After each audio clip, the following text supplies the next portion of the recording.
A Dungeon's Soul, Book 3 of The Adventures on Broad, written by Tao Wong, narrated by Eric Martin.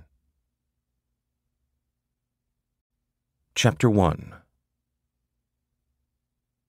Dawn light filtered through the wooden shutters of Daniel Chai's room in the spinning top.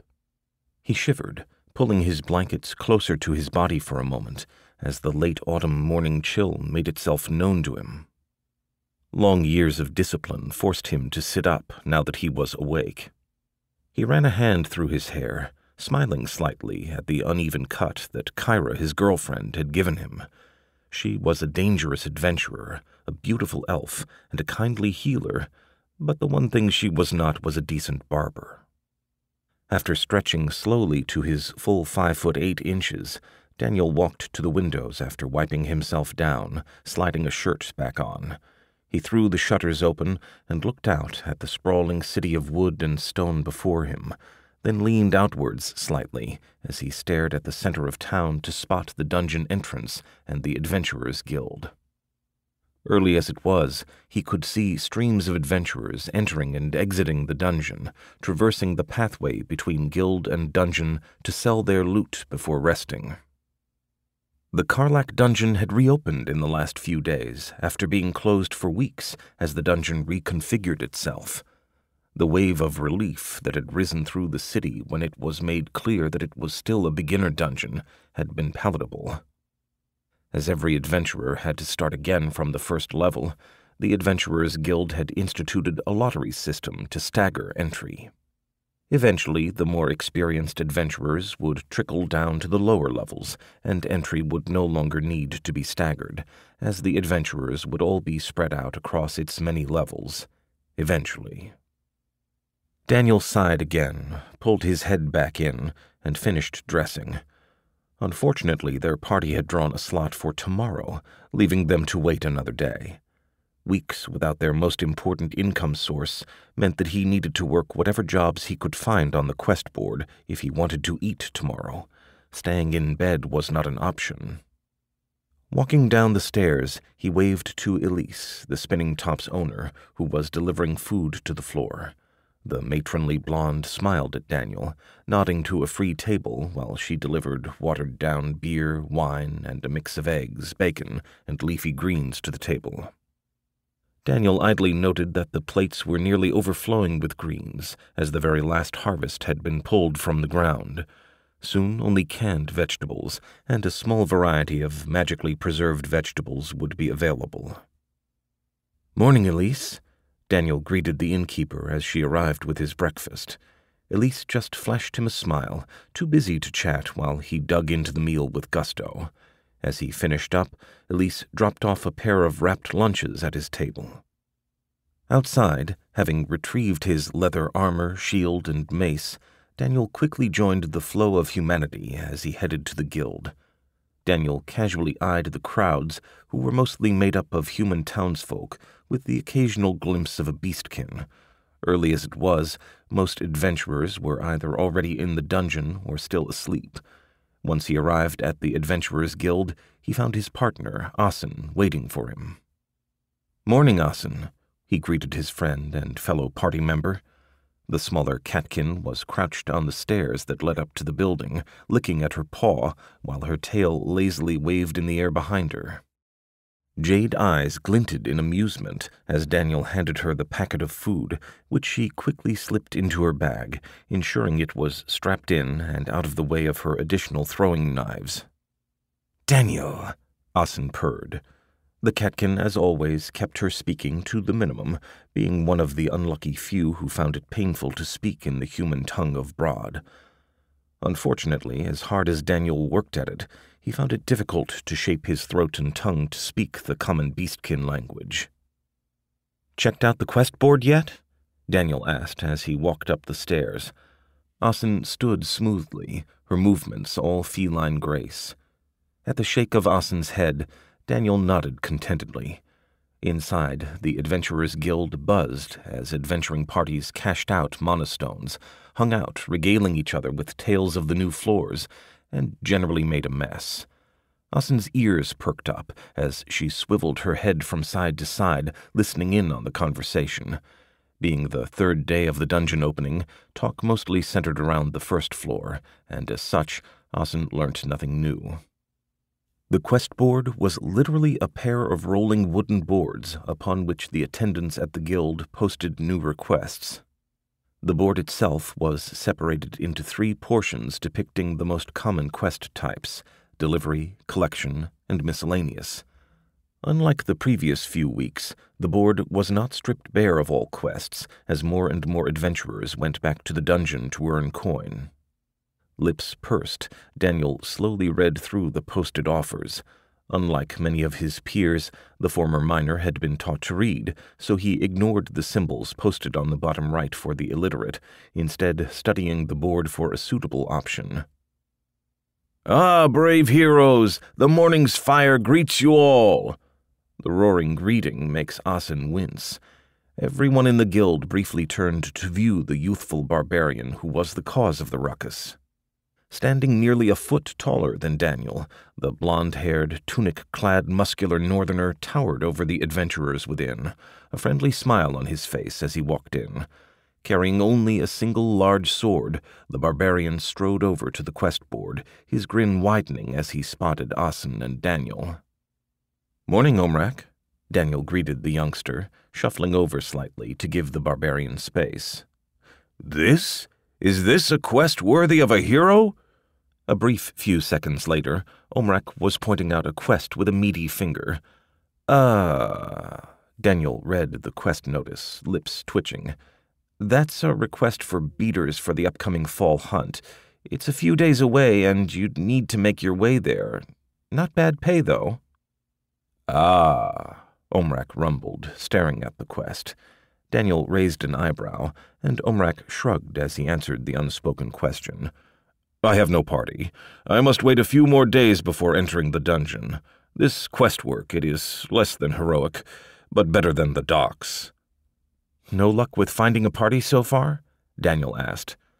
"No, I fear I must wait for a new group, or grow strong myself," Omrak said, clapping a hand to his chest.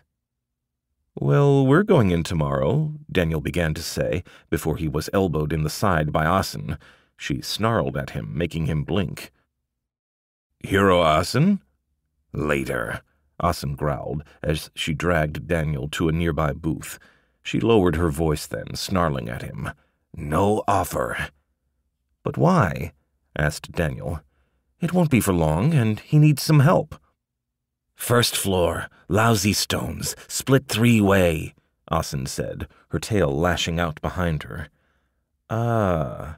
Daniel quickly parsed the sentences together before he blinked. "You don't want to help Omrak because we won't earn enough?" Asin nodded firmly, making Daniel grimace. "He's not earning a lot right now. It won't hurt for him to join us, and we could use his help at lower levels. He's roughly on the same level as we are, so he wouldn't be holding us back," Daniel said quickly, lining up his arguments.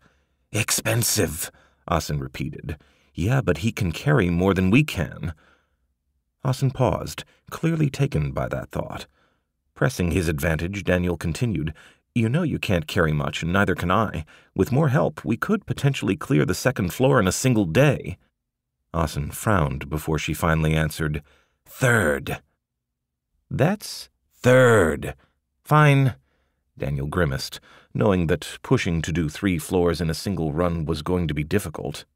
However, the guild had agreed that any party that managed to make it to the 3rd floor would be eligible to enter the dungeon at any time.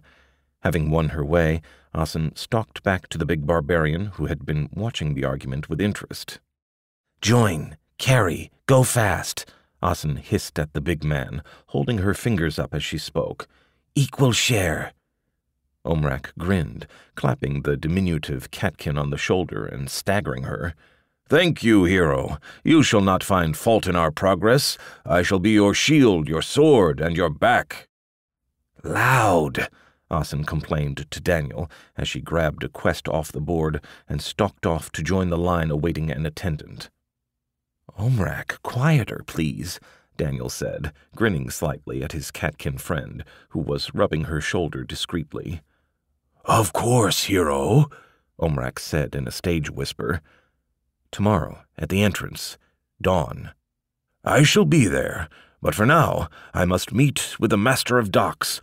I shall avail myself to the boats one last day." "Yeah, you do that. See you, Omrak." Having said his goodbyes, Daniel strode over to his waiting friend, who held the quest notice out for Daniel to read. He winced as he read it over, grumbling. "Really? Good coin." "I know." Daniel sighed again and slipped the quest notice into his pouch. Well, he was asking her to help. Hours later, Daniel stifled a slight groan as he hauled the next basket of fish up the steep hill. As Omrak would have said, this was not a hero's work. However, it was decent-paying work for both of them, at least so long as the fish were swimming. It was the last week of the run, and the Fishermen's Guild had finally opened up fishing on the river, ensuring that the nets and fishing traps were running full bore. Even if adventurers were not the preferred day laborers, this week any extra pair of hands was gratefully taken. Daniel just wished that he was not stuck doing the heavy labor. Unfortunately, like most of the hired adventurers, he had no skills or background in crafting, so fixing the nets or the traps was out. His only saving grace here was his strength and endurance, and so he found himself trudging up the hill with baskets filled with fish. In the river, Asin, with her natural grace and her superb aim, was having the time of her life with the nets. Even without a skill related to fishing, she was pulling a significant number of fish out. As he came back down the hill, Daniel watched Asin tromp out of the freezing water to warm up against the nearby braziers. Enchanted galoshes kept her feet and thighs warm, but did nothing for her torso. Daniel had to hide a smile when she finally exited and shook herself hard, sending droplets of cold water cascading from her fur. A choked snort from behind him told Daniel that he was not the only one to find the wet catkin amusing. If he had to spend a day outside of the dungeon, this was not a bad way to do so. Still, as Daniel stretched and looked up into the sky, he could not help but look forward to the next day. "Daniel," Kyra greeted him as she entered her house. "I got your message at the clinic." "Kyra." He bent forwards, planting a quick kiss on her lips, before he turned back to frying the fish. One good thing about working the river today, dinner was easily served. "Everything good at the clinic?" "The usual," Kyra shrugged. "Nothing that needs your gift, though if you could spare a few minutes later, we have a few patients that could use a healing." Daniel nodded, relieved that he would not be required to use his gift. A small number, maybe 1 in 1,000, were gifted with an ability upon birth. The usefulness and strength of the ability varied, but what never did was that the use of a gift had a cost. For Daniel, that cost of using his gift was the loss of a portion of his memories, his experience, his skills. However, his gift also provided him an uncanny understanding of the body, which allowed him to learn and progress in the use of more traditional healing magic. "After dinner," Daniel said. "Of course. Worked the river today?" Kyra asked as she walked up beside him, breathing in the aroma of the fried fish. She could smell crushed pepper, the pork fat that she had saved, dried thyme, red peppers, and something else. Brows furrowed, the elf stared at the tantalizing dish. "Asin's recipe," Daniel answered, prodding the fish once again before taking it out of the frying pan. "Should I get the milk, then?" Kyra teased as she walked to set the table. "I fixed it," Daniel said proudly. Once again, he was grateful that the catkin was as dedicated to good food as he was. His journeys in the last few months had taught him that this was not the case with most other adventuring parties. On the other hand, the beastkin had a tendency to eat intensely spicy foods, something that puzzled Daniel, considering their expanded senses. "Oh, good," Kyra said, and Daniel laughed. As much as Kyra complained, he could still recall her stuffing her face without complaint the last time Asin was here cooking for them all. "You're headed into the dungeon tomorrow?" Kyra asked as she finished setting the table, watching as Daniel fished out the bread from the oven. There were many reasons she cared for this young adventurer, but the way he fed her certainly helped. A touch of sorrow flickered across her face as she recalled that he would be leaving soon. Like most humans, they stepped into and out of her life. "Yes. Do you recall the northerner, Omrak?" "I've seen him around. Big man." Daniel paused, noting the admiring tone in her voice, before he shook away the flash of jealousy. "Yes, he'll be joining us, at least for a few levels." That's good," 𝗂𝗪 said around a mouthful of fish. Daniel blinked, uncertain of whether she was referring to his cooking or Omrak. Seeing his confusion, 𝗂𝗪's eyes crinkled in humor, and Daniel realized she had done it on purpose. Seeing him growl playfully at her, the elf finally relented. "It's good that you've gotten more help. There are a lot of dungeons that can't be completed without more members," 𝗂𝗪 clarified. Daniel nodded, knowing what she said was true. However, both he and Asin were workaholics, and finding others who were willing to keep up with them would have been difficult. Daniel, however, had a very good feeling about Omrak. Biting into the fish himself, Daniel turned the conversation to 𝗂𝗪's day, pushing aside thoughts of the dungeon and adventuring. They would have more than enough to discuss tomorrow. Chapter 2. "Morning, 𝗕𝗑𝗄," Daniel greeted the red-haired, scrawny guild attendant. Leaning against the wooden counter, Daniel proffered their chit in exchange for the entrance seal. "Daniel, Asin, and Omrak?" 𝗕𝗑𝗄 stared at the blond giant, lines on his face deepening as he raised an eyebrow in inquiry to the pair. After receiving a confirming nod, 𝗕𝗑𝗄 just shrugged and added Omrak's name to the seal. "Have you been keeping up with the news?" "Yes, but best to go over it again," Daniel answered for the group.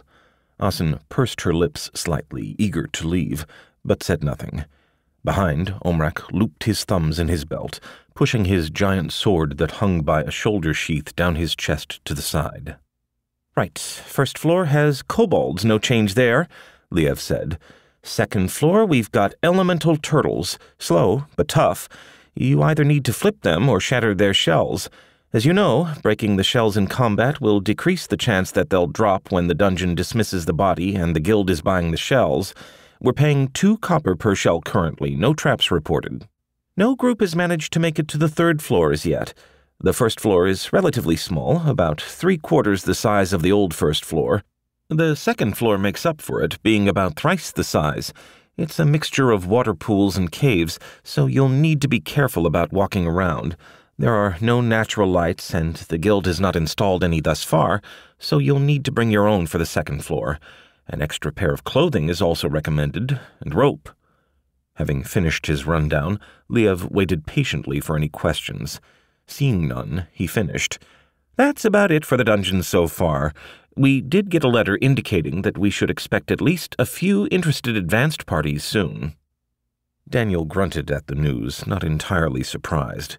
The bonus for completing a new dungeon, added to the allure of the unknown, was bound to draw some more experienced adventurers. Even so, Asin hissed slightly, while Omrak was either oblivious to the implications or uncaring, having shown no reaction to the news. "Thanks, 𝗕𝗑𝗄. We'll see you tonight?" Daniel asked. 𝗕𝗑𝗄 nodded in agreement, watching the trio leave with a slight smile on his face, before he turned to the next group. "Do we have everything we need?" Daniel asked the group on the short walk to the dungeon entrance. Unlike other cities, which made a big showing of the dungeon, Karlak's entrance was a simple stone building with large double doors flanking it. Daniel's lips twisted wryly at the sight of the doors. He had never seen them closed, other than for the reconstruction. "About time you got in. Been lazing around?" Ken, the chubby middle-aged town guard, called out to Daniel and Asin when they arrived. He gave a cursory glance at the seal they offered, dropping it into the pouch that waited beside him. "Well, I won't keep you. I expect stories and drinks tonight at the top, though." Daniel smiled at the noisy guard, offering a quick nod to Kurtzman on the opposite side, before he led his party inside. Neither of the other adventurers had offered much more than a nod to the pair of guards. Asin because the guards generally treated her kind with a significant degree of distrust, and Omrak because his run-ins with the Karlak guard had mostly occurred late at night and ended up with him in the cells waiting to sober up. Inside, the stone building led immediately to a familiar gray entranceway. As they reached the entrance, both Daniel and Omrak stepped forwards to lead the way. Daniel twitched, staring at the northerner, who was in the process of unsheathing his greatsword. "I shall lead the way, Hero Daniel. It shall be my honor to be your shield," Omrak declared. For a moment, Daniel felt a sense of vertigo as he adjusted his thinking. Omrak was right. Being both a bigger, stronger, and more skilled melee fighter, Omrak was the better choice to lead the way, especially as the first couple of floors had been reported as trapless. Daniel looked over the northerner again, noting that outside a leather groin cup, Omrak still had not managed to save up for a suit of armor. In fact, aside from his greatsword and a knife that was so big it could be considered a short sword itself, the barbarian was the most lightly equipped of the group. Daniel was dressed in the breastplate and pauldrons of his old leather armor. While he would have preferred to use his newly acquired suit of iron armor, the dangers of the watery second level kept him dressed minimally. If he did fall in, he could discard his shield and mace and swim to the surface with what he currently wore. Asin was equipped with a light surcoat of untreated leather, a pair of crossed bandoliers holding throwing knives across her chest, and more strapped to her legs. On her hips, she carried a pair of larger fighting knives that she used when she needed to get close. Hanging from a series of straps behind her were the bolos she had purchased in Peel. To top it all, he spotted the enchanted lightning bracers and the enchanted shield gorget that she wore instead of a more powerful armor. All three adventurers, of course, carried their other gear, packs filled with rope, lamps, food packets, trap balls, and other essential delving gear. Asin, catching his serious study of their equipment, snorted lightly, and Daniel gave a wry smile. Okay, it was only the first few floors of a beginner dungeon. The first floor was a total sense of déjà vu for the entire group. The low ceilings and narrow passageways meant that Omrak spent a significant portion of the time bent over, carrying his sword in one hand. The smooth, mana-imbued stones that made up the passageways glowed with a soft blue light that offered the group enough illumination to see easily, though they all knew that after a few hours they would feel the subtle strain. What was different was the sheer number of adventurers. Early as they were, staggered entry or not, the number of adventurers walking through the first floor was unusual. It was no busy city street, but for a dungeon, it could be considered uncomfortably busy. Many of the adventurers held maps in their hands, sketching in new corridors and marking intersections, while others rushed down the passages as they attempted to either locate more monsters to kill or complete mapping the floor for the experience bonus. In either case, after a long hour of not locating a single monster, both Asin and Omrak were growing impatient. "Bad luck," Asin grumbled, jerking her head to the northerner. "Asin," Daniel began. It was not as if the crowding was Omrak's fault. "My blade hungers for blood too, Hero Asin," Omrak said, "though perhaps we can seek blood in less cramped quarters."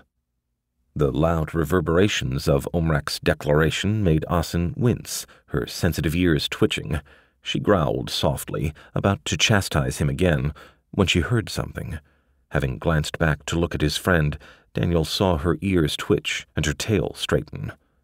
"What is it?" Daniel asked softly. "Kobold," she answered, and pointed down the hallway. The word had not fully left her mouth before Omrak let out a yell of excitement, charging the monster. As he took the corner, he barreled into the wiry, long-limbed kobold who was rushing to check out the noise as well. Bowled over, the short monster was only beginning to struggle to his feet before a massive fist swung in a tight left hook connected with its face. It lifted the kobold entirely off its feet and slammed the top of its head into the wall, cracking it open. It was not a fact that Omrak noticed as his foot swung forwards to end the fight. Slain, the kobold's brownish-gray body glittered and broke apart, the corruption by Baal dispersed. In return, the kobold left an unused rusty shiv and a tiny monostone. The monostone was the core of the monster, the way that 𝗪𝗏 was able to manifest Baal's corruption in a dungeon, and the entire reason for the dungeon's existence. Omrak bent down, picking up the stone, and then turned to offer it to Asin at her 𝗷𝗓. She took it quickly, sliding it into a secure pocket inside her leather vest before the party moved on. As they traversed more and more of the first floor, Daniel started offering more concrete directions as he guided the group through the floor. Each turn, each new cavern and passageway was added to his mental map of the underground, a gift of his mapping proficiency. In a few hours and a few more kobolds, the trio found the stairs down. Without a word, the party trooped down. The first floor held no challenges, and even worse, no coin to be earned. The second floor was, as 𝗕𝗏 warned, a significant contrast. Gone were stone hallways and narrow passages, to be replaced by large wet grottos.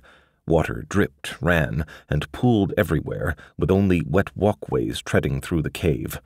The group took a brief moment to register themselves on the portal stone, before they carefully made their way forwards. Bearing a lantern each, Omrak and Daniel slowly walked forwards, taking care with each step. Behind them, Asin rolled her eyes and let out a lazy yawn, her pupils wide as they drank in the meager light sources. Unlike the first floor, the party met their first attacker within minutes. The elemental turtle surged out of the water and clamped its stone-infused jaws around Omrak's boot, taking them all by surprise. Omrak snarled, jumping away reflexively and shaking his foot in a futile attempt to detach the creature. Howling, he put his foot down and readied his sword to cut the monster, but is beaten to the act by Daniel, who'd anticipated Omrak's failure. Crouched low, Daniel swung his mace down hard, smashing the turtle on the shell hard enough to shatter it. Injured, the turtle opened its mouth to die a moment later, as Daniel repeated his attack. Pushing by Daniel, Asin huffed in anger as she picked up the only drop, a small mana stone. She looked at Omrak and then Daniel, before she said, "No smash!" Daniel offered a shrug in apology, while Omrak inspected his foot, prodding at the bruised ankle. After he'd taken a tentative step, Omrak nodded to himself and stalked forwards as he paid closer attention to the water. Daniel's eyes narrowed as he gauged the damage from the slight hint of a limp that Omrak showed. "Omrak, 1 second," he called out to the northerner. Stepping forwards, he placed a hand on him and cast a quick minor healing. The spell wiped away a portion of the barbarian's fatigue, his accumulated bruises, and the injured ankle. "Ah!" Omrak drew a deep breath, the sudden absence of pain euphoric. "Your healing is welcome, if unnecessary. It was a minor injury." "I doubt we'll get anything but minor injuries," Daniel said, glancing around. The turtles were annoying, but at their level, not dangerous. Not unless the group decided to have a nap, at least. "Very true. These are not ballad-worthy enemies," Omrak said, and Asin rolled her eyes. She turned her head, tracking the ripples in the water a distance away, her lips pulled apart to show glittering carnivorous teeth. "Too far," Daniel said, and Asin nodded. Still, she kept an eye on it as Omrak took off again. "Let's map the place. Remember, our goal is the 3rd floor," Daniel said, and the giant ahead of him rumbled agreement.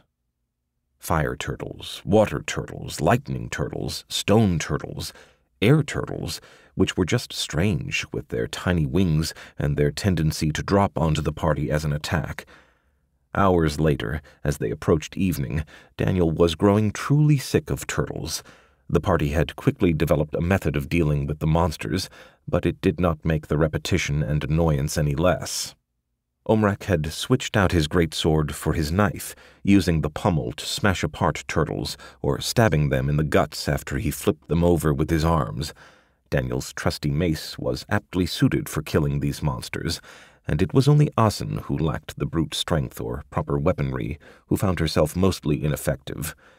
If not for her enchanted bracer that added small arcs of electricity to her attacks, she would have been rendered utterly ineffective.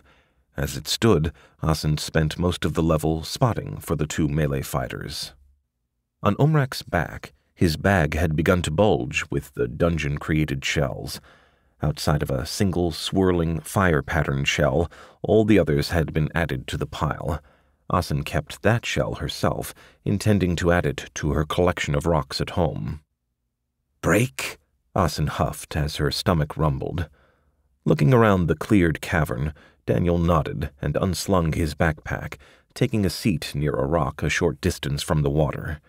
The trio quickly took seats facing each other, allowing them to keep track of the cavern while they ate. "You don't eat much, do you?" Daniel said, glancing at the wrapped sandwich that was dwarfed in Omrak's massive hands. Omrak said as he visibly hesitated. Asin let out a huff before she picked up a small stone and tossed it at Daniel's head. Daniel flinched and glared at his friend while she snorted and pulled apart part of her own sandwich, offering it to Omrak wordlessly. "I could not eat," Asin growled, prodding him. "You fight." Omrak stared at Asin, confused. "She means you've been doing most of the fighting," Daniel clarified for Asin, who gave an appreciative nod. "Ah." Omrak glanced at the offered sandwich again before he took it in his hand. "My thanks, Hero Asin." When Omrak took a bite of the sandwich, his eyes widened, and he began puffing, his mouth wide open. Daniel choked off a laugh, realizing what had happened even as Omrak hastily drank from his water skin. "You are a true hero to eat that," Omrak said, eyes filled with admiration as he watched Asin continue to chew on her sandwich and spiced meat. Offering the half-eaten portion back to Asin, Omrak said, "I fear this challenge is beyond me." "It is an acquired taste," Daniel said, eyes crinkling in humor. Asin just sniffed, though Daniel noted the lazily swinging tail that indicated her own amusement. Pulling apart his own sandwich, he traded with Omrak for the remains of the portion offered to him. "Tasty, though, when you've gotten used to it." Omrak's eyes widened even further as he watched Daniel take a bite of the sandwich, the stocky adventurer's only visible reaction a slight increase in mouth breathing. "Truly, I am in the company of great heroes." "Floor Guardian?" Omrak rumbled in question as they peered into the large cavern. Inside, a single elemental turtle sat, surveying its surroundings. Its shell swirled in a pattern of red, gray, and their first white, indicating an attunement to fire, earth, and another element. The monster was twice the size of their previous opponents, just over 4 feet in length and 1.5 feet tall. Elemental Turtle Champion, Level 4, HP 280 out of 280. "Probably. See the stairs?" Daniel said, nodding past the Guardian to where a set of stairs led down. "Yes, this should be a good fight," Omrak said as he sheathed his knife and pulled out his greatsword. Asin winced as he did so, Omrak having forgotten to keep his voice low as he had grown excited at the prospect of battle. Turning its gaze to where the three hid, the turtle let out a low roar, accompanied by a surge of fire. The trio scurried backwards, hiding behind an outcropping till the flames died, Asin growling softly in displeasure at having lost the element of surprise. The moment the fire died, Omrak charged from cover, screaming his own challenge. The turtle countercharged, at the last moment pulling its head back into its shell as it noted Omrak swinging at it. The sudden change in the monster's momentum made Omrak's attack fall short, the blow only landing at the edge of the blade and making a minor chip on the turtle's shell. The turtle's initial momentum unchecked, it knocked the barbarian off his feet, forcing the northerner to flip over the shorter monster. Behind Omrak, Daniel followed more carefully. Hunkered low, he engaged Double Strike, his own skill proficiency that made his mace blur as it smashed into the turtle's shell. Each attack chipped away at the shell, but left no other visible damage. Hissing, the turtle pulled itself out of its shell, snapping at Daniel. Daniel caught the attack low on his shield, stumbling slightly as he attempted to regain his balance from the low angle of the attack. As the turtle readied itself to bite again, a fan of throwing knives arrived, lightning sparking as they embedded themselves in the exposed body. In pain, the turtle snapped itself back into its shell, and in doing so, knocked the knives free. Omrak's own swing, cutting horizontally, missed the legs and knocked the shell sideways, sending it spinning. For a moment, the adventurers wondered if their eyes were playing tricks on them, as the shell glowed with an inner white light. Moving forwards cautiously, Daniel readied himself to continue the attack on the monster. When it popped its head out, Asin sent a knife at it, which was blocked by the monster charging forwards. Asin snarled slightly, readying another knife even as the turtle opened its mouth to breathe fire again. Staring at the glowing mouth, Daniel ran sideways towards the water's edge and ducked low, covering his body with the shield even as the flames roared out. Omrak, behind Daniel, took a more direct route, jumping over the attack. The barbarian swung his blade down, the greatsword cracking the shell with a loud clang of metal. To the side, Asin threw a piercing strike that drilled through the monster's leg, laming the floor champion. The turtle roared in pain, glowing white as it struggled to heal the wounds. Water spilling from his body, Daniel ran from the shallows to lash out at the turtle, who dodged by retracting into its body. Frustrated, Omrak tossed his sword aside and grabbed hold of the edge of the monster, flipping it over with a surge of strength. Its soft underbelly exposed, both Asin and Daniel pummeled the monster with attacks, its healing factor unable to keep up. Omrak, having retrieved his sword, dealt the final blow by plunging his blade into the monster's exposed underbelly. Motes of blue light burst forth, dancing across the group, before leaving the champion's giant shell and a mana crystal. The group panted in exhaustion, adrenaline slowly draining away. Daniel straightened before casting his minor healing on both Omrak and himself, fixing the accumulated injuries in the party. Omrak grinned, battle lust still riding high in his eyes, while Asin just shook her head. Being their only ranged attacker had its advantages. After some searching, the group finally found the floor chest that the champion was guarding. Within was the floor's mana crystal reward, a much larger and higher-grade crystal. As always, Asin pocketed the crystal for the group, her tail waving in happiness. "Down?" Asin asked. "Just to register ourselves," Daniel cautioned, and Asin nodded agreement. It was too late to start another floor. Outside, after having registered themselves on the third-floor portal stone and transporting themselves back, the trio stretched. Daniel shared a friendly greeting with the new guards before the group walked towards the guild hall in good spirits. They had finished both floors in a single day. "Omrak, are you going to need to fix your sword?" Daniel asked, recalling the massive blow that the northerner had landed. "No, Lund's blessing is on my weapons," Omrak answered. At the raised eyebrow he received, Omrak explained, "It is a skill proficiency that increases the durability and strength of my weapons. My sword will not require fixing." "Huh," Daniel said. As he considered Omrak's fighting style, Daniel could see how such a skill proficiency could be useful. He ran a finger along the edges of his mace, noting the deformed metal. Soon he would have to look into either getting a new weapon or fixing this one. Luckily for Daniel, maces required significantly less care than swords. A blunt mace was still dangerous after all. Inside the guild hall, the group approached 𝗕𝗵 when it was their turn. Asin quickly handed over their mana stones, while Omrak proffered the bag of shells. 𝗕𝗵 waved the group over to a nearby wider table so that he could properly assess their earnings.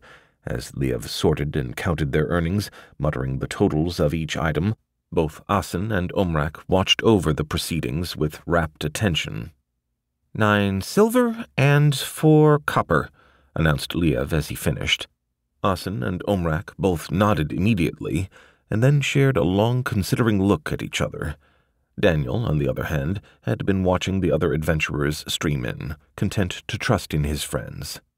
"That's a lot," he said. His first foray into the Karlak Dungeon had only netted him 4 silver from what he recalled.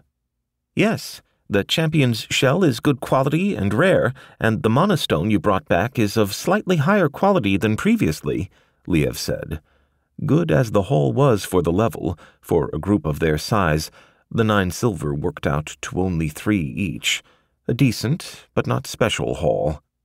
"We also made it to the 3rd floor," Daniel added, curious to see if they needed a seal for that, too. "Really? Congratulations, I will inform the guards," 𝗬𝗂𝗡 said. Normally he would have asked for some form of proof, but these 2 he trusted. After 𝗬𝗂𝗡 had paid out the group, Asin sorted out the change before the group confirmed plans to test the 3rd floor tomorrow. Chapter 3. "This is a weird floor," Daniel muttered, pushing against the walls. The group stood just outside the portal room of the 3rd level, poking and prodding at the walls and floor in confusion. The entire floor was built of a strange, flexible substance that reformed when pushed. In fact, the greater the force used to push against the walls, the faster the wall reformed. An experiment by Omrak had thrown him off his feet after he had punched the wall. "Very strange," Asin hissed, her nose twitching. The entire floor smelled strange to her, a slightly acrid, sour smell that she had not encountered before. It made her fur stand up slightly and slowed the lazy, unconscious swinging of her tail. "Asin, can you take the lead?" Daniel asked. Like his friend, he sensed something strange in this floor and wanted the beastkin's better senses in front. As Asin loped forwards, Daniel nodded for Omrak to follow along while he brought up the rear. What kind of monster took to living in a place like this? The answer to that was as strange as the floor itself. Their first warning was the echoing squeaks of expelled air, mixed with the sound of continuous collisions against the walls. The group tightened their formation, Daniel hefting his shield, while Asin crouched low and to the side. The noise culprit bounced around the corner at speed. A reflexive thrust by Omrak and a thrown knife by Asin both missed as the fast-moving monster pinged off one wall to the next. It slammed into Asin's shoulder, throwing the catkin off balance before bouncing to hit the flat of Omrak's blade to ricochet off the ceiling towards Daniel. Unable to dodge fully, Daniel bent his head low, letting the monster impact against his helmet. Most of the force was absorbed by the helmet, but it still made Daniel's neck ache. As quickly as it had attacked, the monster was gone, bounding past the group. They straightened, staring at one another in confusion. None of them had managed to get a good look at the monster before it had left, leaving them even more puzzled. A few minutes later, the trio were alerted to more incoming monsters. Asin crouched low again, her ears swiveling as she tracked the attackers, while the others got ready to fight. This time they were approached by a pair of the creatures, bouncing down the long hallway. Asin, tracking their movements, waited until the lead monster had bounced hard before she threw her knife. The catkin snarled in anger, misjudging the speed, and tried again. This time she managed to nick the monster, which let out an angry squeal. Omrak waited till the nearest monster was within range before he swung, his greatsword whistling through the air and missing both monsters. The lead attacker caromed off a wall, slamming into Omrak's thigh and then his abdomen in short order before it hit the ceiling and rebounded back to attack Omrak again. The second monster ricocheted off the ground and slammed into Asin's stomach, bowling her over before it bounced to the ceiling and then Omrak's head, its new trajectory aimed directly at Daniel. Lightning danced when it hit Asin, but it seemed to do little to slow the creature. Daniel, offered more time to set himself, launched a shield bash at the monster. The shield smashed into the monster, compressing the creature and sending it backwards toward Asin at speed. Asin flinched reflexively, raising the knife she held in her hand, and accidentally impaled the fast-moving monster. Under the combined momentum, she collapsed backwards, staring at the dead monster held fast on her knife. Omrak, finally fed up, reached out and grabbed the monster as it bounced on the barbarian's shoulder again. He snarled as the monster clamped teeth around his hand before he continued to crush the creature. Even with his skill proficiency of lesser strength enhancement, the monster refused to die. In fact, the harder he squeezed, the harder it seemed to push back. With a yell, Omrak clamped a second hand around his own and exerted even more force, finally finding the hard core that made up the creature's internal body and crushing it. Asin meanwhile stared at the impaled monster, a roughly spherical creature whose body felt very similar to the material of the walls around them. It had a series of small, tiny legs all around its body, which it used to propel itself around, and, as Omrak had found out, an inner solid core. 𝗔𝗂 sphere, HP 0 out of 27. The creatures finally broke up into motes of light, leaving behind mana cores and a sliver of their stretchy skin. "So, that happened," Daniel finally said into the silence. "Heads up!" Daniel shouted, swinging his mace with full force at the bouncing monster hours later. Struck, the monster compressed and flew backwards towards Omrak, who shifted the angle of his blade slightly, letting the monster split itself apart on the edge of his sword. To Daniel's left, Asin threw a piercing shot that drilled and pinned another sphere to the wall. It struggled for a moment before finally expiring, breaking up completely. The third monster bounced off Daniel's shoulder, bruising him before getting away. Chuckling to himself, Daniel rubbed at his shoulder through his armor, while the others regrouped. After hours of wandering the third floor, the group had learned 3 things. Firstly, there were no traps in this dungeon. Second, it was rare for the 𝗔𝗂 spheres to hang out after its initial attack. Lastly, while attacks came regularly, the monsters did not seem to be able to do much damage with each attack. "Shall we go?" Daniel asked, and at Asin's nod, they continued to move deeper into the dungeon. A short few minutes and a pair of attacks later, the group found themselves overlooking their first true cavern on the floor. They gaped at the numerous columns that dotted the floor and snaked upwards while a small, steep path led down to the cavern floor. In a corner, they could see another staircase leading down to the 4th floor. Flickering in the low light of the mana-imbued walls, the group noticed scores of the 𝗔𝗂 spheres bouncing around, smashing into columns and each other with wild abandon. Dotted throughout the cavern were more exits leading to different locations. Occasionally, spheres would bounce into or exit those entrances. "We have to get down," muttered Daniel. "Dangerous," Asin said. "Aye, a single hit is nothing for heroes like us, but on that trail and with that many," Omrak rumbled. Daniel blinked, looking at the barbarian. Well, it seemed he did have a cautious bone in his body. "Still, a hero can only go forward. I shall lead the way." "Or not." Daniel said, cudgeling his brain for a better plan. "Rope," Asin said, already unslinging her backpack. Daniel nodded quickly in agreement. It only took them a few moments before the trio had roped themselves together. As an additional precaution, they tied another rope to a nearby column and looped the ropes they tied on themselves to it. A last knot at the end of the rope gave them some additional safety before they tossed the ropes down the entrance. "Come, we shall reap a whirlwind of—" Omrak paused, staring outwards. "Spheres." "Go," Asin prodded the giant, who shifted away from the sharp claw. Exiting the cavern, the trio slowly edged their way down to the cavern floor, eyes alert. The 𝗔𝗂 spheres at first seemed oblivious to their descent, but soon the trio saw a change in their movements. More and more monsters began angling towards them. Curling up slightly behind his shield, Daniel growled as he readied for the fight. Ahead, Omrak had switched weapons to his large knife, wielding it in his left hand, while the right gripped the rope. Asin pulled her melee knives as well, ready to defend herself as the monsters closed in. Daniel took the first few attacks on his shield, letting each monster bounce off it into the darkness.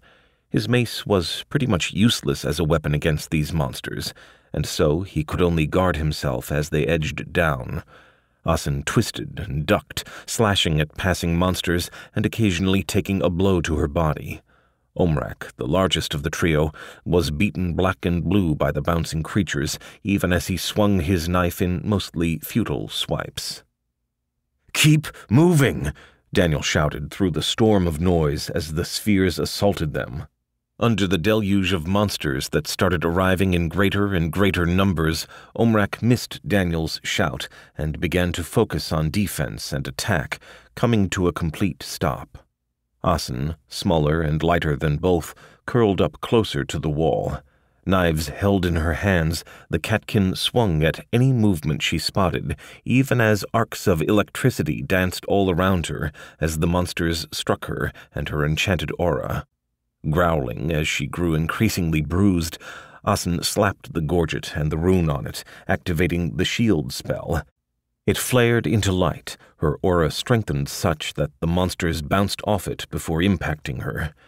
Given a brief respite from the attacks, Asin stood and started throwing knives, engaging her skill proficiency, Fan of Knives, to give Omrak a brief moment of relief too. Omrak, having realized the futility of standing and fighting, had already begun edging his way down. In the gap created by Asin's knives, the northerner rushed down. Keeping a hand up to protect his face, he hurried down the pathway, almost tripping on his feet in his haste. Each blow seemed to draw a deeper red glow from his body that spread outwards, his movements growing more sure. On the ground, the barbarian drew his sword, the weapon dancing as it sliced apart Twinkin spheres, a wide grin appearing on Omrak's face. Behind, Asin quickly slipped past Daniel to make her way to the bottom of the cavern to take station slightly behind Omrak. In the safety of his larger form, Asin cut at the monsters that Omrak missed before they could bounce away again. Daniel was the last to arrive, hunkered down behind his shield as he was. Once on the floor, he took station to Omrak's left, providing his meager support by blocking attacks from one side. Of the three, his greater degree of armor and shielding ensured that he was the least hurt. "How many are there?" Daniel gasped. "1, 2, many," Asin snarled, pinning another sphere. "Come, face me! I am Omrak, son of Losin," shouted Omrak as he whirled his sword around him. Out of the corner of his eyes, Omrak saw something larger flying through the air, a sphere the size of Daniel's shield. Before Omrak could attack it, the humongous Twinkin sphere slammed the barbarian off his feet. "Champion!" Asin snapped, and Daniel nodded, bending down to cover Omrak as he laid a hand on the northerner. Cracked ribs, bruised muscles, and a bit lip was what Daniel sensed with his gift almost immediately. He grunted as he pulled his gift back, even as the memory of his latest bread recipe slipped from his mind as payment. A minor healing would fix up Omrak. Before Daniel was able to cast the spell, Omrak surged to his feet with a roar. His eyes bloodshot, red light leaking from his body. The northerner scanned for the monster, idly slicing apart an attacking sphere. Already the combined efforts of the trio had reduced the monster numbers significantly, such that attacks came only occasionally. "There," Daniel said as he spotted the bouncing champion. Omrak shifted, his sword ready as the champion lined itself up for an attack. Disregarding Omrak, it bounced towards Asin, only to be intercepted by Daniel, who shield-bashed the monster backwards to Omrak. The momentum was so great that Daniel felt the muscles and tendons of his shoulder tear slightly. It was not for naught as Omrak speared the champion on his greatsword, ending its life. Soon after that, the group cleared the cavern and retrieved all the stones, before they hurried down to the next level. In the safety of the foyer of the 4th floor, the group rested. Daniel groaned, casting Healer's Mark on all 3 of them, before casting minor healing again on Omrak, who was the most gravely wounded. His work as the group's healer complete, Daniel sighed, resting against the wall as he waited for the healing spells to take effect. Already he noted how large a drop he had experienced in his mana from these simple spells. While the group waited, Daniel glanced at the notification on his screen and his full status screen. Skill level up. Club skill has increased to novice level, plus 5% damage for all club-based weapons. Name, Daniel Chai. Class, Level 7 Adventurer, 31%. Subclasses, Level 7 Minor, 14%. Human, Male. Statistics, Life 243, Stamina 243, Mana 177. Attributes, Strength 23, Agility 21, Constitution 29, Intelligence 18, Willpower 18, Luck 14. Skills, Unarmed Combat, Level 3, 38 out of 100. Clubs, Novice, Level 1, 4 out of 100. Archery, Level 2, 48 out of 100. Shield, Level 9, 44 out of 100. Dodge, Level 6, 19 out of 100. Combat Sense, Level 7, 3 out of 100. Perception, Level 6, 77 out of 100. Mining, Level 7, 78 out of 100. Healing, Level 9, 44 out of 100. Herb Lore, Level 3, 31 out of 100. Stealth, Level 2, 14 out of 100. Cooking, Level 3, 89 out of 100. Singing, Level 2, 14 out of 100. Skill Proficiencies, Double Strike, Shield Bash, Perrin's Blow, Mapping, 2. Spells, Minor Healing, 1. Healer's Mark, 1. Gifts, Martyr's Touch. The caster may heal oneself or others by touch and concentration, sacrificing a portion of his life to do so. Cost varies depending on the extent of the injuries healed. Not as good as a level up, but he would take it, thought Daniel. Beside him, as their wounds healed, his party members also regarded their own notifications. "More?" Asin asked, after the group finally looked away from their notifications. "I am willing," Omrak said, stretching. "No, let's go back," Daniel said. "We've got a bunch of stones, and it's getting late. I'm also nearly out of mana, so if there's something out there—" "Level 4, Asin pointed out. "Yeah, and that was a level 3. We didn't have the right equipment. We're doing great, Asin," Daniel argued back, while Omrak watched quietly. Asin stared grumpily at Daniel before she turned to Omrak. "Vote." "Let us continue. I yearn to see what comes next," Omrak rumbled, and Asin flashed a grin at Daniel. The stocky adventurer just sighed and waved them towards the entrance. Well, it certainly looked like they would be checking out the next level. "Crossbow?" Asin asked, staring upwards as they stood under the dungeon sky. And sky it was, for there were even clouds that floated above, along with birds. It was the birds that Asin watched, their long and sharp talons glinting. Standing in the exit, she drew a deep breath, tasting the scents in the air. Even now, underground, it smelled of fresh air and grass, trees and flowers. Even a wind ruffled her fur. "Didn't bring it," Daniel said, and Omrak shook his head in turn. "Net, bow," Asin muttered to herself, and Omrak had to nod in agreement. It seemed that a net to catch the fast-moving monsters, or a bow to kill them at a distance, would soon be added to the list of things a Karlak adventurer required. It certainly would be a boon for the city's merchants. "I fear we must turn back. We are not equipped for this," Omrak rumbled, and Asin reluctantly nodded. As much as she wanted to check out the floor in more detail, she was now outvoted. "Well, at least we made it this far," Daniel consoled the group as they retreated back to the foyer and exited the dungeon. Reaching the 4th floor in only 2 days was quite good, especially considering the fact that the dungeon itself only had 10 floors maximum as a beginner dungeon. As they exited, Asin shot one last, longing look over her shoulder. Chapter 4. "Daniel, Asin, Omrak," greeted 𝗕𝗂 as the trio walked to his counter. He raised an eyebrow as Omrak turned, dropping his backpack on the table. Like the dungeon, the Adventurers' Guild had seen a minor transformation as well. Gone were the chest-high counters that the attendants had worked from.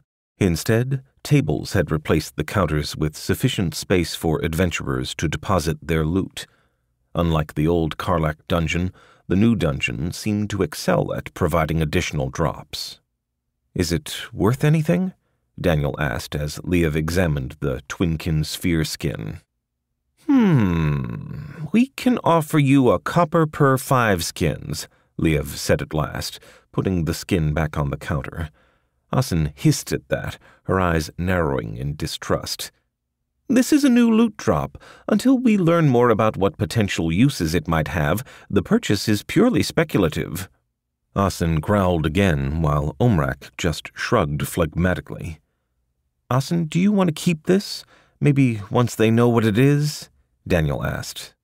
The catkin snarled at Daniel before catching herself, staring at the pieces before she nodded in reluctant acceptance.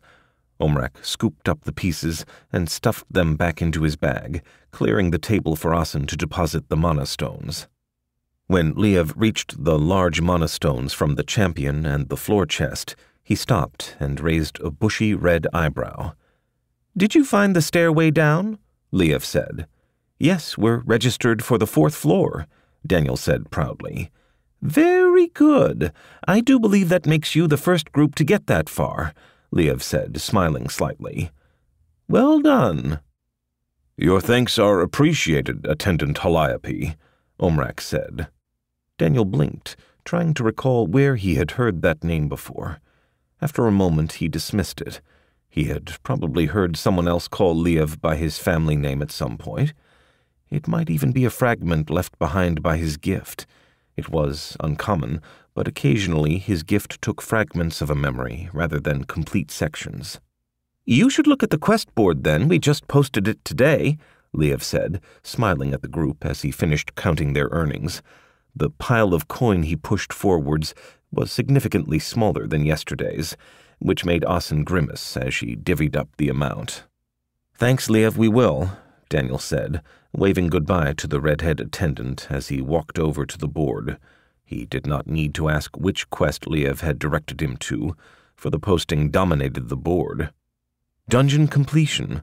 The Adventurers Guild of Karlak has authorized a one-time payment of 50 gold for the completion of the newly reorganized Karlak Beginner Dungeon. This is an open request available to all parties. Quest completion will be ascertained via the delivery of the dungeon boss's mana stone. Daniel read the notice before Omrak's insistent elbow made him read it out loud. Omrak sucked in a breath on hearing the quest reward. "I could buy a farm," Omrak muttered to himself. "Farm?" Asin and Daniel's harmonious cry of incredulity made Omrak look at them, puzzled. "Yes, the farm next to my father's would be suitable," said Omrak. Thinking back, he continued, "It lies on good earth, and is fed by the same river as my father's. The family needs more land. I believe we shall dedicate a third of it to cattle. The market for good beef is always strong." Daniel just continued to stare at the teenaged giant next to him, trying to imagine the muscular, shirtless barbarian pulling up weeds. Asin worked her jaw for a moment before she finally shook her head, prodding Daniel to make him shut his mouth.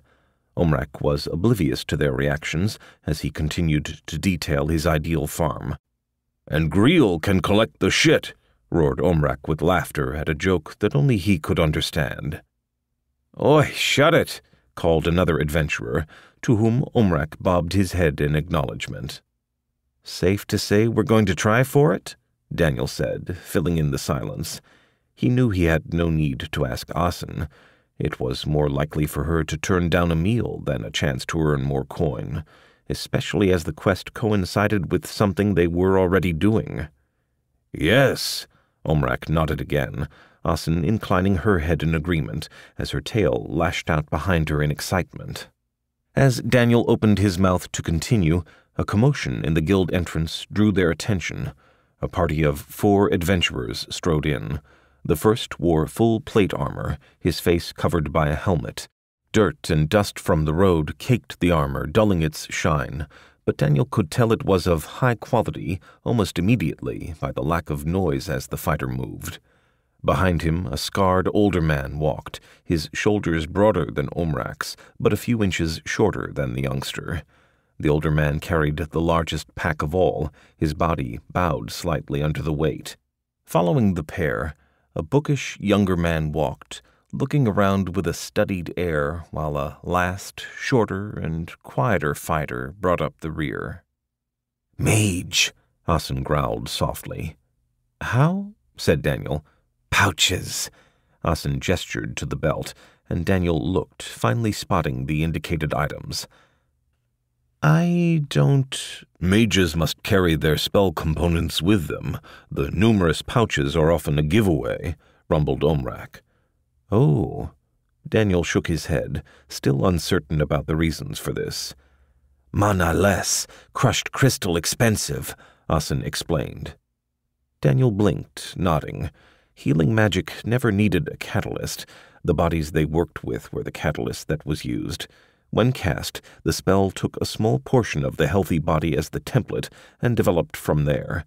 It was why illnesses that degraded the whole body or old age were nearly impossible to cure.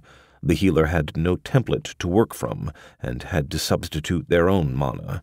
While a good healer might slow the aging process using just mana, it was to such a low degree that most did not bother.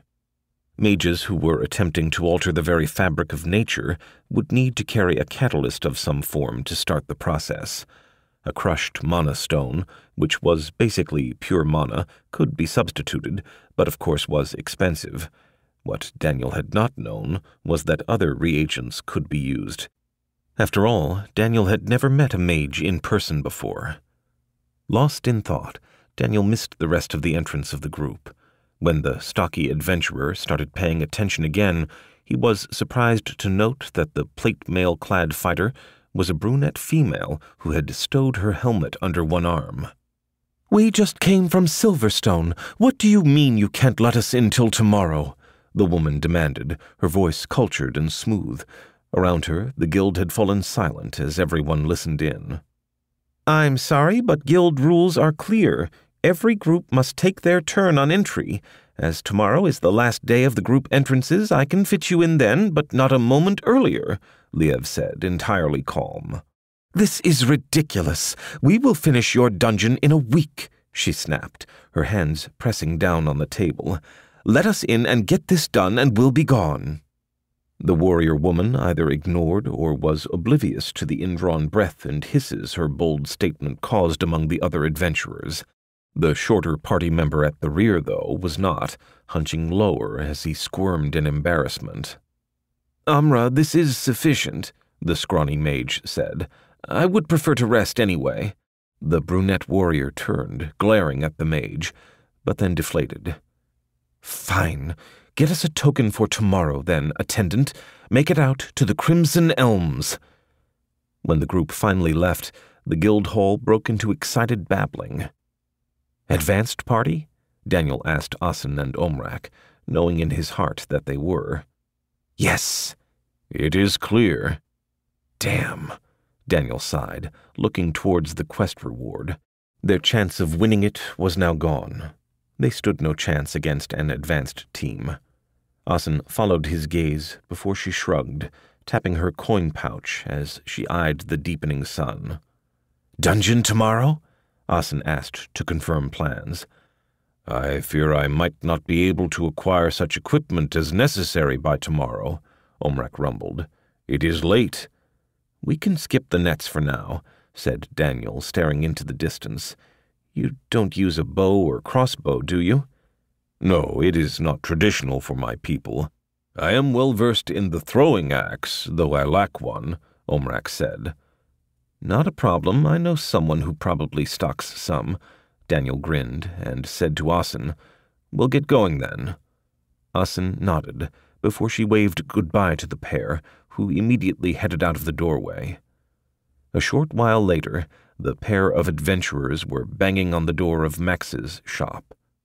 "He's a very good armorer, also carries some weapons, though he doesn't specialize in it. We did a quest for him not so long ago, so he kind of likes us," explained Daniel to Omrak. "Some of us like to sleep," the armorer and weaponsmith grumbled as he dragged open the bar across his door. "If it weren't for you, Daniel—" I know. I've got news for you, though," Daniel said as he stepped in, while Max wandered around the shop lighting the lanterns. Omrak walked in, his eyes drinking in the displays of armor and weapons he could never have afforded. "Well, out with it," grumbled Max. "We managed to make it to level 4. Now, on level 3, there's these weird monsters called Twinkin spheres." Daniel immediately launched into an explanation of the monsters. Max nodded, listening as he stroked his beard in thought. Behind them, Omrak perused the store, searching for a suitable weapon. "So we were thinking it'd be nice to have a net for all 3 levels. They'd catch the turtles and fish them out, grab the spheres, and we could even use them against the birds," finished Daniel. "And they'll need to be weighted," muttered Max, and nodded. "We can make that. Simple work, in fact." Omrak cried out, pulling forth a pair of throwing axes in their sheaths from a weapon rack near the back of the shop. Grinning, the large barbarian held up the pair to Max. "How much for this, master tradesman?" "That'd be 2 silver for you," Max said. "And before you ask, that's as low as I'll go." Omrak nodded, pulling the sheath off the head of one and looking at the edge. He frowned slightly, turning it side to side before checking the next one. "This is not your work." "No, apprentice work. Good enough to sell, though." "Aye, but not as fine as your other equipment." Omrak hefted the axes one last time before he slid them into their sheaths. Hefting his pouch, Omrak turned to Max. 2 silver is fair." "Good. You going to change out of that mace of yours any time soon, Daniel?" Max asked, glancing at the battered weapon by the stocky adventurer's side. "Seen better days." Not yet." "Well, let me know when you're ready. Now shoo! Some of us have lives." Chuckling, the pair quickly exited the shop soon after, parting ways as they left. In the clinic, Daniel stretched. After a hard day's dungeon delving, most others would be taking a break. For Daniel, as he had a little mana left and a girlfriend who worked at the clinic, he found himself finishing up his day in the small examination room and office.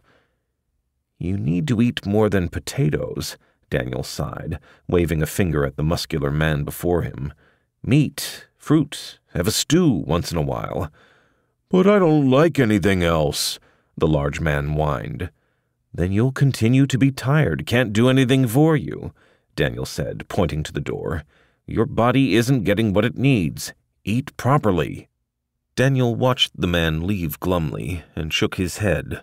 It bothered him that he could feel the deficiency in the man's body with his gift, but he had no idea what it was. Last winter he had seen quite a few of these cases, which led him to believe it had to do with the reduced food types available to his patients. Even with the combined knowledge offered by the elves and dwarves, there was much that they still did not understand. He often felt like he was blindly subscribing cures because they worked, without understanding the why. As the door opened, Daniel shook his head and focused on his new patient, another patient who had waited too long before visiting, ensuring that a simple cut was now infected. Grunting, Daniel reached for the basin of water to clean the wound. Having wiped away dirt, pus, and blood to see the cut properly, Daniel cast Healer's Mark on the man. "Wait outside. Don't touch the wound. It'll heal in an hour. When it's healed, you can leave," Daniel said, a slight headache reminding him that he was close to running out of mana. "I have to—" "Don't. Leave," Daniel snapped, fixing the man with a glare. The laborer looked at the large, stocky healer before him and remembered that, as nice as he was also an adventurer. Dealing with a stubborn laborer would not be a problem for him. "Yes, sir." Daniel rubbed his forehead and washed his hands as the man left. Maybe he should have just washed it down with dwarven whiskey. It normally worked. However, the stubborn idiot probably would never come back if it did not. Even before his breath had caught, the door opened again with another patient. "You look like you could use a night's sleep. 𝗂𝒃ra's voice floated to Daniel's ears as he sat quietly, eyes closed. As he opened his eyes, Daniel realized that he had actually been sleeping for a bit. "Sorry, long day," Daniel said. "The patients are gone. Send them home for today." 𝗂𝒃ra walked over, grabbing his arm and then wrinkling her nose. "What is that smell?" "Twinkin spheres, level 3 monster. Very strange." "Huh. Bathhouse first, then," 𝗂𝒃ra said, pulling Daniel up with one hand. "Come on, you can tell me all about it there." Later, in a private room in the bathhouse, Daniel stared at the delivered plate of food. He poked at it, glancing over to his girlfriend before he asked, "I didn't realize they let you eat in here." "It helps if the owner owes you one," 𝗂𝒃ra said, arching her back slightly as she dug fingers into her lower back. "Ugh. Here, let me do that," Daniel said, pulling her over to help and copping a quick feel. 𝗂𝒃ra snorted, shaking her head, but relaxed into his strong fingers. "Can you afford this, though? A private room is expensive," Daniel said, glancing around. "It's fine." Daniel fell silent, working the knots out of her lower back. This display, alongside the continued existence of the clinic, once again made him wonder exactly how successful an adventurer 𝗂𝒃ra had been before she retired.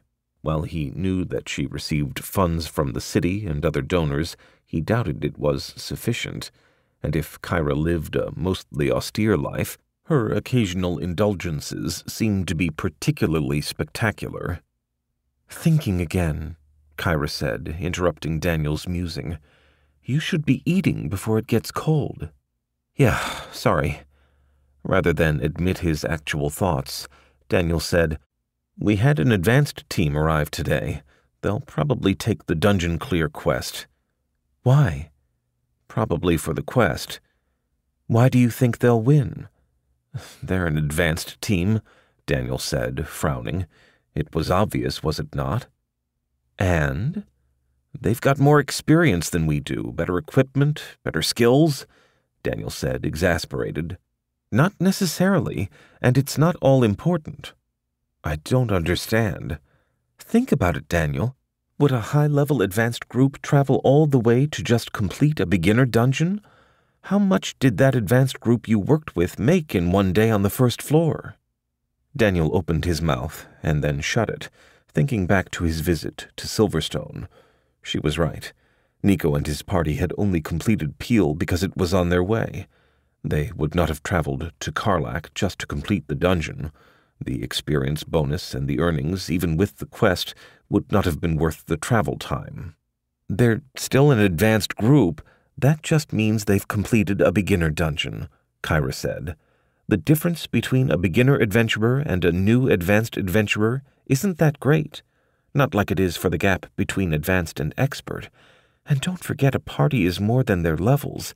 It's the skills and the teamwork that matter." "You think we can complete the quest?" "I don't know. And neither do you." "Oh." Daniel blinked. 𝗂𝒃ra, as always, was right.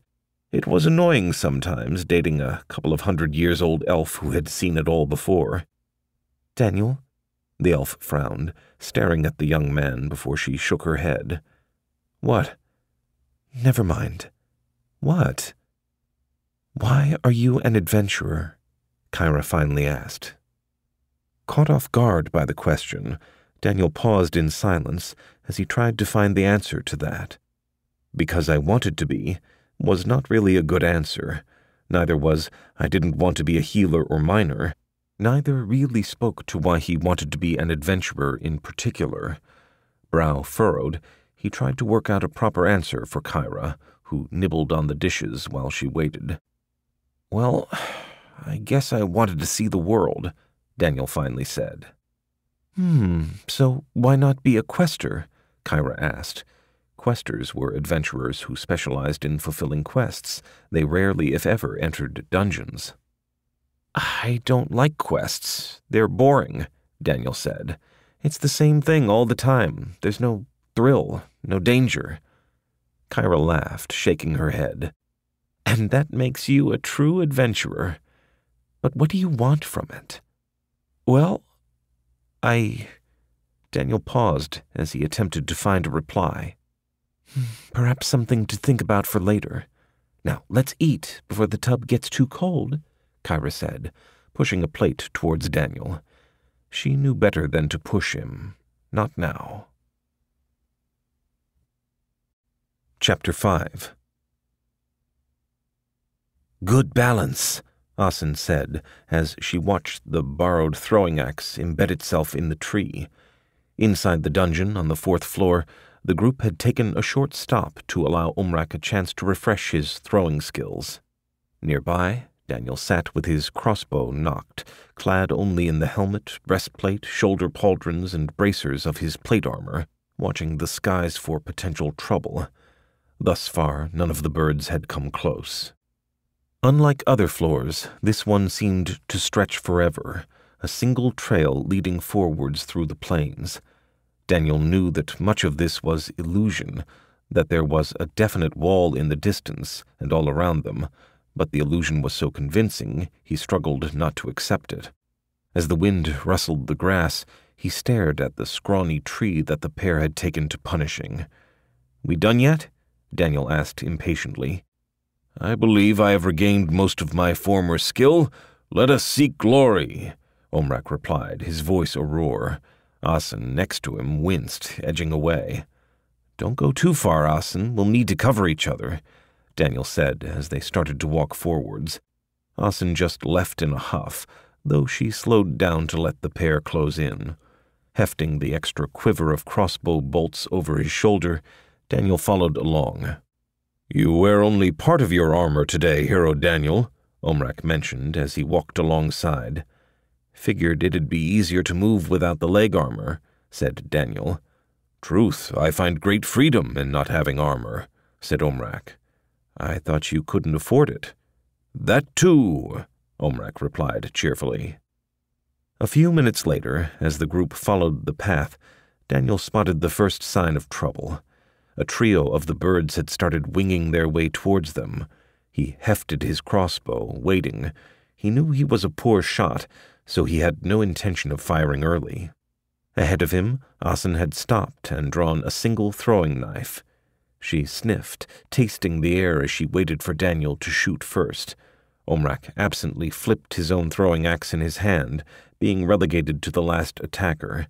After all, he only had 2 hatchets, so losing or breaking them was a serious concern. The trio watched the birds wing their way to them, getting closer and closer. Wide wingspans, a long hooked beak, and sharp talons that glinted kept the 3 watching. Just as Daniel raised his crossbow to aim at them, they turned and flew away, circling the group as they climbed high above the trio. "Weird," muttered Daniel. He could not think of a monster that actually refused to attack. "Go?" Asin asked after they watched the birds circle for a few minutes with no sign of coming down. "I guess," Daniel said. He could possibly hit one of them, but he really did not trust his aim. He could still remember missing stationary tree trunks a short few months ago. For that matter, he'd never tried to shoot directly into the sky before. The group started walking again, occasionally looking upwards at the circling birds. Not long later, a pair of birds winged over as well. Again the group set themselves, and again the birds winged away before the trio could attack them. Joining the initial 3, the new pair continued to circle the adventurers. For another uneventful hour, the party continued to trudge the dungeon level unmolested. Twice more, birds winged towards them, before finally joining the group above, circling the trio. In time, the group found themselves craning their neck upwards constantly, trying to discern what was happening and wary of attack by the large number above them. "Horses," rumbled Omrak. Daniel frowned, tilting his head to the side. He heard nothing in the wind. "I feel the trembling in the earth. Many horses," Omrak said. "Not horses," Asin said, exhaling with a huff. "Something ground." Ground. Eyes wide, Daniel squatted and placed a hand on the ground. He hissed, looking around desperately. "That's a 𝗕𝗂 worm." "I know not this monster," Omrak said, staring at the ground intently as if, by sheer force of will alone, he could see through it. "How do we fight it?" "You don't," snapped Daniel. Nothing. No rocky outcroppings, no solid earth. He cast his mind back, eyeing his mini-map, and then snapped, "This way!" Daniel took off at a run, leading the group to his new destination. His friends rushed along behind him, Asin quickly catching up and loping alongside. Instead of speaking, she kept her breath for the sprint. As they ran, the trembling grew in strength such that even Daniel could feel it through his reinforced solid boots. The group burst into the clearing of gravel that Daniel recalled seeing, only stopping when they were a good 10 feet in. Breath heaving, Daniel eyed the ground as he spoke between breaths, hands still flexing around his crossbow. "The worms travel deep underground until they are ready to attack. Then they surface. That's when they are most dangerous. If we survive that, they'll travel just below the surface until we kill them." "Why are we here?" Omrak asked, staring warily at his feet as the rumbling increased. Asin's ears perked up, her hand to the ground as she attempted to sense where the monster would erupt from. Daniel swayed lightly on the balls of his feet as he answered, "They're so large that it takes a while for what they eat to expel. If they eat the rock, it slows them down. A bit." Daniel was sweating, his breathing slightly faster than normal. Asin, having seen the unusual distress her friend was in, called out, "How now?" "What? Worm, no? I fought them as a miner," Daniel said. Memories of his father, of waiting and waiting for a man who never came back, and the story that came out later of a 𝗕𝗂 worm attack. It had been the worst attack the mine had experienced in ages, one that killed a half-dozen miners. Daniel shivered, his mind wandering as he was caught up in old memories. He did not notice the change in vibrational speed that indicated the monster was close. Asin realized her error with a start and dashed over, tackling Daniel a moment before the monster burst from the ground. The 𝗕𝗂 worm looked much like a normal earthworm, segmented body and a wide mouth that swallowed the earth as it lunged upwards. Unlike an earthworm, though, its body was as thick around as Omrak's waist. The smaller catkin was unable to move Daniel aside in sufficient time completely, the 𝗕𝗂 worm gripping and ripping part of his leg off. Daniel screamed in pain, even as the monster twisted in the air, arching its body to fall towards the pair of tangled adventurers. It slammed into Asin's back, only a last-minute activation of her shield rune stopping the monster from ripping a hole through her back. The catkin whimpered as the force of the blow compressed her chest even under the protection of the rune. Unable to pierce her defense, the worm began to dig along the ground to escape. Omrak roared, charging towards the pair and swinging his sword at the exposed segment. It took the giant of a man a single swing, muscles flexing as the blade parted the monster's body in half. Omrak howled in glee, using the momentum of his blade to slice again at the portion of body left behind as it still squirmed. The top half fled into the ground, squirming away before Asin could twist around to attack it. Daniel was curled up on the ground, hands clamped down on his injured calf to slow the flow of blood as he cast minor healing. The first spell scabbed the wound over, after which he cast Healer's Mark before he pushed himself to his feet. The crossbow banged on his thigh as he stood up, ignored by Daniel in favor of his mace. "Where is it?" he snarled, realizing he had not even taken off his shield. Now he had not the time to do so. "There!" Asin pointed with one hand, holding the other above her head, ready to throw her knife. Omrak continued to slice and kick the half of the worm that still squirmed, intent on killing it. Daniel watched as the monster twisted, coming around to where he stood. Struck by a sudden thought, He waited patiently till the monster was nearly on him before he jumped and swung his mace into the ground while activating his skill proficiency, 𝗵𝗏𝗄𝗃 blow. The attack doubled the strength of his strike, passing through the earth to the monster. It injured the worm, making the monster swirl away. Daniel snarled, taking a step forwards and triggering another 𝗵𝗏𝗄𝗃 blow immediately, but only managing to catch the end of the monster, making it change direction again. Daniel was distracted from his obsession with the worm by a pained yowl. Asin had a deep cut along one shoulder, her other hand waving a knife against the birds that were dive-bombing her. Before Daniel could take this in fully, he realized that a bird was coming at him.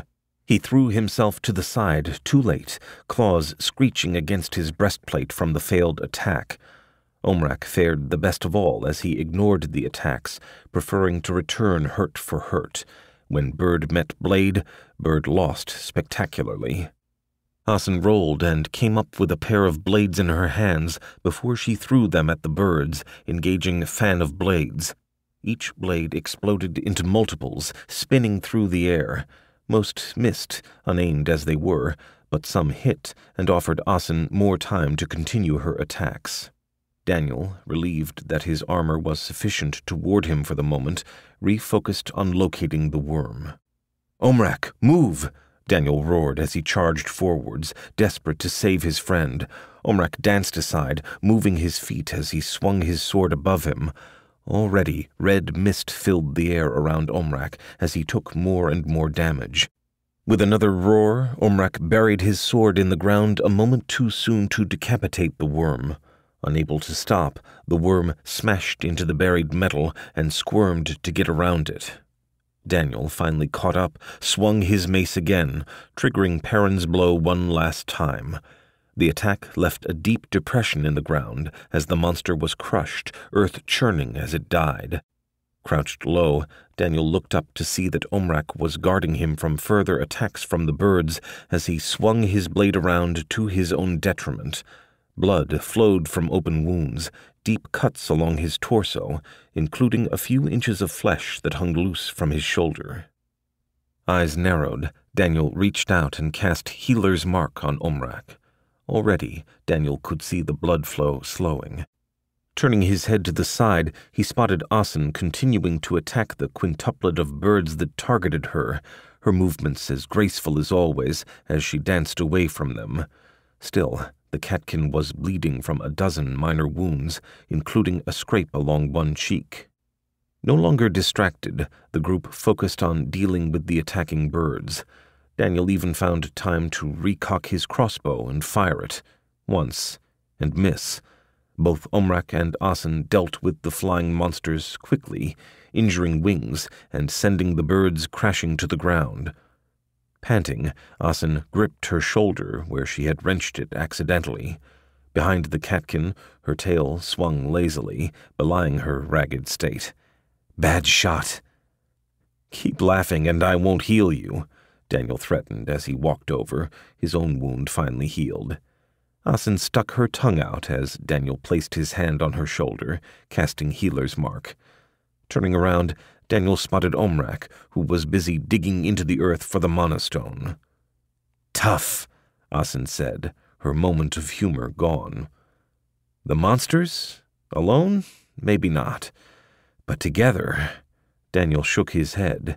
He definitely felt he had made a mistake not wearing his full suit of armor. "A glorious fight," Omrak said, grinning. "Blood and feathers all around." Asin snorted before she pointed to the way they came and tilted her head to the side. Daniel blinked, glancing backwards and then at Omrak. Either choice they made, it was unlikely they would finish the level this day. Chapter 6. "𝗵𝗄𝗃 worms and 𝗔𝗱 raptors," 𝗕𝗏 said as he wrote down the information the group provided. "Working together too very interesting." After their first fight, the trio decided to retreat to the entrance before wandering in an elaborate circle to draw additional 𝗵𝗄𝗃 worms. Interestingly enough, unlike other levels, the fourth level had few attacks, and the group only had a chance to test their skills out twice more before they called it a day. "Good-sized stones, though," 𝗬𝗂𝗃 said, tapping the trio of large mana stones that he had set apart. "C-grade 8s and 9s are very good for the level.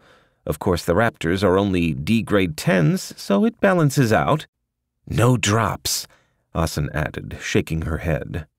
"True. The second level seems to be the best level for the farmers for now," 𝗬𝗂𝗃 mused before he let his eyes wander over the stones again. "Anything else?" "No, that's about it," Daniel said. "Well, you're still in the lead," 𝗬𝗂𝗃 reassured the group as he finished totaling up their earnings. "I'm sure you'll work out a plan to get through the floor soon." "I think, well, it shouldn't be a problem tomorrow," Daniel replied, glancing to his friends, who offered nods in exchange. It seemed strange to be progressing through floors so quickly, but really the first few floors had mostly been a matter of searching for the exits at their levels. "Well, I guess we'll see you tomorrow," Daniel said, waving goodbye. "Yes, tomorrow," 𝗬𝗂𝗃 said as he worked to hide his yawn. Outside, the group glanced at one another before Daniel spoke up. "Drinks at the top?" Quick nods of confirmation lead to the group taking a stroll down to the nearby inn. The Spinning Top was not the only inn in town, but it had three things that made it a popular watering hole. Firstly, the cooking was above average to superb. Secondly, 𝗬𝗃𝗃 kept a clean and well-mannered location. And thirdly, and perhaps most importantly, it was close to the town center. For weary adventurers, finding a place to sit and eat after a long day's delve ensured that the top was constantly busy when the dungeon was open. Inside, Daniel quickly spotted and snagged the very last open table. It was in the far corner of the inn, a decent distance from the fireplace, but also the farthest away from the top's most recent star attraction, the Crimson Elms. Seated on their chairs, the group regaled the rapt audience with tales of an advanced dungeon. Any other day, any other group, Daniel would have been right there with the rest of the adventurers, drinking in the stories like the lifeblood they were. Stories, no matter how exaggerated, often held hints for beginner adventurers of what to expect in future dungeons. A survivor, no matter the reason why, had something to teach, and in a profession where so many died, any crumb of knowledge was important. "They cleared the third floor today," 𝗬𝗃𝗃 said as she deposited the tankards of ale and a cup of 𝗪𝗏 for Asin.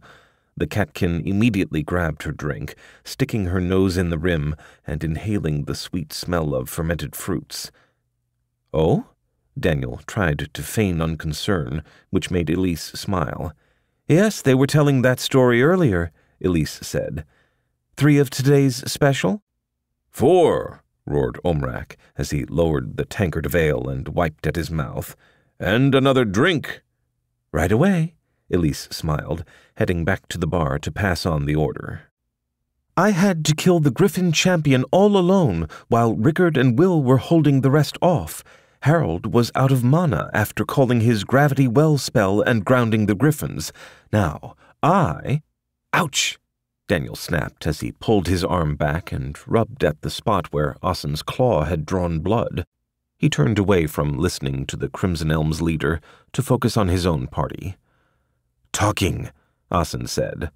"Tomorrow, we run?" Daniel blinked and nodded, rubbing his chin. It was the continuation of the discussion while they waited. "I say not. They are small monsters, unworthy of running from," rumbled Omrak. "We should walk forward with confidence. We know how to defeat those worms now." "You know," Daniel grumbled. Unlike the rest of them, Omrak had the ability to stab his sword straight down into the ground due to his combined skill proficiencies. He could spear the monster as it rose, injuring and driving it away. It made him entirely safe from the attacks. The rest of us are working it out. "Bah, your skill injures them," Omrak said. "If I hit at the right time, too early and it does nothing." "Is same for me," Omrak shrugged. "All fights are a risk." "Run," Asin said. "Down. More monsters. Coin." Daniel nodded to that. It was a definite point. The level seemed to be straightforward. All they had to do was run in a straight line along the path to find the exit. If they did that, they should find it. They might skip the champion this round, but if they could complete the level, they might earn more on the next level. Pride or not, their goal was to earn coin after all. Today's earnings were even lower than yesterday's. In the end, it was his shrinking coin purse that made up Daniel's mind. "We'll run." Omrak humphed and crossed his arms. His sulk lasted until the plates of sliced lamb appeared, at which point it disappeared as quickly as the food into his mouth. Asin inhaled the strong scent of lamb mixed with herbs, doused in a gravy of fermented bean and meat juice. She grinned, slicing apart the potatoes first and dragging the tuber along the gravy before popping the meal into her mouth. She sighed slightly, the mixture of rich, thick gravy and steamed potatoes settling her hunger. Plans made, the group fell silent. Tomorrow would be interesting. Jogging in full plate sucked, Daniel decided. It was hot, it was heavy, and it was exhausting. Ahead of him, he could see Asin crouched with a hand to the ground, feeling for the tremors that indicated a worm. Daniel had left his crossbow behind, having decided against the extra weight today, so it would be up to Asin and Omrak to protect them against the birds. Not that Daniel himself had been of any real use before anyway. Omrak, beside him, jogged along easily, chuckling at Daniel. Without armor, the giant barbarian had a much easier time of it. "There are more birds now than ever." "Yes," Daniel panted. "I believe they come because we have not stopped," Omrak rumbled, gesturing above. "I fear we run into danger." Daniel nodded, waving to Asin to stay where she was. She frowned, raising an eyebrow in inquiry when they closed. "We must fight soon, or if we are forced to later, we will be at a disadvantage," said Omrak. Asin growled, and then looked up before curling her claws on the ground. "One closing, maybe outrun, if Daniel faster." "Not happening," Daniel gasped as he sucked in lungfuls of air. He forced himself not to bend over, to stay standing. He did, however, pull his helmet off to cool down and allow himself to drink from his water skin easier. "Fight!" "Good," rumbled Omrak as he stepped aside and unsheathed his sword before burying it in the ground and stripping off his shirt. Undressed, Omrak lifted his sword again and began to tap it on the ground, just lightly, as he waited in an attempt to draw the monster to him. Daniel moved aside quickly to give Omrak space as he scanned the horizon. "Is that the elms?" Daniel said as he squinted back the way he came. In the distance, he could see figures moving, and the elms were the only others on the 4th floor thus far. A moment later, he saw the birds that had collected above the other group suddenly collapse as if a giant hand had crushed them. The elms broke apart and alternately stomped, kicked, stabbed, and smashed the ground, or, more likely, the monsters that were on the ground. It took the group barely a half-minute before they started walking again. "I guess that's what gravity well does." "Focus!" Asin hissed at Daniel, and he found himself grimacing again. Right, they had their own monsters coming in soon. He fell silent, head bent as he focused on the trembling in the earth as the monster coasted inside the ground. Daniel was once again grateful that whatever made it possible for the 𝗵𝗂 worms to move at such speed underground also made it possible to detect them so easily. Asin yowled slightly, arching her back in anticipation of jumping, before she looked to where Omrak continued to bang on the ground. Omrak stopped his tapping after a moment, and then roared as he plunged the blade into the earth, leaping backwards immediately after. Cued to attack, Daniel dashed towards the sunken blade. The 𝗵𝗂 worm burst forth from the ground, injured by the strike with its mouth torn open on one side.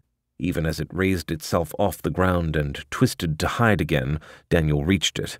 The stocky adventurer roared as he loosed Perrin's blow, smashing the monster higher into the air. The worm's body elongated under the attack and pulped under the mace, splattering Daniel with warm blood. Above, the birds dived and were met by Asin's fan of knives. The survivors flocked closer, the lead bird struck by Omrak's thrown axe and falling to the ground in a bloody fan of feathers and meat. Daniel paid no attention to what was going on above him as he pounded on the 𝗵𝗂 worm with his skill. Even the bird that attempted to pierce his armor with its razor-sharp beak and peck at his body from its perch on the ground failed to draw his attention. Asin almost chuckled as she watched Daniel, one hand swinging and cutting any attacker while the other tossed knives underhand. The catkin would have to spend a few minutes finding all of them later on, but it was why she marked each knife with her scent each morning.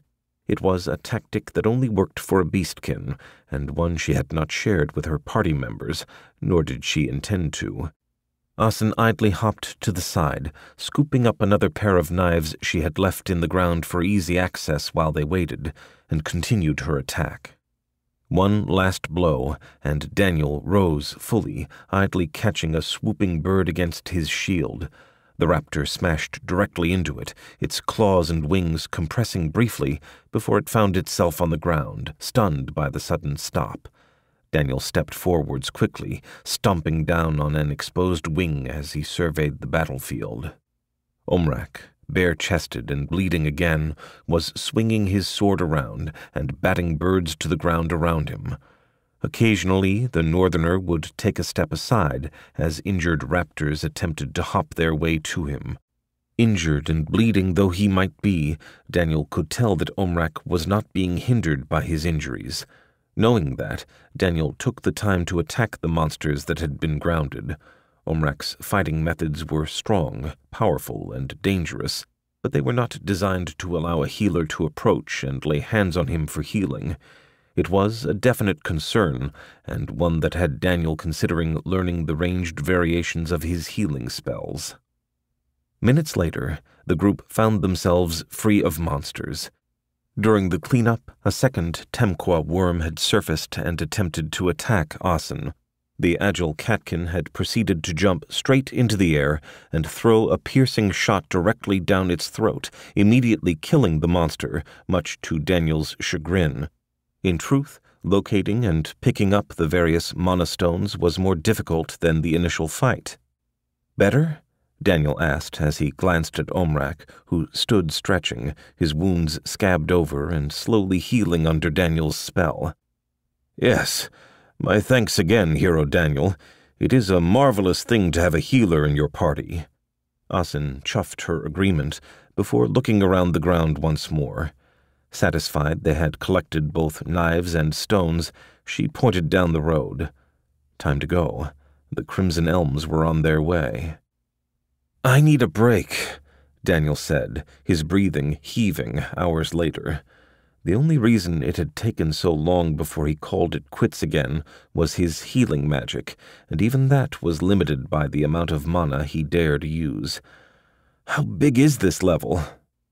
"Big," Asin said. "It does seem extensive," Omrak added, shaking his head as he surveyed the land around him. Twice more already, the group had needed to pause to deal with the building numbers. Behind them, the Crimson Elms continued to trudge onwards, more than content to let the 𝗵𝗂 worms attack as they walked. "It reminds me of stories of the Lona Plains." "It reminds me of the road from Peel," muttered Daniel wryly. Flat, boring, and endless that road had been.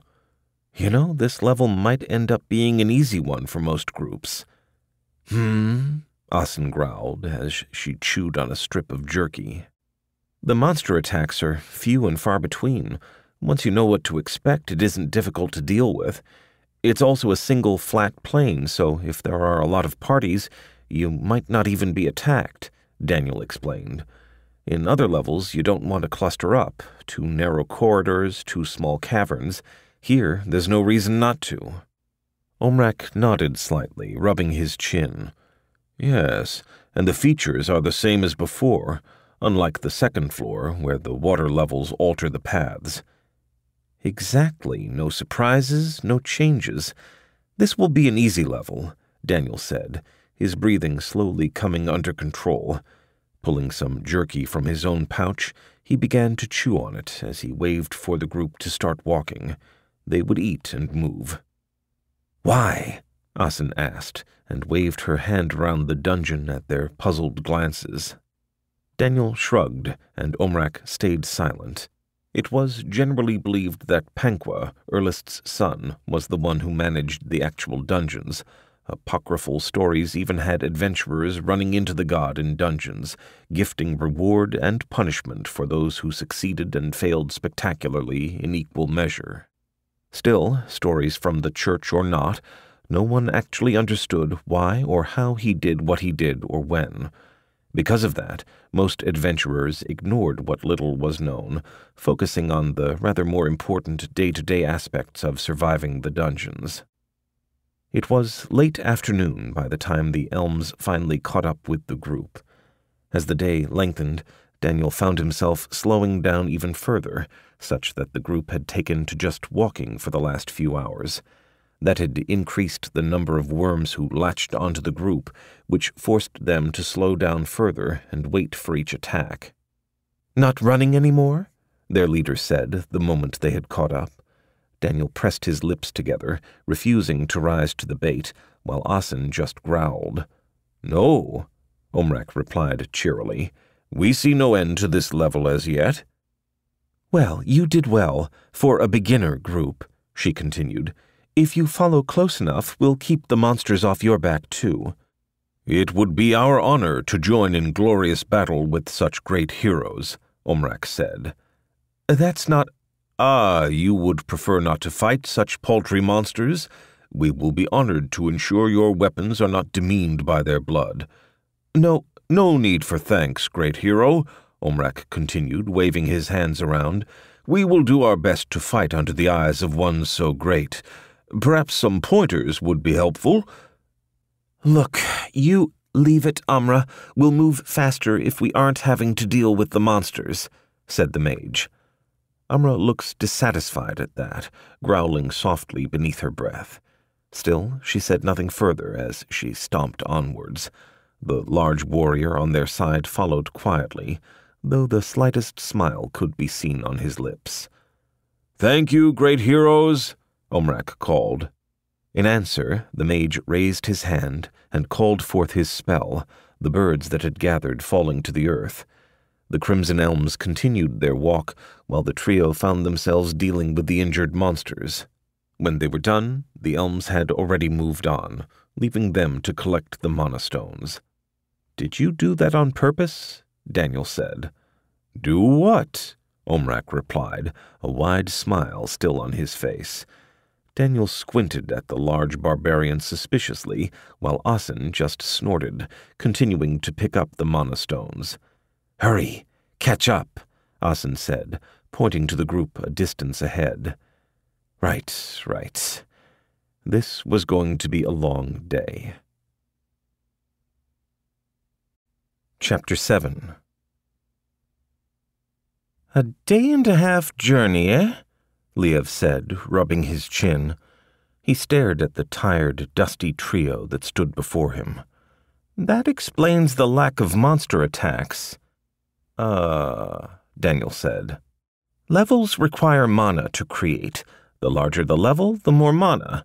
Beginner dungeons are beginner dungeons, partly because there is only so much mana that they have access to. It's why they are limited to 10 levels, 𝗬𝗪 continued. More mana spent on a level to make it larger means less monsters." "Interesting," Asin said approvingly. "You did not fight the champion?" 𝗬𝗪 asked, glancing at the stones before him. "No, the elms did." "Did you see it?" "Yes, it was enormous, thrice as large as a normal worm. No birds, though, not any more than normal," said Daniel. "Tough, and you have to be much more careful than before. You really can get injured." "Did you reach the 5th level?" 𝗬𝗪 asked as he finished totting up their earnings. "Yes, we didn't explore, though," Daniel said. "It was just a room with a door. Didn't want to test the door out." "A door?" 𝗬𝗂 said, running a hand through his red hair. "Well, might be many things. Going in tomorrow, then?" "Definitely," Daniel said. His earlier misgivings were still there, but after meeting the group, he knew he would not give up. If they lost, they lost, but he was not about to let the arrogant Crimson Elms saunter in without any challenge. Asin beside him just nodded, already splitting the coins. The pile was significantly higher than their previous trip.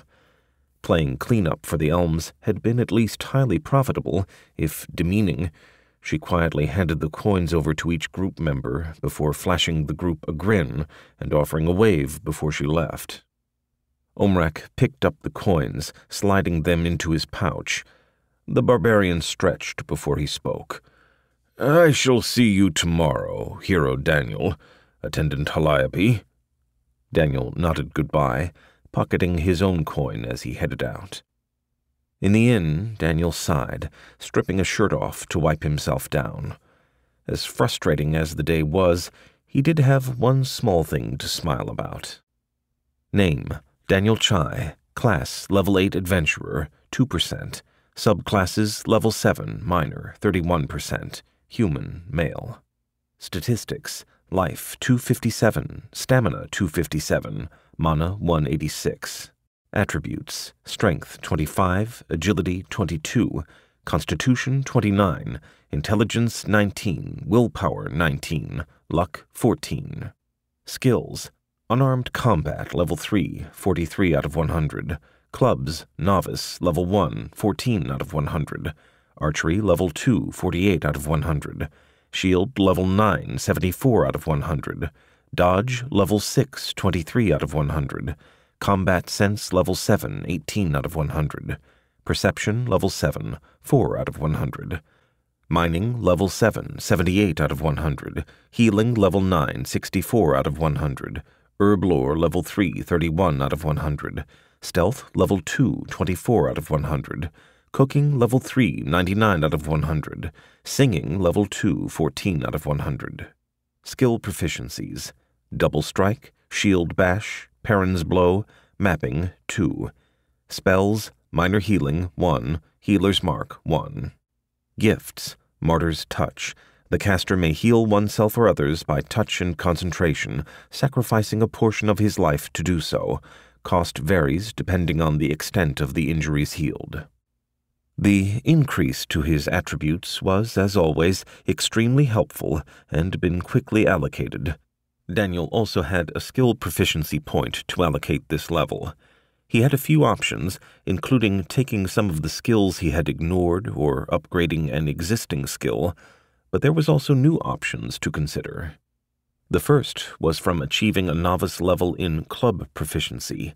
He had two options at this point. He could either purchase Mighty Blow, which was a more powerful version of Power Strike, or he could purchase Elemental Blow.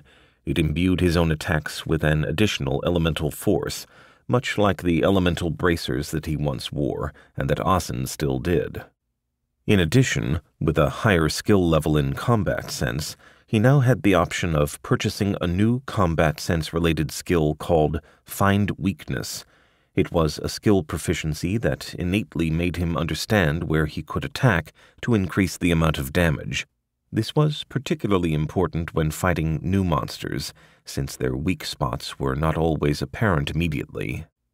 As always, he could also dedicate his skill proficiency to increasing one of his existing skills, but those, while useful, were not particularly interesting. One day perhaps he might acquire Triple Strike, but for now its beginner variation worked well enough. Nor did he desire to spend his point on upgrading his healing spells. At the very least, he wanted to wait till he could acquire a ranged variation. Both new options were powerful for different reasons, but in the end he found himself selecting Find Weakness. The reason was simple. Elemental Blow required him to use mana, something that he needed for healing. Find Weakness, on the other hand, was a passive skill proficiency, and thus was more powerful overall. Having made his decision, he selected it and looked over the information silently. Find Weakness, increased understanding of opponents and ability to detect weaknesses. Skill, passive. Cost, not available. Effect, user has a 20% plus 5% chance per level of combat sense to find weakness. Satisfied with his choice, Daniel sighed and closed his eyes. Even if it was in the middle of the day, the adventurer had been awake and moving for a day and a half as it stood. He was exhausted and tired, and really just needed some rest. Later that evening, 𝗂𝗓 pushed open the door to his room. She laughed, seeing the sprawled-out form of the adventurer as he lay there, shirtless, with a touch of drool slipping out of the corner of his mouth. The elf moved into the room, pushing against Daniel's discarded clothing on the desk to clear some room for the food she had acquired downstairs. "Daniel," 𝗂𝗓 said as she gently pushed against his shoulder. "Daniel, dinner," 𝗂𝗓 said again, prodding his shoulder harder. He rolled over, and the elf grinned impishly, sneaking a finger between his armpits to tickle it. "Ah!" Daniel said, sitting up and glaring at her. "Evening," 𝗂𝗓 said, leaning over and kissing him on the lips. "I brought dinner. You need to eat." I guess." Daniel rubbed at his face to clear the sleep from his eyes before he swiped at his mouth just before his stomach growled. "What would I do without you?" 𝗂𝗓 fell silent at those words, turning away to pick up the plates and return with them to the bed. She handed Daniel's plate to him, while she began to poke at the crust of her pie to mix it in. "Did I say something?" Daniel asked, frowning at the sudden change of atmosphere. "No, you didn't. Not really. It's just, well, you're going to be gone soon," 𝗂𝗓 said. "It's just coming up so fast." "Oh," Daniel blinked, shaking his head, and then he reached out and hugged her. "I'm sorry." "It's fine," 𝗂𝗓 said, her voice soft and slightly tired. "It's fine. It's not as if I didn't know to expect this." Daniel nodded into her hair, just hugging her harder. That, too, was true. "Eat," 𝗂𝗓 said again, elbowing him slightly to make him let her go. "I keep telling you that recently, don't I?" Daniel laughed slightly, and then turned to his pie. She was right. Still, he would miss her. They ate in silence for a time, both of them lost in their own thoughts, before 𝗂𝗓 shook her head, visibly pushing the morose thoughts aside. "Come, summer is not ended," she said. "It's autumn." 𝗂𝗓 smiled, kissing him on the lips. "Now, tell me about your delve." "Well, we tried running the floor. That was a mistake. If I didn't have my gift," Daniel said, 𝗂𝗓 leaning in with interest. Chapter 8. Standing on the 5th floor after the first doorway, the group stared at the small tile set arrayed before them and the locked door. Even Omrak's great strength had been unable to budge the handle, and striking the door had not worked either. It was obvious that they were meant to solve the puzzle of the tiles. "What do we do?" Daniel said, staring at the set of multicolored tiles. It was a large set, 30 pieces wide and 30 pieces long, with a series of 5 colors. All the spaces but one were filled. "Move?" Asin growled, pointing at the tile space that was open. "I guess," Daniel said, and glanced at Omrak, who shrugged. "Right, move it is," Daniel said, and gently pushed one tile to the next. The moment he did, 3 of the red tiles that were now in the same line shimmered and disappeared. "Huh." Omrak glanced down at the tile set, noting the disappearance, before he returned his gaze back to the room, his sword held at the ready. Asin's lips peeled backwards in a predatory grin before she prodded another tile in the open space to make a set of 4. These tiles shimmered and disappeared, other tiles above clanking together as if pulled by a force. This created another set of colored tiles, which disappeared too before the experience repeated once more.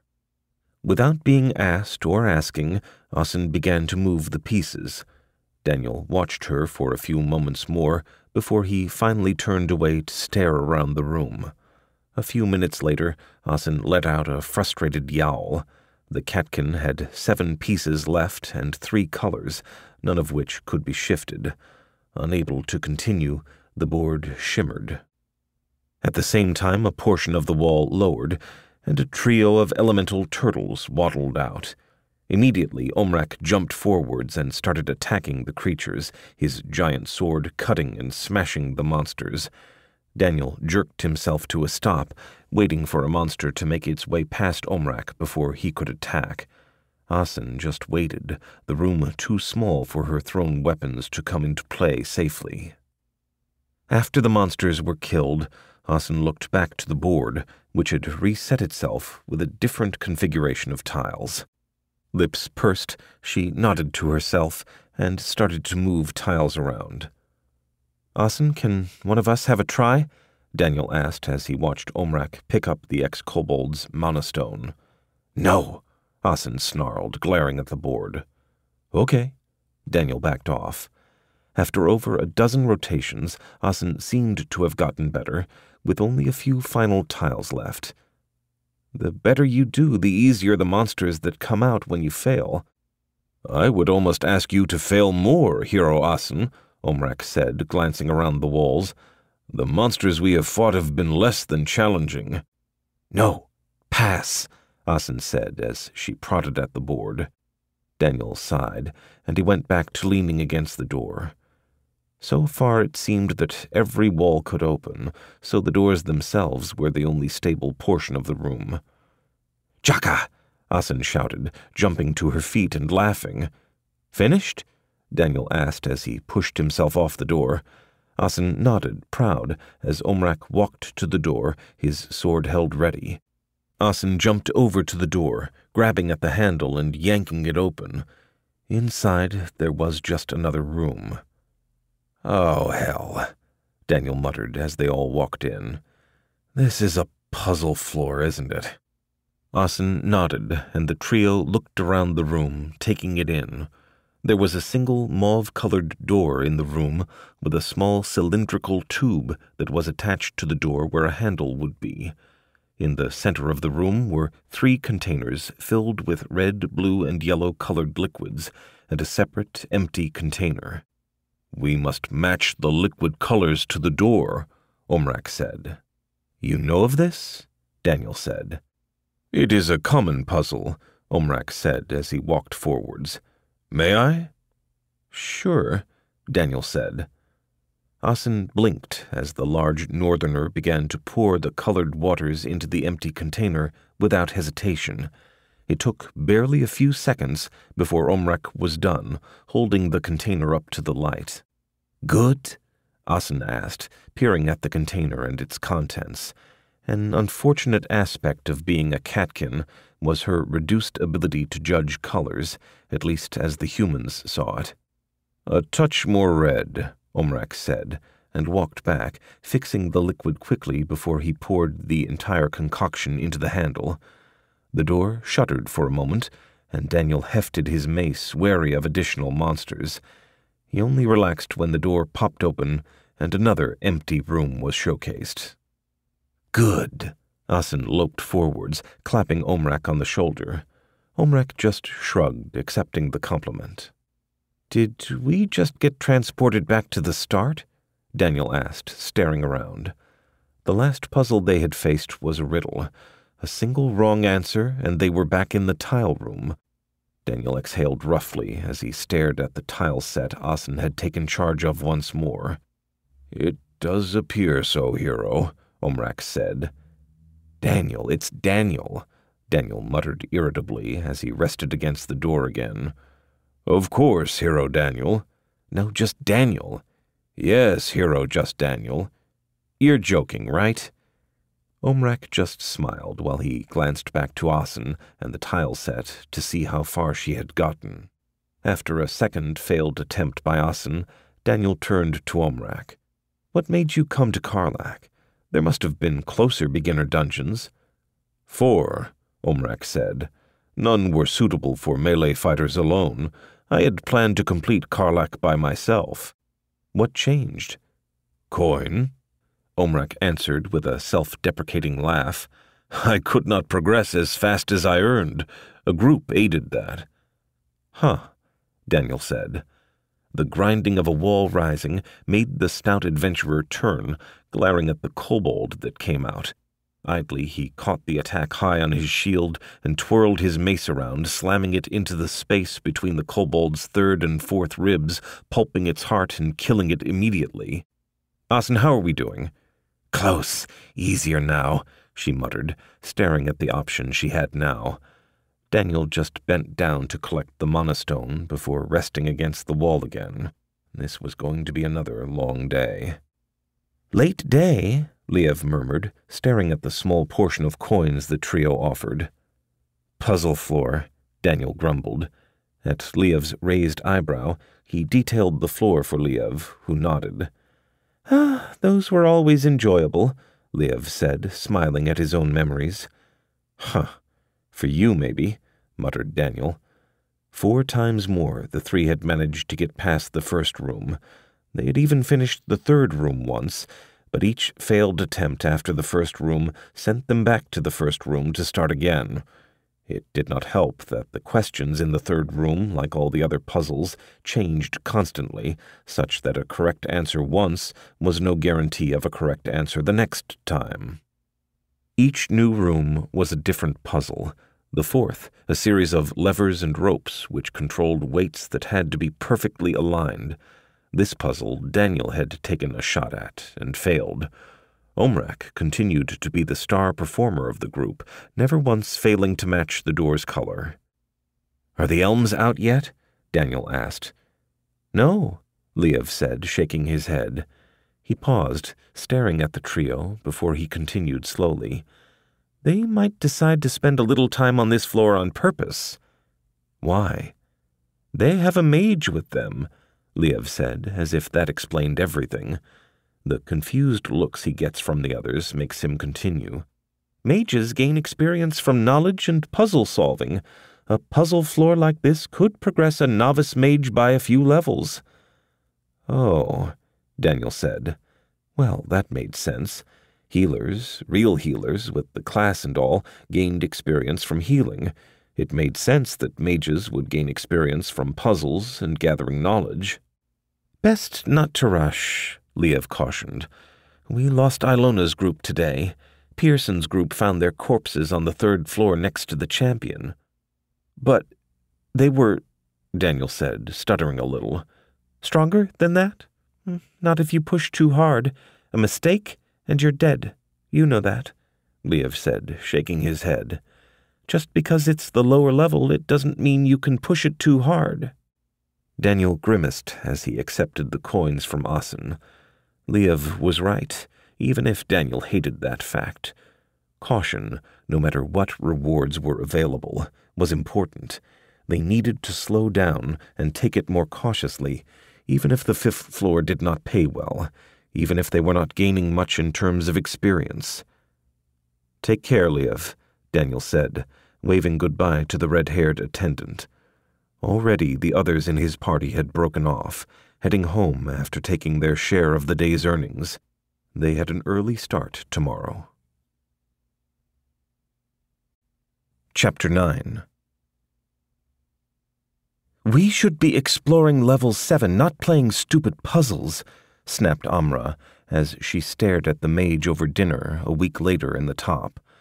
Daniel and Asin were quietly eating their meal not far from them that evening, enjoying the warmth from the fireplace close to them. The trio of adventurers were still stuck on the 5th level, though at least they now knew that there were 8 rooms in total. The last room held no puzzle, just the floor champion. If they could puzzle out and beat the 7th room by tomorrow, they might finally be able to move on. "We agreed to split our time," Harold the mage said calmly. "Is this a formal request to change our agreement?" Omrak growled, but sat down with a thump, refusing to meet the mage's eyes.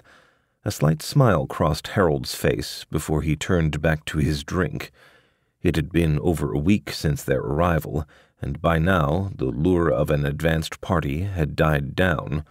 There were still those who asked for and listened to the stories Omrak was more than willing to tell, but for the most part, the adventurers had their own stories to tell. The town buzzed with commerce now, and even 𝗪𝗟 was talking of expanding her inn.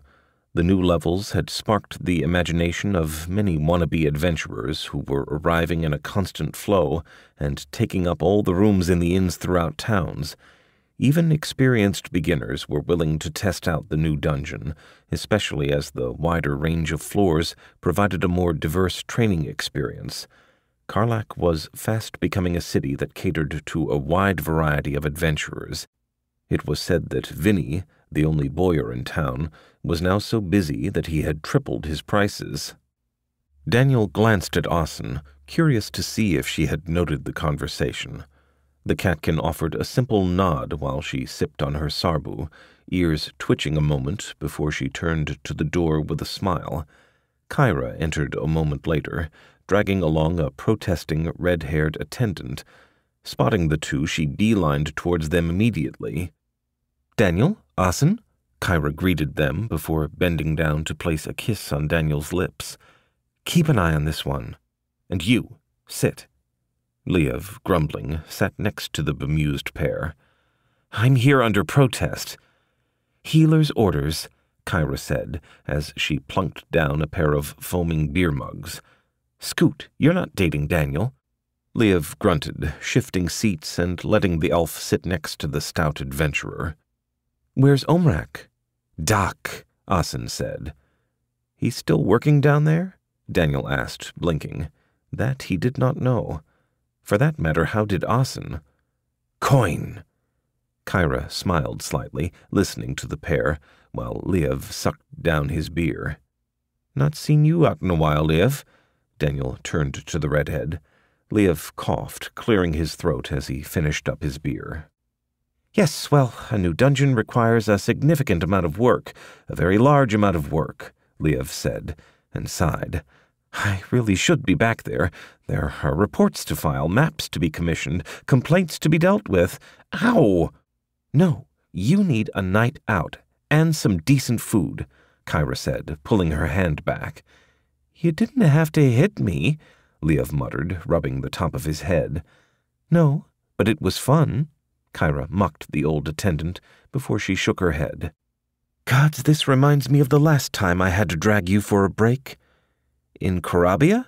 𝗬𝗏 said. "Yes," Kyra said, smiling slightly. "We had to pull you from the library by force just to get you to eat after 3 weeks. They had dozens of books I never did see anywhere else. I had to copy them down," 𝗬𝗏 said. "That's what you always said." Kyra rolled her eyes. "You two adventured together?" Daniel asked, glancing at the pair.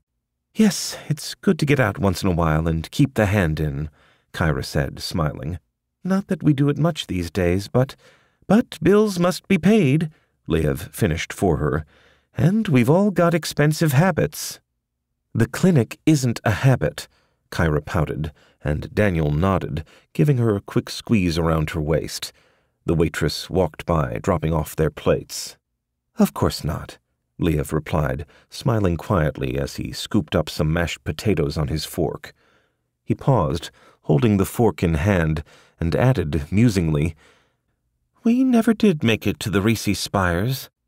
"No, maybe another time," Kyra replied. "Isn't that the master dungeon?" Daniel said. "One of a dozen in the world?" "Yes, one of the 2 that lie within the borders of Brod," 𝗬𝗏 said.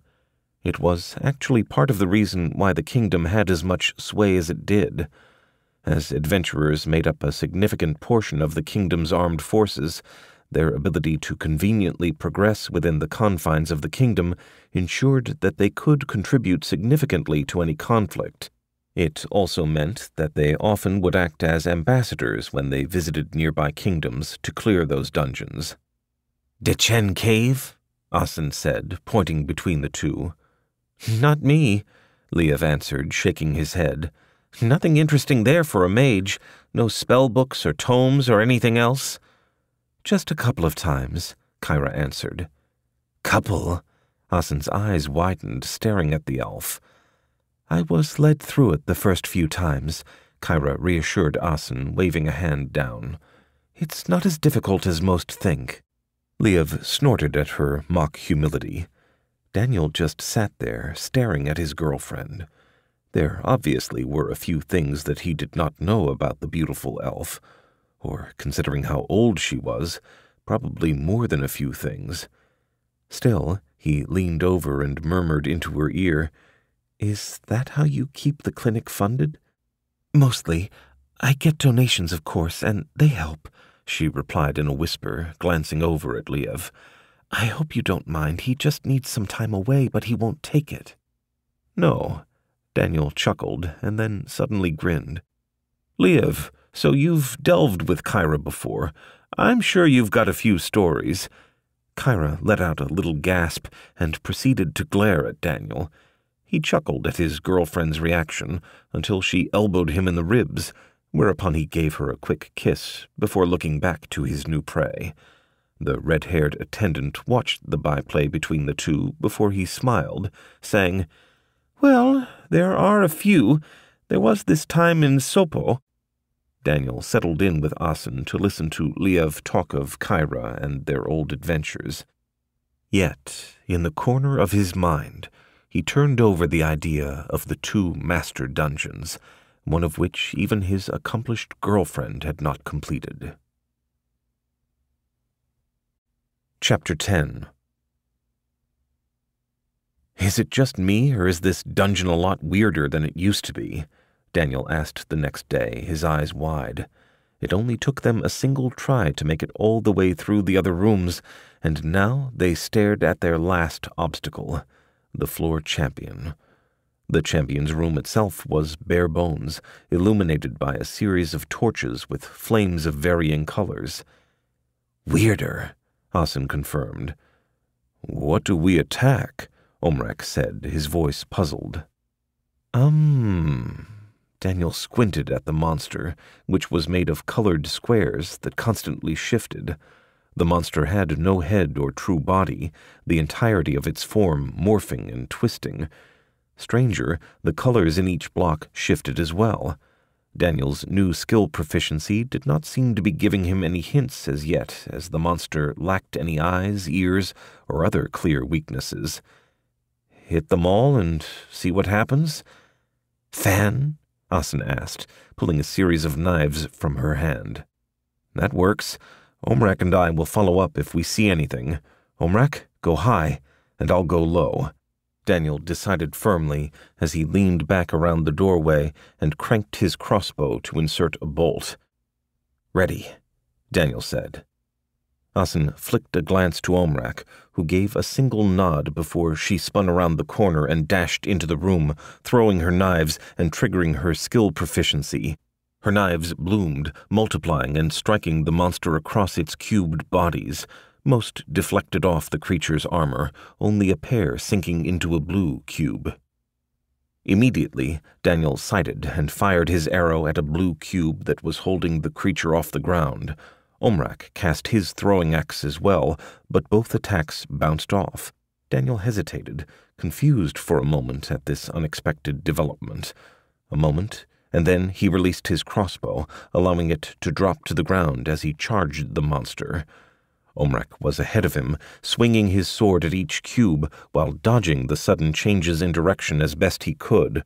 Asin scampered to the side as well, flinging her knives at random cubes as they attempted to figure out what the puzzle solution in this case was. "Green!" Omrak roared as his blade sank into the colored cube. He tore the blade out even as Daniel, a moment later, managed to land his own successful blow. Asin's thrown knife a few seconds later clattered off a similarly colored cube at the creature's top. Omrak, his attacks no longer working, had switched to randomly striking again. A sudden shift in the cubic body resulted in the northerner being smashed without warning, throwing him back. Daniel, nearby, could almost swear he heard the bones break. He had no time to pay attention to his friend, as the monster now turned its attention to him. Forced to defend himself, Daniel worked his shield and mace together to block and parry attacks that came in sudden surges of colored blocks. Omrak returned to the battle in a violent explosion, his sword bashing the monster away from Daniel. Daniel exhaled with relief, spending a moment to catch his breath. There had to be a pattern to how you could win, but so far they had not figured it out. The vulnerable cubes did not change after each attack, nor did they rotate in any specific order or location. They were timed in some way, but that in itself was not sufficient. Daniel drew another deep breath, readying himself to step forwards when the light flickered again. Drawn to the torches, he frowned. One torch, the one that was colored green, seemed stronger than the others right now. Acting on instinct, he called out the color. Asin did not break step as she avoided an attack and sank a knife into an exposed green cube. Omrak was too busy to attack as he defended himself, and by the time Daniel ducked and twisted out of the way from the monster's attacks, the flame had flickered. However, Daniel could see Asin's blade embedded in the green cube. "Yellow!" Daniel called out as he slammed his mace into the appropriately colored cube. "The torches! Follow the torches!" Once they had figured out the monster's vulnerability, the battle became easier. Each attack that injured the monster slowed it down further, making the shifting in blocks jerkier. Attacks that had bruised and injured before were made simple to avoid or block, and when the monster finally stopped rotating and twisting, the trio collapsed, tired. Daniel groaned slightly as he forced himself up, walking over to Omrak to cast Healer's Mark on him, and then moving to Asin, who was rubbing at her ankle. He smiled slightly at her nod before he pulled open the floor chest to pocket the monostone. Well, that was not so bad. Certainly the information would be something that Liev would be grateful for. As the group entered the 6th floor, they were forcefully reminded of the previous 2nd sector of the dungeon, where the 𝗓𝗃𝗀 crawler used to live. Unlike the previous caves, the passages here were all on one level, but they were very much caves with dirt floors, dripping water, and passages that they had to walk through. "Crawlers?" Daniel muttered, looking around. This seemed similar, but the fact that it was all on one level seemed to indicate another type of monster was here. Perhaps the dungeon just decided to repeat the similar layout because it was easier. Or was it the god, 𝗵𝗃𝗃? Was he influenced by what had been present before? Did dungeons or 𝗵𝗃𝗃 care? No. Omrak walked forwards and pointed to the ground. "These tracks are different." Asin walked over, squatting down and running clawed fingers along the tracks. She held her palm out to them, measuring size and later depth with furrowed brows. Humanoid tracks in a way. "Thin." "Yes, definitely," Omrak said. "Skeletons?" Asin hissed at the mention before she stood and pulled out her melee knife. Daniel hefted his own mace as he stepped forwards to take the lead on instinct. Omrak growled softly as he stared at the corridors before he sheathed his own sword and pulled out a throwing axe to wield. "Well, let's try this out," Daniel muttered, walking forwards into the dark, lit only by the torch that Omrak helpfully held for them. After all, they had time, since they had completed the previous floor so quickly. At the least, they could learn what monsters they were to face. A part of Daniel sighed, wondering if he would ever get to use his crossbow. It certainly felt like he kept getting relegated to being the melee fighter. Even Omrak was better and faster with his throwing axes than he was. Then again, perhaps if he spent more time on the range, it would help as well. Daniel's musings about his shortcomings came to an abrupt end as the clinking, grating sound of bone knocking on bone traveled through the air. He frowned as he raised his shield higher before entering the cavern. Inside, he quickly spotted a dozen skeletons, held together by eldritch means. Bones floated above one another or scraped together when a movement came too fast, like when the creatures turned to the new intruder, mouths opened wide. To Daniel's surprise, the group let loose an unnerving, otherworldly howl that froze the adventurers in their tracks while the skeletons charged. As the first skeleton reached him, swinging its bony hands at Daniel's face, Daniel jerked back, brought to his senses by the attack. His helmet saved his eyes and face, but the monster still left a long, bleeding scratch against his exposed chin. The pain shocked Daniel into action, his mace swinging sideways to beat a hand aside even as he hunkered down beneath his shield. Behind, Asin was shocked awake by the underworld stench. Dry earth, musty bones, and something else, something unnatural, assaulted her sensitive nostrils. She snarled in a low rumble as she darted past the still frozen Omrak, elbowing him in the side as she moved to guard Daniel's left. Omrak grunted in shock, the pain bringing him back to the unfolding battle. Roaring in rage, Omrak stepped forwards to Daniel's side before he chopped down with his axe at an exposed bone. The shorter axe swung down, barely missing the stalactites that hung from the ceiling, before cracking into the collarbone of the skeleton. Again and again Omrak attacked, rage taking over his senses at the unnatural fear the monsters engendered within him. By sheer strength, Omrak was able to smash the bones apart, but it took multiple strikes. Daniel with his mace was the most suited to this, the metal edges crushing and pulping bones with each strike. Occasionally, Daniel would take a step forwards and lash out against another monster to help the monsters focus on him as the spearhead of their tight triangle.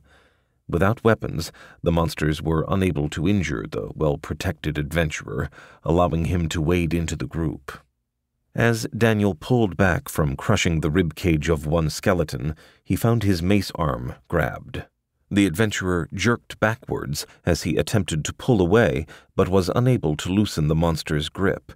He struggled for a moment as the skeleton threw its body on top of his arm, forcing Daniel to lift the entire monster. Another skeleton grabbed at his shield as he was distracted, pulling it down as a third monster launched itself at the adventurer directly. Only a last-minute lowering of his helmeted head allowed Daniel to protect his face as the monster tried to bite at the exposed flesh.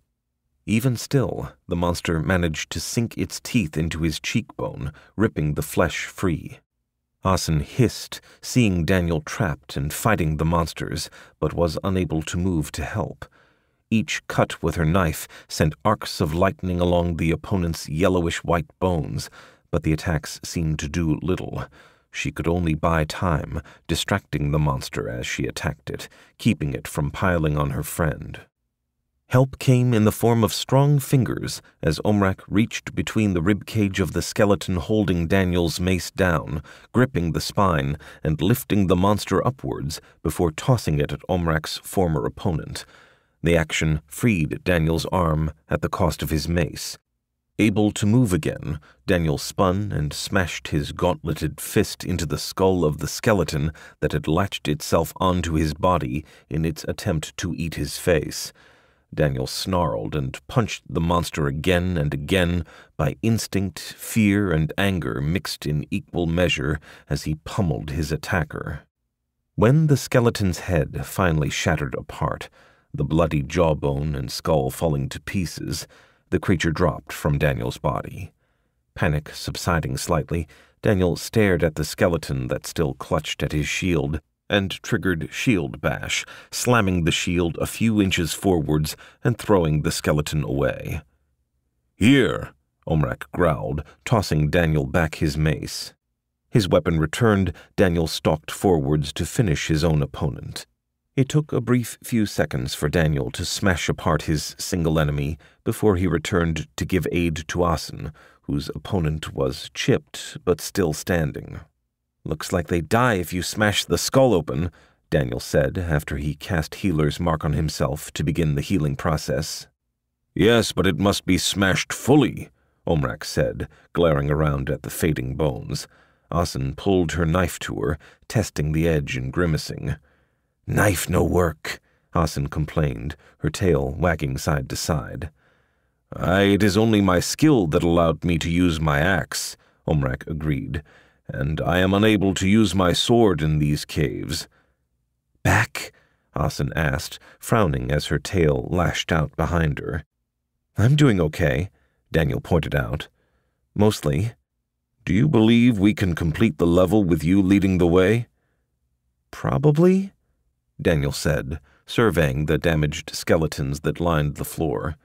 "This is only level 6. Omrak glanced at Asin, who just nodded resignedly. For a moment more, Omrak hesitated before he finally agreed. "Very well, Hero Daniel. We shall be in your hands." "Then let's go. At the least, we can map out some of this level." Hefting his weapon, Daniel strode forwards. It barely took them another 20 minutes before they found another group of skeletons. Daniel approached quickly, rushing forwards and to the right as he bashed one monster into the other 7, leaving one untouched. The attacked skeleton flew backwards, its lighter body no match for the greater strength and skill. It slammed into the other monsters behind it, tangling the group up and causing a few to fall. Roaring in approval, Omrak dropped his axe to sweep his sword out of its sheath. This cavern was taller and wider, large enough that he could wield his weapon with ease. As the undead monsters struggled to their bony feet, Omrak laid into them with a vengeance. Asin, in the meantime, backed up Daniel, ready to step in to help him if he needed it. Not that he did at this point. The single standing skeleton reached outwards, attacking Daniel, but was blocked with a hard parry that cracked its arm bones. On the return, Daniel crushed its temple, sending the monster staggering backwards. Out of the corner of his eye, he saw that Omrak was about to be swarmed. "Yours!" Daniel shouted as he bull-rushed a skeleton on the edges. This monster had lost its arm, but showed no sign of slowing down as it attacked the northerner. So intent was it on its objective, the skeleton never saw Daniel's tackle that sent it flying into a nearby wall. Spinning on his feet, Daniel used the edge of his shield to crack the spine of another skeleton before crushing its head with his mace. Omrak, bleeding and beleaguered, was forced back further towards their entrance. The skeletons continued their single-minded pursuit, leaving Daniel their exposed backs to attack. Seizing the opportunity presented to him, Daniel attacked with wide, powerful swings and quickly ended the fight. By the time he was done, Asin had finished chipping away at her own opponent. "Easier," Asin growled. "No scream," Daniel replied, and blinked. He sometimes fell into Asin's talking patterns without thinking. "Yes. Did we surprise them?" Omrak asked. "Perhaps," Asin sniffed and shrugged as she spent the time looking around for monastones. Daniel bent down to help her, his eyes roaming over the 2 entrances. Left or right? Truly, it did not matter right now. They just needed to map the dungeon till they found the staircase down. "This is going to take a while," Daniel said, shaking his head as he stared at the map only he could see. The minimap showed the sprawling complex they had walked in the last hours, multiple passageways that led from each cavern that had to be explored individually. Worse, they often found small passages which had to be carefully squeezed through and verified, as some of those passages would open into wider or larger caverns. It meant that they had moved slowly, checking side passages and small openings as they walked along. Eyeballing the map, Daniel sighed. They had barely covered a quarter of the ground that a normal level would have, and it was time to head back. So busy was he that Daniel missed the small opening by his feet, his steps carrying him past before he could see the skeleton that pushed itself free. Asin, who was directly behind Daniel and checking for traps ahead of them, saw the monster too late. A bony hand grabbed her ankle, pulling her to her knees even as the skeleton continued to crawl out of the hole, levering itself up along her body. Nails clawed into the catkin, digging into fur and the flesh beneath, opening long wounds along her frame. Close enough now, the skeleton bit down on an exposed thigh, teeth rending flesh. As the skeleton raised its head from the injury, blood running down its teeth, Omrak reached forwards and gripped the monster by its neck. Eschewing his axe, Omrak smashes the monster directly into the cave walls again and again. Skin and fur tore from Asin as the creature was ripped away, freeing the catkin to send a piercing shot down the hole to crack the skull of the next skeleton that pulled itself forwards. Having heard the commotion behind him, Daniel turned around and quickly moved to take station before the hole. "Sorry." Asin just yowled in frustration and pain as she backed away to let the warriors deal with this next threat as she scrambled for bandages. Forced to crawl out one by one, it was a simple matter for Daniel to end them all. Monsters torn apart, Daniel moved to place a hand on Asin, healing her as he muttered an apology again. "This dungeon wore one down, never letting you spend a single moment to yourself. Always, always there was a danger." Asin, fur and skin slowly regrowing, bent down to pick up the monostones and yowled unhappily, her tail lashing out behind her.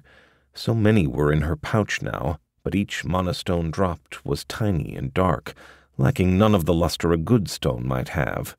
"Sorry again," Daniel said, looking around at last. "I missed it. Should have paid more attention. It was just so small." "Small," Asin agreed. "Ha, you say so," Omrak grumbled, rubbing at his head where he accidentally knocked it again on a stalactite. The cavern in this portion of the dungeon was so low that Omrak had knocked his head more than once. Already, Daniel had been forced to deal with one nasty bleeding scalp wound and an incipient concussion. "I fear this cave will end me before our opponents." "Good time to stop anyway. About time to go back," Daniel said, pointing back the way they came. "We won't finish this level today. Maybe not for a few days." Asin nodded, scratching at an ear. "Map?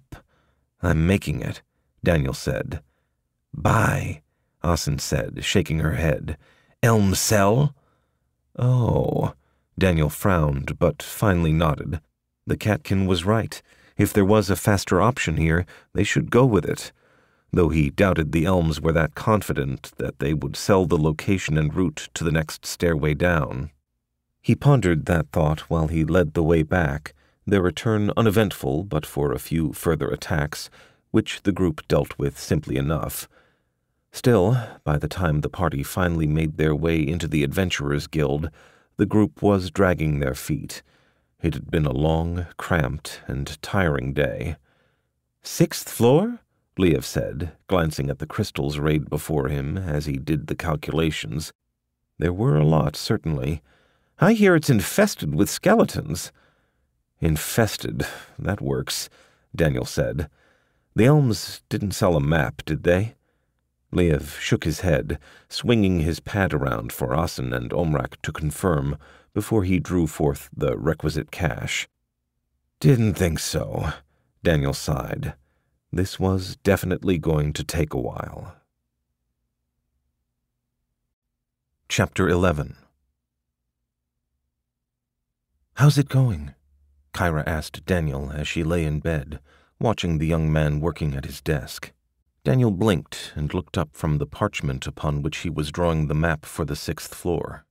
The party had spent 4 days on that level, and it seemed that while it was not significantly larger than a normal floor, the numerous connected and dead-end passages meant that more space was compacted into the same area. At least, it did not seem like the level's layout changed. "Slow. We might have to do an overnighter tomorrow if we want to finish it," Daniel said. "We keep running out of time." 𝗂𝗪 smiled slightly, watching Daniel, before she stood up and walked over to look at his map. Blonde hair cascaded down her back as she did so, and Daniel took a moment to enjoy the view. The elf smiled slightly when she noted that, leaning over to tap him on the nose while she glanced at the map. After a moment, her finger dropped to a blank spot on it. "There. Your staircase will likely be around there." "How do you know?" "Experience," 𝗂𝗪 said, before she held up a finger. She walked quickly over to her chest, bending low to wave a hand at it, before she pulled forth a rolled-up map. Returning, she waved her hand over the map and murmured a word. Suddenly lines began to trace over the map, quicker and quicker, till before them was a detailed drawing of a dungeon. "Look familiar?" 𝗂𝗪 asked, and Daniel nodded. That was the 3rd floor of the old Karlak Dungeon. The moment he did, 𝗂𝗪 said another word in Elvish, and the map changed again. "Peel, 6th floor. Porthos, 7th floor. Alitus, 5th floor." "See the pattern?" 𝗂𝗪 asked after flipping through numerous dungeon maps on her magical map. "No," Daniel said, shaking his head. If there was one, it was more subtle than he could see. "Well, when you can, you'll start to understand how the dungeon is laid out. Might save you some time in the future," 𝗂𝗪 said, and then glanced at his original map as she rolled up her own. "Of course, it won't help much with your problem." "No, too many passages," Daniel confirmed, sighing. "Come on, let's go to bed," 𝗂𝗪 said, tugging on his hand and laying an inviting kiss on his lips. "The dungeon will still be there tomorrow." Drawn by 𝗂𝗪's hand, Daniel discarded the map behind him. The next morning, Daniel was yawning as Asin walked up to the dungeon entrance. She raised an eyebrow, surprised at seeing Daniel there before her. "Early." "Yes." Daniel yawned again, then smiled slightly. He reached down and picked up some brown packages wrapped in parchment paper and twine. "Don't have much of a lunch today. I did pick up some pack meals from the guild for today and tomorrow." Asin sniffed, obviously displeased, but took the packages to slip into her bag. As the wind shifted, she caught Daniel's scent, and 𝗂𝗪 intermingled with their night's strenuous activities. Nose wrinkling, she stepped away to crouch beside the entrance. "How are things going?" Daniel asked after a while to fill the silence. "Good." "Really? You've been pretty stressed about our earnings recently." "Low," Asin agreed. "Never seen you that worried before." Asin just shrugged, not meeting his gaze. "Asin, we're friends. You know you can talk to me about things, right?" Daniel probed again. Again, the catkin just nodded, and Daniel gave up, lips compressed in a tight line. Perhaps he would ask 𝗂𝗪 later when he had a moment. The two had certainly developed a curious relationship. Daniel's thoughts were interrupted as Omrak neared them. Daniel absently noted that Omrak was wearing a simple, visorless helm today, his first real piece of armor. Time to get to work. "Ouch," Omrak growled, rotating his shoulder. A trio of skeletons had managed to get hold of his hands, hampering his movements, while a 4th had pounded on him. The group had found a cavern filled with skeletons, their presence hidden by a convenient wall, and found themselves swarmed before they could pull back. Every single one of the party now bore wounds from the battle, Asin barely escaping with her life by scampering up a wall and staying out of reach of the skeletons. "Sorry, nearly done," Daniel said. His plates of iron armor had protected him from most direct attacks, but between the gaps and along the edges where armor met cloth, he was scratched and bruised. "No like," Asin said as she collected another stone and dropped it into her pouch. "Can't hurt." Not exactly true, Daniel thought, as he spotted a throwing knife and handed it back to his friend. Her piercing shot could drill through skulls, killing the monster immediately. Unfortunately, each use of her skill drained her stamina, ensuring that she could only activate it occasionally. Otherwise, her attacks were minimally effective. "Well, we've begun the unexplored region of this side of the map. Hopefully we'll find the way down soon," Daniel said placatingly. Not much else he could say. "When everyone's ready, that is." "A minute," Omrak said, testing his shoulder again. It still pulled sharply when he rotated his shoulder, drawing a wince from the large blond man. "Perhaps I could use a healer's mark." Hours of walking, squeezing, crawling, and occasionally climbing later, the party had mapped out another section of the dungeon. Unfortunately, their last section had led to a dead end, and so the group found themselves backtracking to their last unexplored location. "That's new," Daniel muttered as he poked his head around the corner. Asin's warning had pulled the group to a halt before they entered, and now the trio watched the group of skeletons and skeleton champion standing eerily still in a previously empty cave. The skeleton champion looked no different from its brethren, except for a deeper, darker discoloration of its bones and the pair of short swords it wielded. "Champion," Asin growled softly, testing the edge of her throwing knife. "See if we can kill it beforehand?" Daniel suggested. "I can try," Omrak offered, hefting his throwing axe. "Both." On a silent count of 3, the pair surged forth from their hiding spot and threw their respective weapons. The knife and throwing axe whipped through the air before they were deflected in quick succession by the champion's swords. Omrak stood there stupefied, while Asin scrambled to pull her bolas from her belt.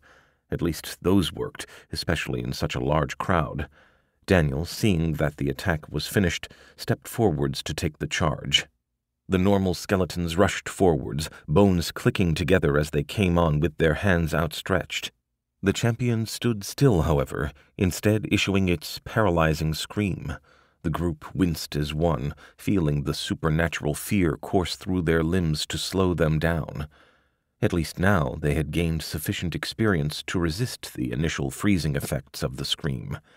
Even so, Asin found herself fumbling the grip of her bolas, dropping it on the earthen floor. The first skeleton was on Daniel before he could activate his shield bash, slowed down by the scream as he was. He could only hunker beneath the shield, taking the attack and stepping backwards to absorb the charge as even more skeletons piled on. Seeing an opening, he roared and sent his skill Perrin's blow directly into the ribcage of one monster, shattering the bones and sending them flying backwards in a hail of shards. Gravely injured, the monster collapsed at his feet, while Daniel stepped to the side to avoid a grasping arm. Behind him, Omrak brought the pommel of his axe down on the crown of a skeleton, compressing the monster and knocking it off its feet. With a backhand strike, he cleaved open the ribcage of another that was attempting to circle the group. This attack was minimally effective at deterring the creature as it regained its feet and continued its approach. Finally on her feet again, Asin skipped backwards and to the left before tossing the bolas underhanded at a skeleton in the back. It wrapped around the targeted monster's and another's legs, tangling both up and buying time for Daniel. Using the brief moment afforded him, Daniel focused and let loose a shield bash against his current opponent, sending the monster stumbling backwards. In the opening, he engaged his double strike to crack a hip and then the skull of another skeleton. Before he could reset his guard, a sword darted forwards, skipping along his chest plate and missing his face by inches. Not giving Daniel time to rest, the skeleton champion lashed out again with its other sword, a blow that was barely blocked by Daniel's shield. The pair dueled for a moment, Daniel blocking attacks with his shield and mace, and the champion cutting and stabbing with speed and precision. Daniel grunted as he stepped backwards again as he attempted to regain control of the fight. Unable to assist or hold the attention of the other monsters, the skeletons began to circle around the champion and Daniel to attack his friends. Asin yowled as she scrambled backwards, throwing another bolo to entangle the feet of a skeleton that chased her. It was a delaying tactic, but at least it meant she only had 2 to deal with. Beside her, Omrak roared as a skeleton gripped his thigh, its mouth clamped around his leg. The Northerner was unable to deal with it, as he held a second clawing skeleton aloft by its rib cage and struck at a third even as another pair attempted to close in on him. Daniel grunted as another strike slipped past his guard and bounced off his upper arm armor. The skeleton champion was significantly more skilled than he was, Daniel was quickly realizing. A muted cry of pain from behind him reminded him that Asin was in trouble, and he made a quick decision, raising his shield slightly higher. The champion was quick to take advantage of the situation, its sword lashing out. Trusting in his armor, Daniel surged forwards at the same time, twisting his shield so that he could slam its edge into the champion's neck even as he engaged Perrin's blow. The champion ducked low, but failed to clear the shield completely. The top of its head was caught by the improvised weapon, and the skill-driven blow rocked the monster backwards. Panting with exertion, Daniel stepped forwards and kicked the monster directly in its chest to send the champion sprawling backwards. Daniel then spun to the side to look over his companions. To his surprise, it was Omrak who most desperately needed his help, swarmed as the Northerner was by the skeletons. Daniel rushed the monsters and triggered double strike again, each attack targeted at ripping a monster off the giant. He grimaced as an abrupt shift by the giant made one of his strikes glance off Omrak's arm, even as it ripped the skeleton off. Freed at last, Omrak struggled to his knees. Enraged and glowing red, the Northerner pinned a skeleton under one knee and pulled another down by gripping its pubic bone. On the ground, the monster was smashed repeatedly in its face by Omrak, cracking the orbital bone and finally shattering the skull in its entirety. Daniel, his initial charge spent, proceeded to bend lower and push his shield into the midsection of a nearby skeleton, pushing it away from Omrak and into the champion. Crouched beneath his shield, Daniel proceeded to lash out at any opening he saw beneath his shield, crushing ankles and tibias as he spotted them. A sword flicked past the shield, coming at an angle and cutting deep into Daniel's side near his arm, where his body was left unarmored. The attack forced his arm to collapse, the skeleton he had been holding aloft crashing down on him. Daniel tottered for a moment on his knees before he shrugged his shoulder and tossed the sprawled-over monster behind him. The champion stepped into the opening, a sword raised to plunge at Daniel's exposed throat. It was only a thrown knife that sliced through the air to crack into the monster's temple that threw the blow off to clatter uselessly off Daniel's armor. Forcing what little strength he had into his knees, Daniel triggered Perrin's blow again, catching the champion in the spine as he stood. The explosion of force threw the champion backwards and left its spine broken. Daniel had no time to stop to gloat as he turned back to help his friends mop up the last of the monsters. With the champion broken and unable to continue fighting, the other monsters were quick to fall. Now that Omrak and Daniel were able to handle them, Asin scampered back with the remaining pair of skeletons she had been distracting. Afterwards, the group sat in place, breathing deeply as they waited for the magical healing to slowly patch them together. Daniel grimaced, glancing at his remaining monopool, and walked over to Omrak, casting minor healing to help patch the open wound in his thigh. He would need to cast Healer's Mark at least a couple more times to heal the big man fully, which would significantly reduce his existing pool significantly. As it stood, he had used his gift on the most serious of his own wounds to conserve mana. "Swords!" Asin pointed at the pair of bone swords that lay on the ground. "Omrak, can you carry them?" Daniel asked, gesturing to the weapons. The Northerner grimaced, but walked over, picking up the pair and testing them. "Good balance," Omrak stated. Touching a finger to the edges, he pulled his finger away with a whistle. "Still sharp." "Could be good money," Daniel said, rubbing his chin.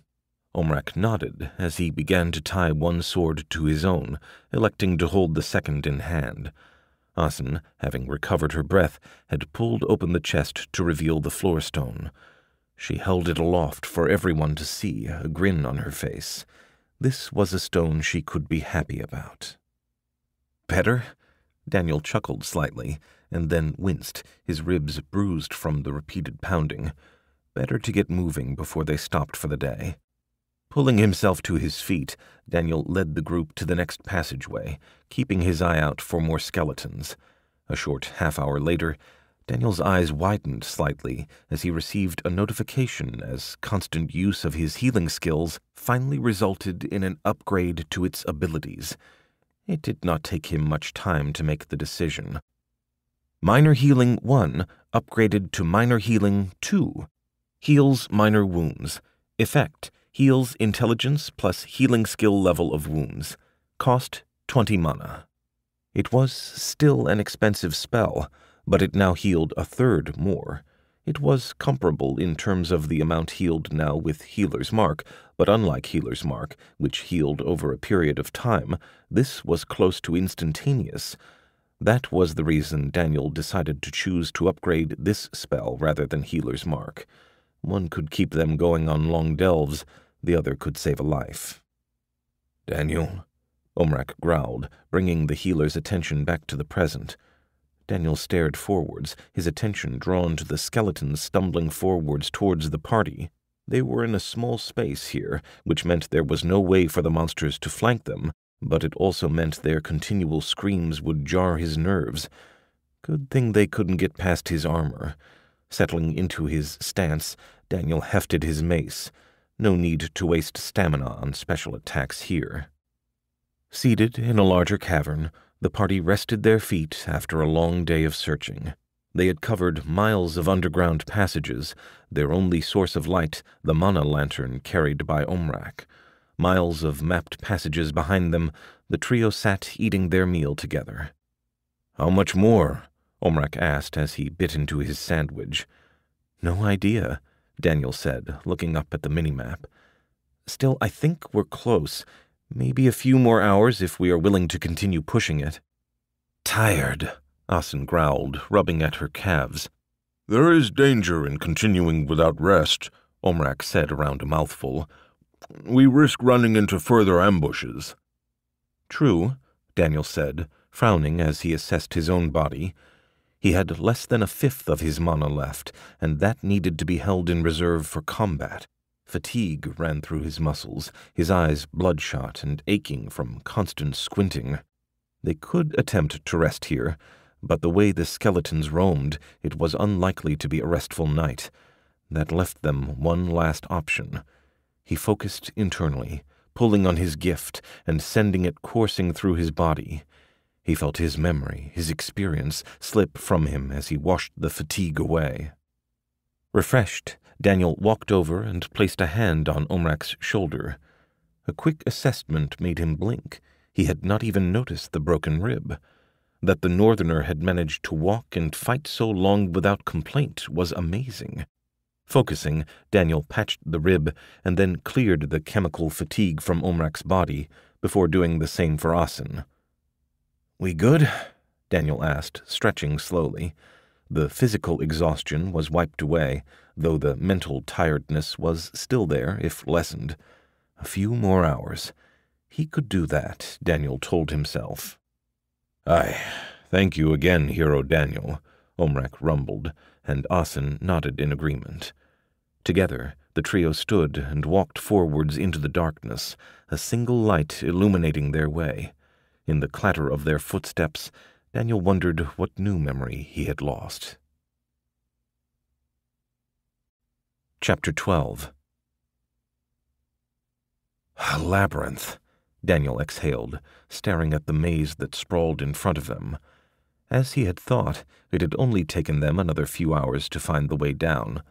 However, as they poked their heads out of the entranceway of the staircase, all they could see was the start of the maze, its stone passageways spread out before them. "This is what has held the Crimson Elms behind, then," Omrak stated. "Maze." Asin walked forwards, sniffing and eyeing the innocuous stone walls. Her fur ruffled slightly, and she paused before she took the next step, crouching and holding her hand above the gap between the two stone slabs on the ground. "Trap," Daniel said before she could. He reached into a pouch and pulled a weighted ball, showing it to the catkin. Asin quickly stepped back, nodding to Daniel. With an underhand toss, Daniel landed the ball on the stone slab, which flipped itself around, exposing a pit for a brief second. "Seesaw trap," Omrak said, walking forwards and prodding the trap again to set it spinning. "Yes," Asin said as she slowly moved along the edges of the trap to test the next stone piece. This one did not move. "More?" Daniel frowned, mentally weighing his exhaustion. "No, we should go back." "Test more," Asin said, moving forwards slowly as she prodded. "Extent." "Not a good idea," Daniel said. "We're tired." "Faster. Learn now." "Daniel is right, Hero Asin. We are all exhausted," Omrak said. "Asin," Daniel started. "No." Asin turned and glared at the duo. "More coin." "Why, damn it?" Daniel stepped forwards and found himself stopping at the last second when he remembered the trap. "Need," Asin said. "So does Omrak. He doesn't even have armor and takes more damage than any of us," Daniel growled, "and he's saying we should go back." "Show later," Asin finally huffed. "Test now." Daniel gritted his teeth and then finally nodded. Fine. They would test the area for a bit, learn a little more about the labyrinth, but he wanted an answer. "Tripwire, darts. Deadfall, spikes. Minotaur, yours. Pitfall. Pressure, fire." A good hour and a half later, Daniel raised his hands as he called out, "Enough, Asin." Asin paused, staring at Daniel, before she touched the pouch by her side. The Minotaurs were not particularly numerous, but it seemed the longer they stayed in the labyrinth, the faster they came tracking the group. Still, they were definitely more profitable with properly sized and lustrous monostones. As for the traps, they had not found a new one recently. "Okay," Asin relented, her tail no longer waving, her fur wilted. "Finally," Omrak muttered, shaking his head as Daniel led the group back. Asin's ears twitched for a brief moment, but stilled, the catkin prowling behind the group as the trio edged around the marked traps. "We coming back tonight?" Daniel asked. Inside the dungeon, it was hard to tell the time, but it had to be early morning. By the time they had slept and woken up again, it would be late afternoon at best. Thankfully, the dungeon made no difference if it was morning or evening.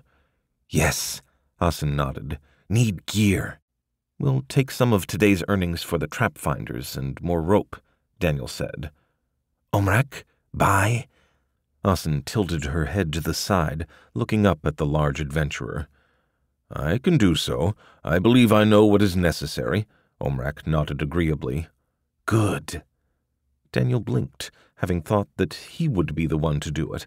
After all, that was what he normally did.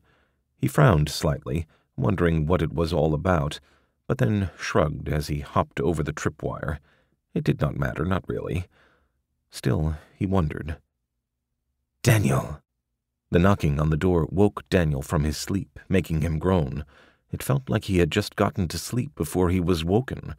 He stretched slowly, moving over to the water basin to splash his face, when another insistent knock disturbed his thoughts. "Coming," Daniel called out around his washcloth. Grabbing his shirt, he shook his head to clear the cobwebs from his mind. Physically, there was just a residue of the exhaustion from yesterday. Mentally, though, he felt he could have spent another day in bed. Pulling the door open, he saw Asin with her fist raised to knock again. "Asin?" Daniel said, puzzled. "Show," Asin said, before gesturing for Daniel to come. At his confusion, her tail twitched as she added, "Coin." "This couldn't wait?" Daniel grumbled as he tucked his shirt in. "No." Daniel clamped his teeth around the words that threatened to spill out, and walked back into his room to grab his mace and coin pouch from the bedstand before he walked with Asin down the stairs. He knew better than to push the catkin to explain things before she was ready. As they walked, Daniel glanced over at his friend, noting how her fur was still slightly wilted and not as well kept as usual. She moved with her usual grace, but with a slight hitch in her steps that only someone who had spent as much time with the catkin as he had would have noticed. Being both friend and her healer gave Daniel a unique insight into his party members, he was coming to realize.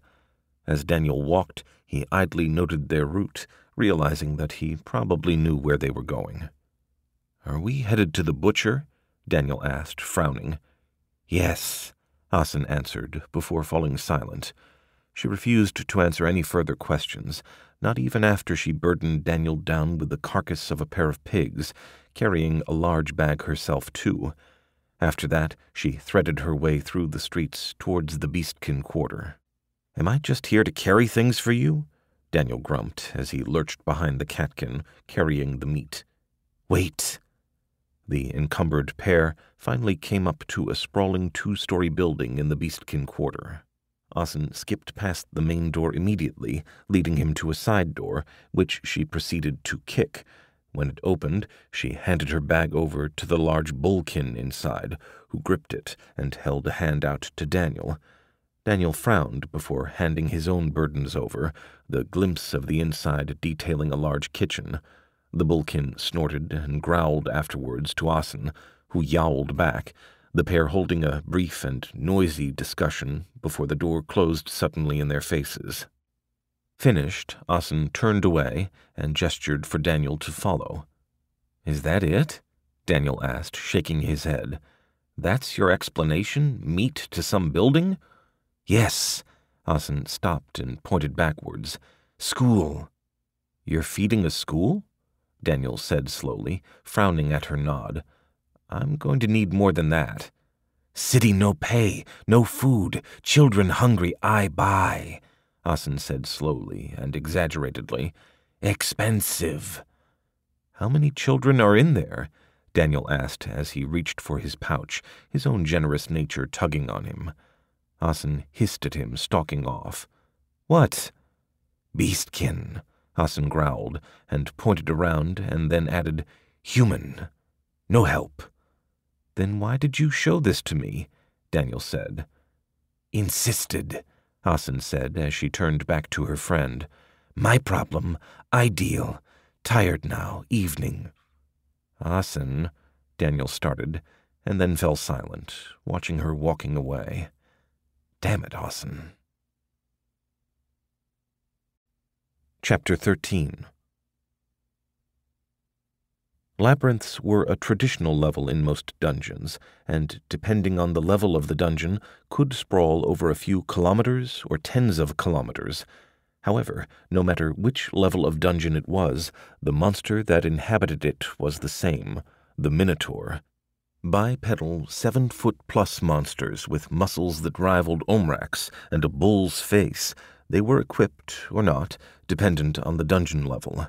For a beginner dungeon like Karlak, the Minotaurs were unarmored and wielded copper swords and axes, which disappeared after their defeat. Spinning around, Omrak swung his sword in a diagonal from his lower left to his right shoulder in a cut that battered aside the Minotaur's copper sword, tearing open its chest. Beside Omrak, Daniel fought much more guardedly, taking the Minotaur's strike on his shield and sliding it off to his left while he crushed the arm as the monster tried to retreat. Forced to drop the sword, the Minotaur backed away, swinging a hook that Daniel ducked beneath to continue his attack. Behind, Asin watched the pair fight as she ran her finger along the edge of a throwing knife, waiting. "Thanks for the help," Daniel grumbled as he watched the Minotaur corpse disappear. "Dangerous, move bad," Asin explained, and then shrugged. "No need help." "Aye, we required no help," Omrak said, picking up the monostone and tossing it over to Asin to pocket. "Next trap?" "Darts, pressure, and tripwire," Asin said, pointing down the hallway.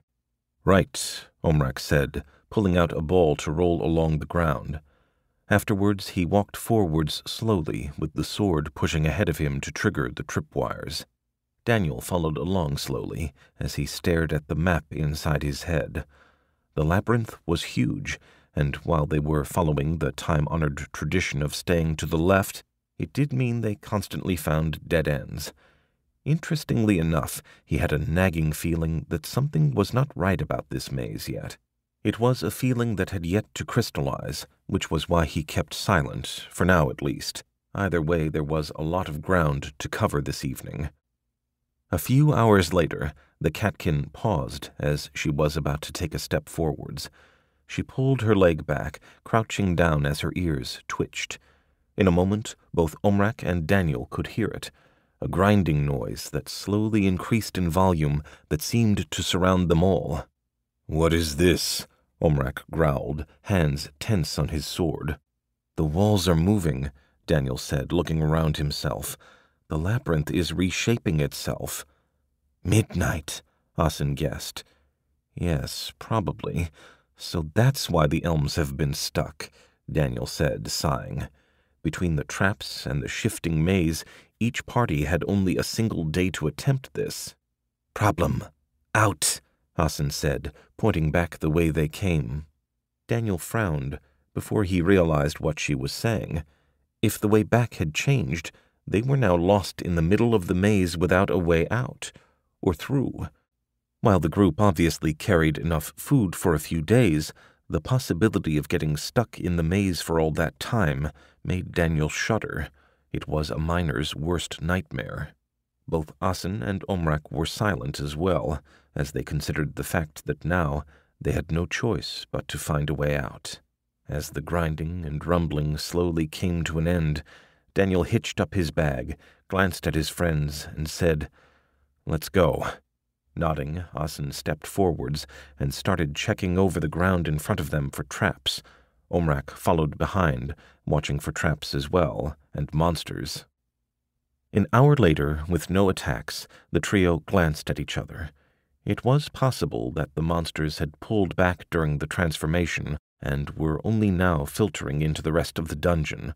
The other, more disturbing possibility was that they were actually cut off, their particular location within the dungeon a completely enclosed route. It was a thought that none of the trio cared to share with their friends, since there was nothing they could do about it. Still, the fear at the potential of being trapped, even for a day, made the trio move slightly faster than they should have. Asin stepped forwards, placing her leg against the stone slab, and then found herself tipping forwards as the slab slipped open beneath her weight. Pitched forwards, she threw her hands backwards in a futile attempt to stop her plunge. Only a desperate grab by Omrak on her cloak halted her fall before he yanked her to safety. Yowling in distress, Asin rubbed at her throat where the rough handling had bruised it. Still, she nodded her thanks to Omrak. The giant northerner did not notice this, having edged over to stare at the slab of stone while he wedged it open with his sword. Surprisingly, instead of a simple deadfall, the edges of the trap were filled with spikes that were certain to injure any unlucky adventurer. Thankfully, it was not a large fall, just under 6 feet. Not lethal, but painful. "You okay?" Daniel asked. Asin nodded slightly as she tried to control her breathing and slow her heart. Eventually, she stood up and walked around the edge of the trap, ready to test for the next section. Unfortunately, the dungeon had no easily discernible ratio of traps to corridor, which meant each section had to be checked carefully. "We can take a break if you want," Daniel called out after her as he brought up the back. Rather than answer him directly, Asin just continued to move forwards slowly. It was a relief when they eventually ran into a group of minotaurs. The minotaur group had just turned the corner and, on spotting the trio, roared before they charged. The lead minotaur stumbled slightly as its hoof caught a tripwire, righting itself soon after and continuing the charge. Daniel growled at the unfairness of it all as the trap refused to trigger. Asin in the front stood up swiftly, drawing and throwing her knife and activating her ability Fan of Knives at the same time. Knives split again and again, plunging into the monster's body. Injured, the Minotaur next ran into Omrak and his sword. Raised above his head, Omrak suddenly stepped forwards and swung the sword down, splitting its skull open between its horn. Daniel finally managed to get his crossbow loaded, the newly released bolt catching a Minotaur right above its hip and spinning it about with the force of impact. His crossbow empty, Daniel dropped the weapon and ran forwards to meet the remaining half-dozen with mace and shield. Asin continued to harass the monsters with her knives, dancing to the side with each attack. A thrown knife spun through the air, sparks of electricity dancing as it lodged in a minotaur's bicep, forcing its attack on Omrak askew. Daniel shield-bashed an incoming attack, the powered block ripping the sword from a monster's hand before Daniel began his series of attacks. A few minutes later, the trio were left panting amongst the shiny blue sparkles of light as the corpses dispersed. Recovered, Daniel walked over to Omrak to cast Healer's Mark and bandage his ribs where a cut had opened up. No point in stitching it, the spell would fix the damage soon enough. Or, as Daniel eyed his friend, perhaps the second use of the spell.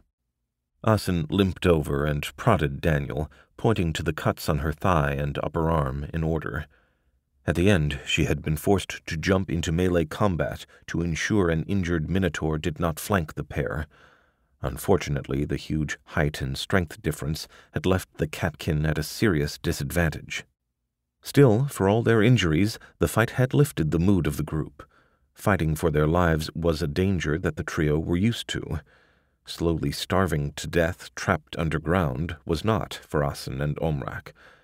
As for Daniel, it was a danger that he had thought he had left behind. Grinning slightly at each other, the trio collected the monastones and moved on. The good news, thought Daniel, was that they were definitely not trapped in a portion of the labyrinth by the shifting of the walls. At least if they were trapped, the portion they were trapped in was huge. The bad news was that, even after 4 hours, the party still had not found a way out. Since each corridor was the same, there really was no way to tell if the exit was around the next corner or 100 corners from now. By now, the thrill of the initial fight had gone away, and even subsequent fights had not brought any of the excitement back. Now it was just the slow grind of checking for traps, walking along blue-tinted corridors, and the occasional hectic fights. A sullen silence had fallen among the group as they concentrated on their respective tasks.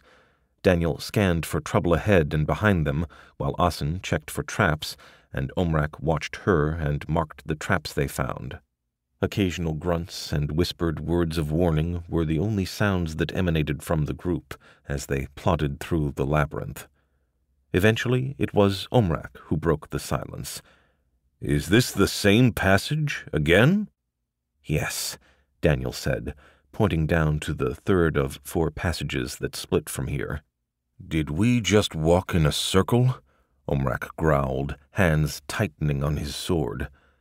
"Yes," Daniel answered again, while Asin crept forwards, prodding at a suspicious stone. A hiss and a dart flew out from the side, striking the stone on the opposite wall. The catkin did not even blink, just edged to the left to test the next stone. "Are you sure about your map?" Omrak asked, leaning forwards. "Yes," Daniel replied again. "Stop it, you can speak in full sentences," Omrak snapped, stomping his foot. "Why?" Daniel paused, and then added, "There's nothing else to say. We just need to keep walking." "For how long? We've been down here for hours now. We can't even tell how long," Omrak said, waving a hand at the enclosed corridors. "It'd be at least 7-8 hours." "Yes," Daniel said, stretching. "Do you want to take a break? We probably have the rest of the day." "A break? I just want out," Omrak snarled. "I want to stop walking around in a circle. I want to know we're actually getting somewhere." Asin scurried to the side, a hand touching the top of a throwing knife as her eyes narrowed at the raging giant. Daniel stared at Omrak, opened his mouth, and then shut it before he finally tried again. "I can't guarantee we can get out, but we are getting somewhere. Slowly." "We only have your map to tell us," Omrak said, gritting his teeth. "What if you die? What if you get hurt or separated? What happens to us then?" Daniel started to answer, and then paused, actually considering Omrak's words. Finally he said, "You're correct. We'll take a break, and I'll draw a map for us." Omrak, mollified, finally nodded and flopped to the floor before he reached for his pack to find something to eat. Asin took a seat as well, pulling her water skin to sip at it. Better to drink slowly. Relieving oneself in a dungeon was never enjoyable. Daniel rubbed his temple as he dug out some parchment and some charcoal to sketch the map that he saw in his head. A part of him, a deep part of him, resented having to do this. However, Daniel squashed the emotions as he worked on the paper. Omrak was right. They definitely did not want to get lost. Even if they were following the old wall-following rule, it was no guarantee that they would find the exit that way. Better to sketch the map, know where they were going, and if they finally found themselves where they started again, they would at least have a map to start from. As it stood, they had already investigated 2 different islands on the chance that the stairways down were in them. Daniel was fast beginning to understand why multi-week trips into dungeon levels were a thing. It had been hard to grasp the complexity of exploring dungeons before, but being trapped inside the labyrinth, even if it was for only a few hours, was a definite learning experience. 25 minutes later, Daniel finished the parchment and handed it to Omrak. "Keep it. Mark it as we go along," Daniel added, and Omrak nodded grimly. The big northerner opened his mouth to say something else, and then shut it, shaking his head. The echoing roar made the trio shift in their steps again before they glanced at one another. Asin snarled slightly, but moved forwards again to the next set of paving stones. That roar, louder and more challenging than ever, had been echoing through the corridors for the last half-hour, getting slowly closer and closer. Slowly was the pertinent word, though. "Closer, a lot closer," Omrak muttered, sliding the map back into his pouch. Daniel nodded, putting his mace back into its loop in his belt before he picked up his crossbow. He cranked the crossbow back and slid a bolt in now that he knew they were likely to meet the screamer soon. Then perhaps they would find out who it was, though Daniel had his suspicions. Asin nearly had the entire passageway cleared before she paused, sniffing the air. She waved the group back even as she drew more knives. It did not take long before the other 2 heard what Asin had smelled already. Company was coming. 3 minotaurs and a minotaur champion walked around the corner, weapons held in their hands. As a group, the minotaurs rushed forwards, while the champion, standing half a foot taller and nearly the same again wide, rushed forwards while letting loose an all too familiar scream. Daniel hissed, his crossbow raised and firing even as the throwing axe and throwing knives took their attackers in the chest. Daniel's jaw dropped as he watched the champion pull one of its compatriots into the path of his bolt before he let it go, letting the injured minotaur stagger back to its feet, clutching its arm. Omrak surged ahead as he picked up his sword from the passage, holding it diagonally as he charged. As he neared, he swung it, a glowing yellow light filling the blade. A hasty block by his target did nothing to slow the unstoppable cut, the Minotaur's blade shattering as it connected with Omrak's glowing weapon. A moment later, the Minotaur's body was bisected as well. Asin cursed as a second piercing shot was dodged by the Minotaur champion as it bore down on her. He was stopped only by Daniel, who lunged forwards, triggering a shield bash. The champion twisted at the last second, taking the strike in his shoulder and staggering backwards. Given a bit of space, Daniel stepped quickly to the right and struck with Perrin's blow at another Minotaur, sending it crashing into the wall. Omrak grunted his thanks, even as he sidestepped quickly, dodging a strike from his opponent while he cut at its leg. The Minotaur snarled as its muscles gave way, while Omrak doubled down on his attack. Behind, Asin threw her knives at the Minotaur Daniel had hurt, keeping it from rejoining the fight. Daniel turned back around to meet the champion, catching a downwards strike on his shield. He found himself driven to his knee by the attack, the blow hard enough that his entire arm collapsed backwards to hit him on his head. Even before he could stand, the Minotaur champion was slamming its sword down again, forcing Daniel to stay on his knees and reinforce his shield arm with his other hand. Asin spotted the difficulty that Daniel was in and whipped a fan of knives at the champion, the knives sinking into its body. The attack provided Daniel a moment to scramble backwards. As he stood, Daniel attempted to raise his shield arm and failed, the constant blows having dislocated it, and his attempts at moving send fresh pain shooting through his body. The champion, having recovered from Asin's attack, lowered its head and charged Daniel, closing in on him quickly. Daniel ducked sideways, dodging the charge mostly, and hitting the monster as it passed. Turning around quickly, the champion shifted, putting Daniel in the way of Asin's knife, which clattered off his backplate as he stepped to keep himself in front of the monster. Daniel blinked, startled by the noise and impact, a moment's distraction that let the champion roar and swing its sword forwards, its blow catching on Daniel's left pauldron. He groaned, the impact bruising his body again. Asin, snarling, backed up to give herself more space to throw her knives. She sent them overhand, the knives arcing over the top of Daniel's head to target the champion, who bobbed and weaved. Seeing the monster distracted, Daniel lunged low and triggered Perrin's blow against the monster's knee, feeling it crack as the knee gave way. Standing swiftly, Daniel then triggered a pair of strikes to finish the monster off, while Asin sank a couple of electrified knives into its body. Crippled, the champion did its best to fend off the joint attacks, but finally collapsed, leaving Daniel panting from deep exhaustion. Omrak, having finished his own opponents, stared down at the monsters and the bruised Daniel, shaking his head. "A great opponent," Omrak rumbled.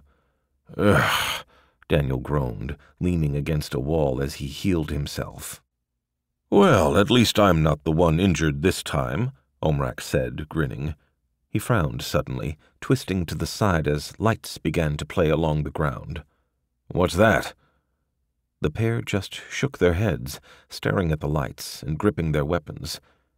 They only relaxed when the lights stopped glowing to reveal a familiar treasure chest. Asin grinned, skipping over to open it, while Daniel sank back down, feeling the dislocated shoulder slowly grinding back into place. Even after he healed, they still had to find a way out. Chapter 14. It was probably, by Daniel's estimation, an hour past noon. It was hard to tell, of course, without the sun, but having been a miner before, Daniel had gained some skill at guessing such things.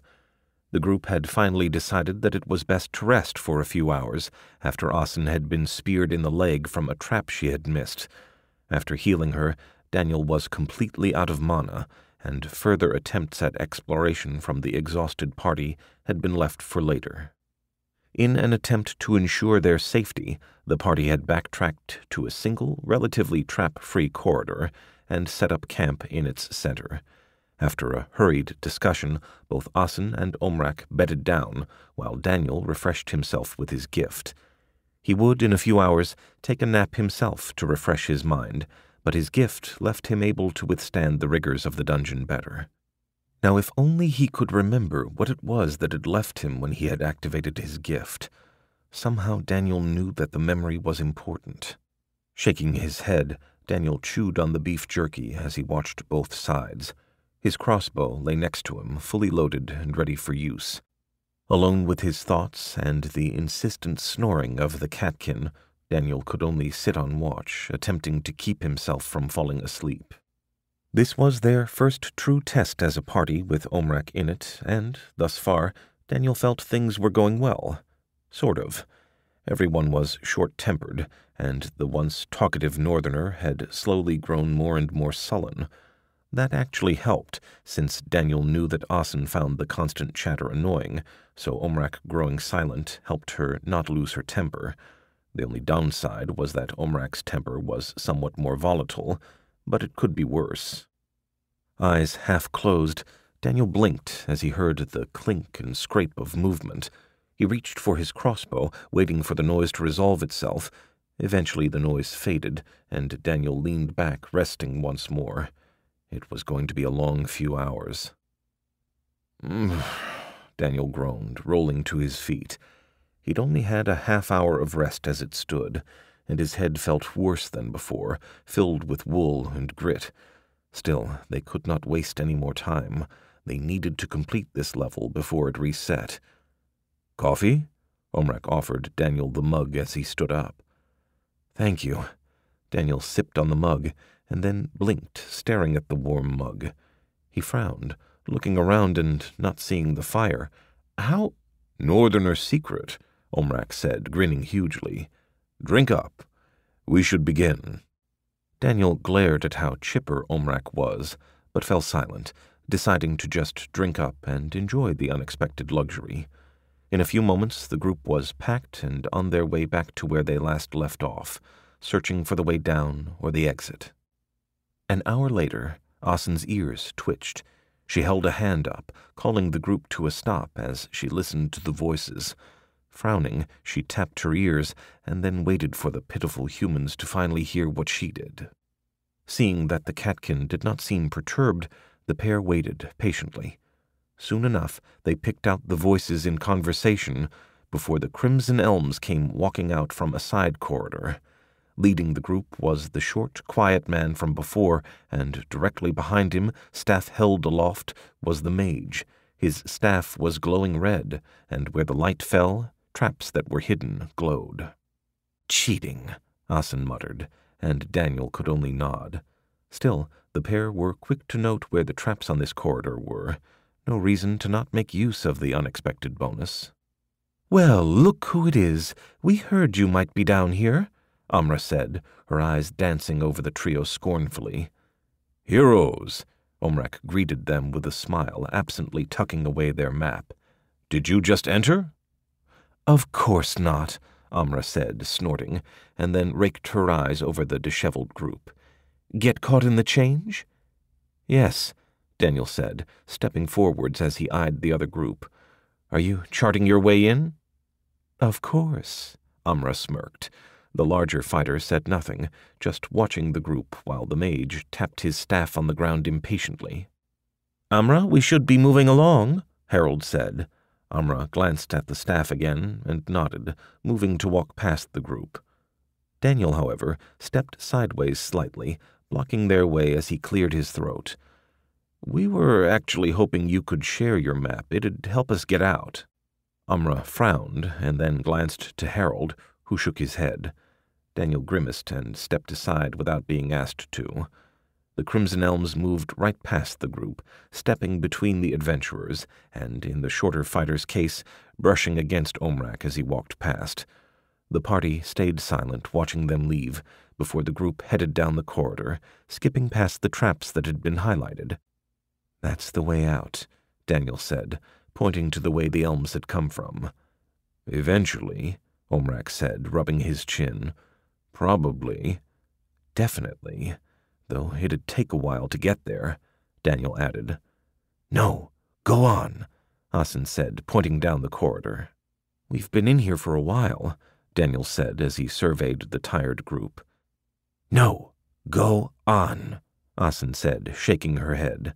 When Daniel started to look mulish, she pointed down the way they came and which the elms had continued on. "Bad, probably." Since they had started from within the dungeon, there was no guarantee that the way they had not gone was not the way out. "Bad." She pointed again to where the elms had come from. "Good," Asin pointed. "Hero Asin is correct," Omrak said. "It would be wrong for us to give up now. The elms have actually reduced the area we must search." "We are assuming they did their job properly," Daniel muttered. Asin nodded, and then pointed again down the corridor. "Voted." "Fine," Daniel grumped, shaking his head.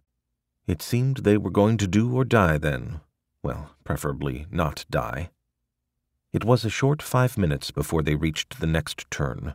Omrak reached into his pouch and then stopped, groping the leather pouch. He frowned, searching again, and then he pulled it from his belt to turn it inside out. "Something wrong?" Daniel asked, even as Asin worked on the next corridor on the right. "The map. It is gone," Omrak said. "Did you drop it?" "No, I put it in my pouch," Omrak said slowly. "I drew in the corridor on the right. just before the elms arrived. The elms. Daniel frowned, his eyes widening. That shorter fighter he had brushed up against Omrak. He didn't, did he? I believe the elms are less than heroic, Omrak said, growling softly. I do not believe I dropped it. Should we? Daniel muttered, staring backwards. If they had the map, they would be able to skip to the end where the group had started exploring. Daniel stared up at the map in his head, mentally judging distances. After a few minutes, he swore softly. Assuming they did not have to face any minotaurs, the elms could reach the end of the map in 2 or 3 hours of straight walking. If they decided to, they would only have to check out the opposite direction that the team had chosen not to explore. Damn it, Daniel swore softly. This would give them a huge lead. Of course, the question would be if the staircase was down that way. Or the elms could wait and backtrack and follow behind Daniel and his team, searching down this part of the maze using the same assumption that Daniel and his team were using to skip the elms route. Trap, Asin called out. Asin, did you hear? Daniel said. Yes, trap, Asin reiterated and pointed downwards before stepping over the trap to check on the next stone. Omrak stared at the catkin and then opened his mouth before he shut it. His lips twisted as he stared back to where the elms had left before he turned to Daniel, opening his mouth. Daniel, on the other hand, shook his head, cutting Omrak off. The northerner growled, but subsided as he realized he was outvoted. Damn it. But Asin was right. Confronting the group would do nothing. Better to focus on what they needed to do. Blood running down his arm, Omrak roared as he tackled the minotaur that had cut him. Falling down together, he scrambled up the monster's body, holding its arm down as he began to land punch after punch into its face, knuckles tearing skin and fur. Behind, Asin ducked beneath a strike and lashed out again with her knives, cutting the tendons in the minotaur's elbow before she lunged forwards, opening the wound wider. Daniel, hunkered beneath his shield, fought his own opponent more carefully, trading strikes. A short few minutes later, the trio stood victorious, staring at the staircase down. They had found it, finally. Not without running into this last batch of monsters. Ready? Daniel asked. Omrak nodded, but Asin just stared into space, growling softly to herself as her tail waved lazily. Asin? Busy, Asin hissed before continuing to stare into space. I believe she has leveled up, Omrak offered, and Daniel nodded in belated agreement. Well, they could wait. The pair moved aside to sit down while they waited for Asin to be done. Idly, Omrak took his sword out and began to clean it, and after a moment Daniel followed his example to care for his own gear. I noticed you have a new ability, Daniel said to fill the silence. Yes, I gained it last level, Omrak said. The Fangs of 𝗬𝗪. You don't use it often. It requires significant amounts of stamina. My father always said to use such abilities sparingly. Ah, Daniel fell silent. Your father was an adventurer? No, a farmer. Oh. In the north, all are taught to fight. We are not numerous, and so all must enter the dungeons to quell the monsters. My father ventured into many before he gained his name and inherited the land from his father. I never really knew mine, Daniel said, feeling a familiar ache in his chest at that thought. My condolences. It's fine, Daniel said before he fell silent. Omrak, sensing the mood that Daniel was in, focused on caring for his blade. After a time, Asin finally nodded to herself. The pair stood up, walking to her. What did you get? Daniel asked curiously. Serpent's tooth, Asin said. Poison. Oh, Daniel frowned. He was not entirely sure he liked that answer. Poison could be helpful, but if one of them got injured by it, it could make things more difficult. He certainly had no spell to cure poison. Still, it did shore up one of Asin's major weaknesses, which was her inability to inflict significant amounts of damage. At least, he thought so. Well, we good to go? Daniel asked, and after receiving the confirming nods, the trio trooped down the stairs. Finally, they would be able to exit this level and the dungeon. Best of all, this left them in the lead again. Chapter 15. 3 more floors at most, 𝗂𝗓 said, smiling softly at her boyfriend. He lay lounging on the bed, holding her hand as she sat next to him. That's right, Daniel said. Do you know what you're going to do when you're done? There's a lot more advanced dungeons, and a few beginner ones close by, too. I was thinking that 𝗂𝗄 might be good to finish. It shouldn't be too hard, and we know about it already, Daniel said. I haven't spoken to Asin or Omrak about their plans. Always good to ask your party members, 𝗂𝗓 chuckled. I don't know if Asin would come with us, though, Daniel said, grimacing. Omrak, Daniel was pretty certain, would be happy to come. The school? You know? Daniel asked, surprised. After a brief moment's consideration, Daniel realized that, of course, the elf would know.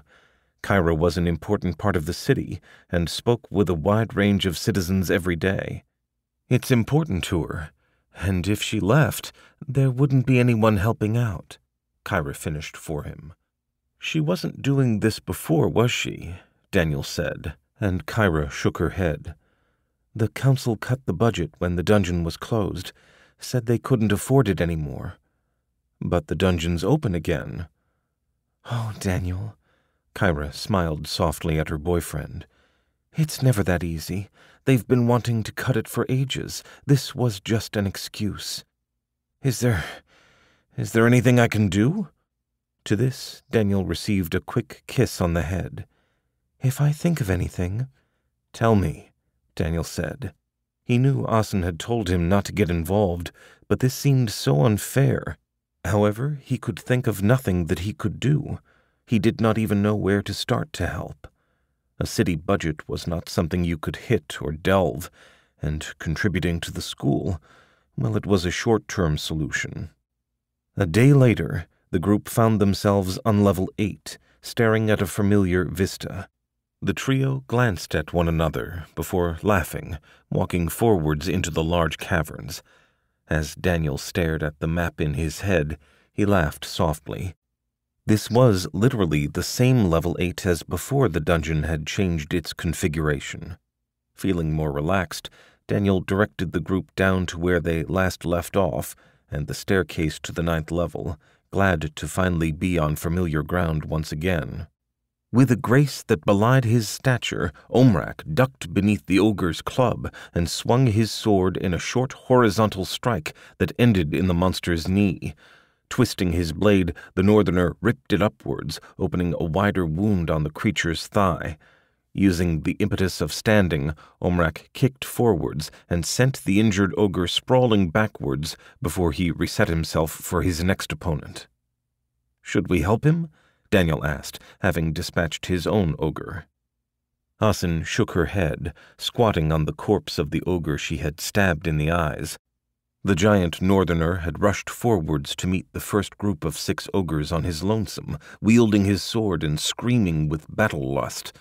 Omrak had dispatched the first ogre with his new skill before he was bogged down fighting the others. It was only the arrival of the pair that stopped him from being flanked. Omrak, however, did not seem intent on sharing the last 3 monsters at all, wide strikes and frenzied darting ensuring neither adventurer could close in and aid him safely. Not that he needed it. Daniel winced as Omrak lopped off a hand, and then, on the return cut, opened up the ogre's stomach. The northerner seemed to revel in the open space and monstrous opponents, wielding his sword with wild abandon. The incidental wounds he picked up just added to the strength of his attacks. In truth, this was a horrible match for the dungeon. Not only did the wide-open caverns that made up the ogre floor allow Daniel to use his plate armor and crossbow to full effect, the numerous monsters allowed Omrak to unleash the full range of his fighting style. Even Asin, with her new skill, could contribute to the fight. The group was tearing through the floor like Asin's chili and Omrak's guts. That evening, when the trio emerged, they did so with smiles on their faces.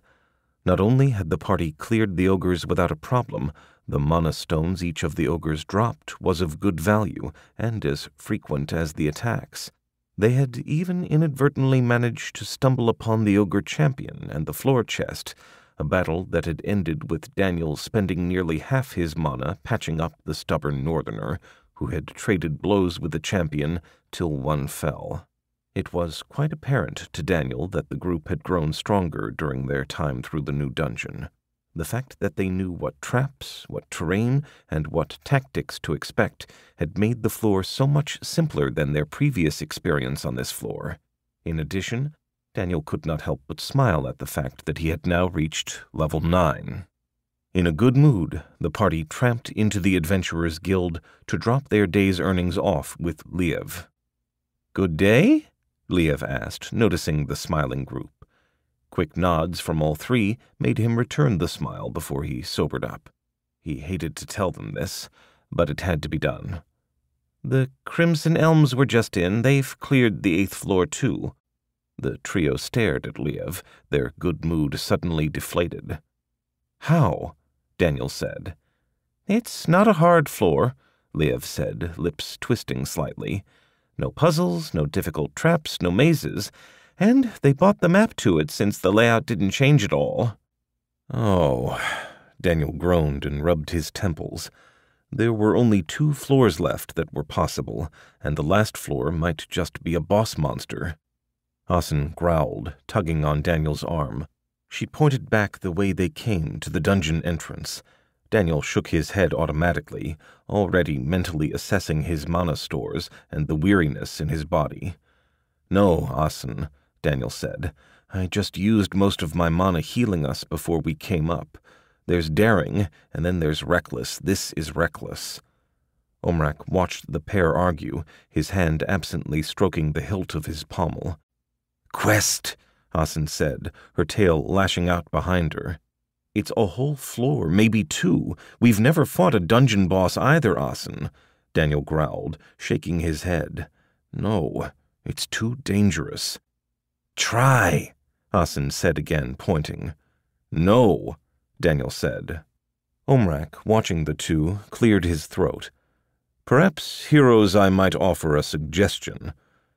Daniel and Asin both shot a glare at the youngster before they paused, remembering that he was a part of the party. Daniel nodded jerkily, and Omrak smiled at the two. "Let us rest for a few hours. Tomorrow at dawn we can begin and not leave till we complete the quest. It will give hero Daniel time to recover his mana and us to gather what supplies we need," Omrak said. "That's—" Daniel began, and then stopped, shrugging. "That's reasonable." Asin growled, looking unhappy, but she finally nodded. "𝗕𝗂, can we use our earnings to purchase some of the healing potions the guild stocks?" Daniel asked. "Of course," the red-headed attendant said, smiling slightly at the group as he busied himself with sorting the last of the stones. "Also, there's something strange about the 9th floor," Daniel said, lowering his voice. "Tell me what you think about this."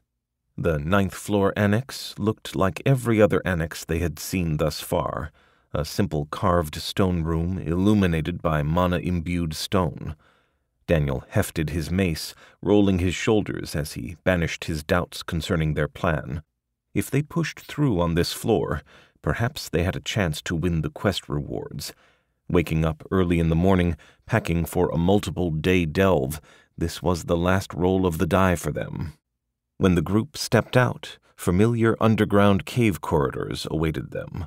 The corridors and caverns were a mix of natural and sentient carved surfaces that sprawled outwards, passages and exits leading not only from ground level, but 10 or 20 feet up, all illuminated by the lightest of mana imbuing. Some of the exits were blocked by familiar gray and brown-colored walls, while the slightly acrid smell of Exilian crawlers' chemically altered saliva permeated the air. "Remember, they're likely to be just the harassers," Daniel muttered, staring at the walls. It was the only explanation that 𝗕𝗂 could come up with, that the crawlers were being reused to provide cover for something more dangerous. Daniel sighed, shifting slightly in his leather armor as he committed the room to memory. Knowing what they were walking into, he had downgraded to his lighter and less bulky armor for the most part. Sadly, his enchanted bracers had been sold, leaving him wearing his iron bracers. Still, at least this way he was less likely to get stuck. "Let us begin," Omrak growled, shifting his backpack to settle more comfortably behind him. With a nod, Asin led the way, choosing one of the initially larger passages. Past experience had told them to be wary of traps on these levels, so leaving the catkin to lead was the smart choice. Past experience had also indicated that what started out as a large passageway might easily become something a lot smaller. It was a bare 5 minutes before they encountered their first monster. It oozed from a cavern ceiling as they walked, landing with a splash on top of Daniel.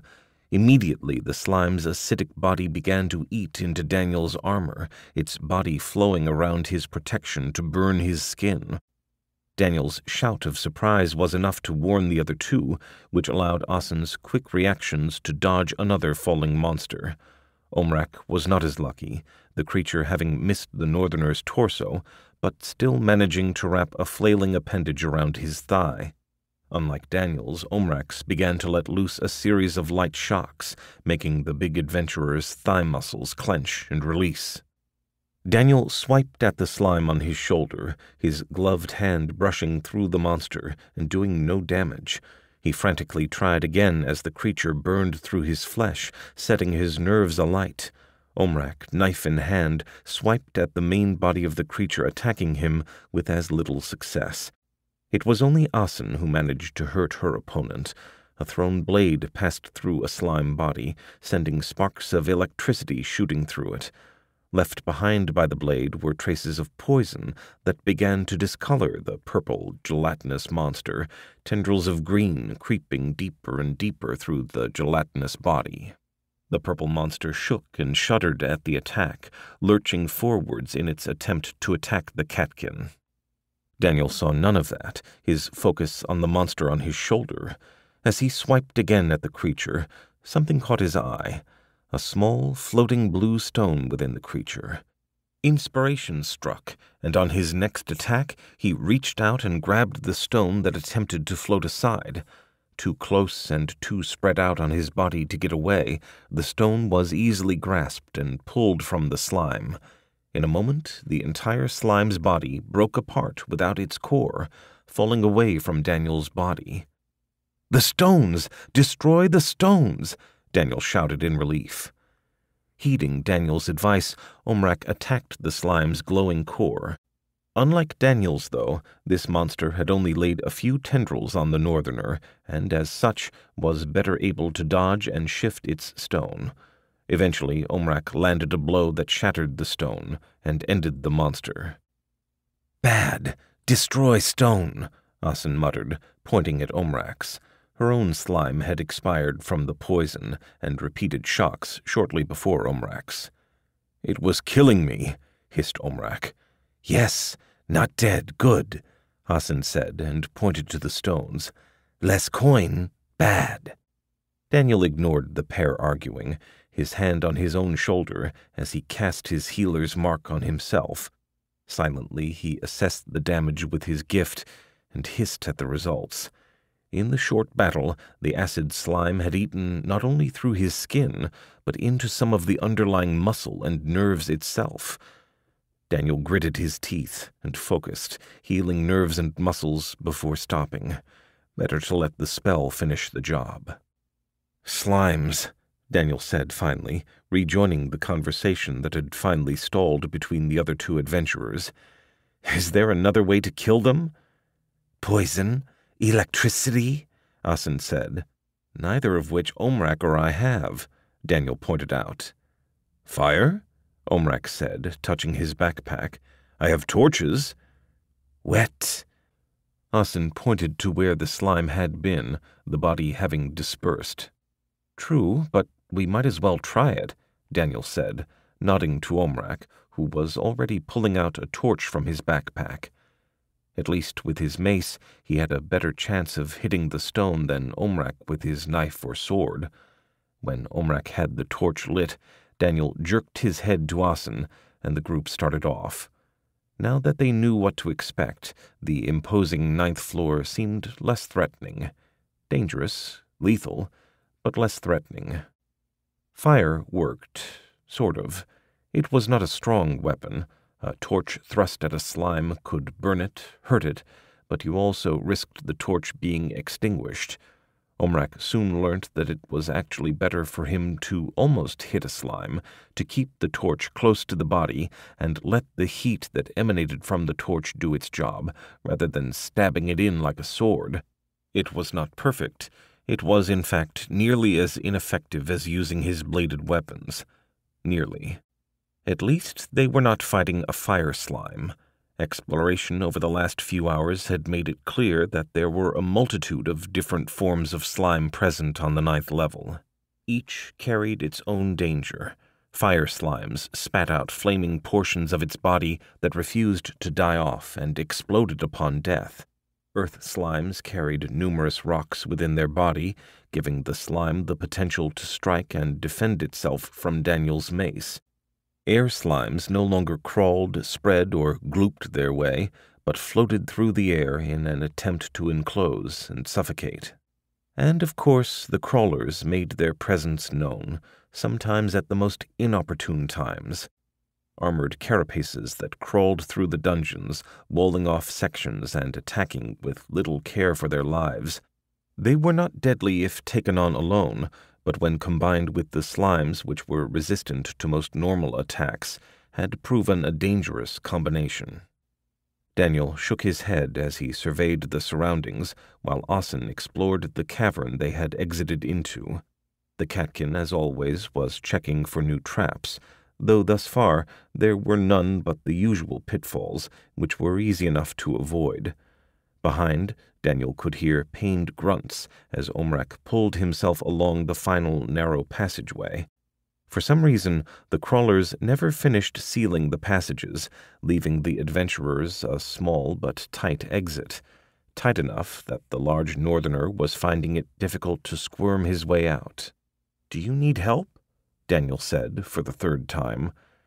"I shall manage, hero," Omrak grunted out, his voice strained. "Okay, then." Daniel fell silent again, letting his gaze roam over the surroundings, wary of another attack. The slimes did not wait around like other monsters, roaming from cavern to cavern and seeming to prefer ambushes rather than straight fights. With their gelatinous bodies, they could squirm through the smallest cracks and appear without warning. "Ah!" Omrak roared as he shoved his arm and shoulder through the gap and grasped a convenient stalagmite. Gripping it tight, he pulled his body again, wide shoulders stuck on the edges.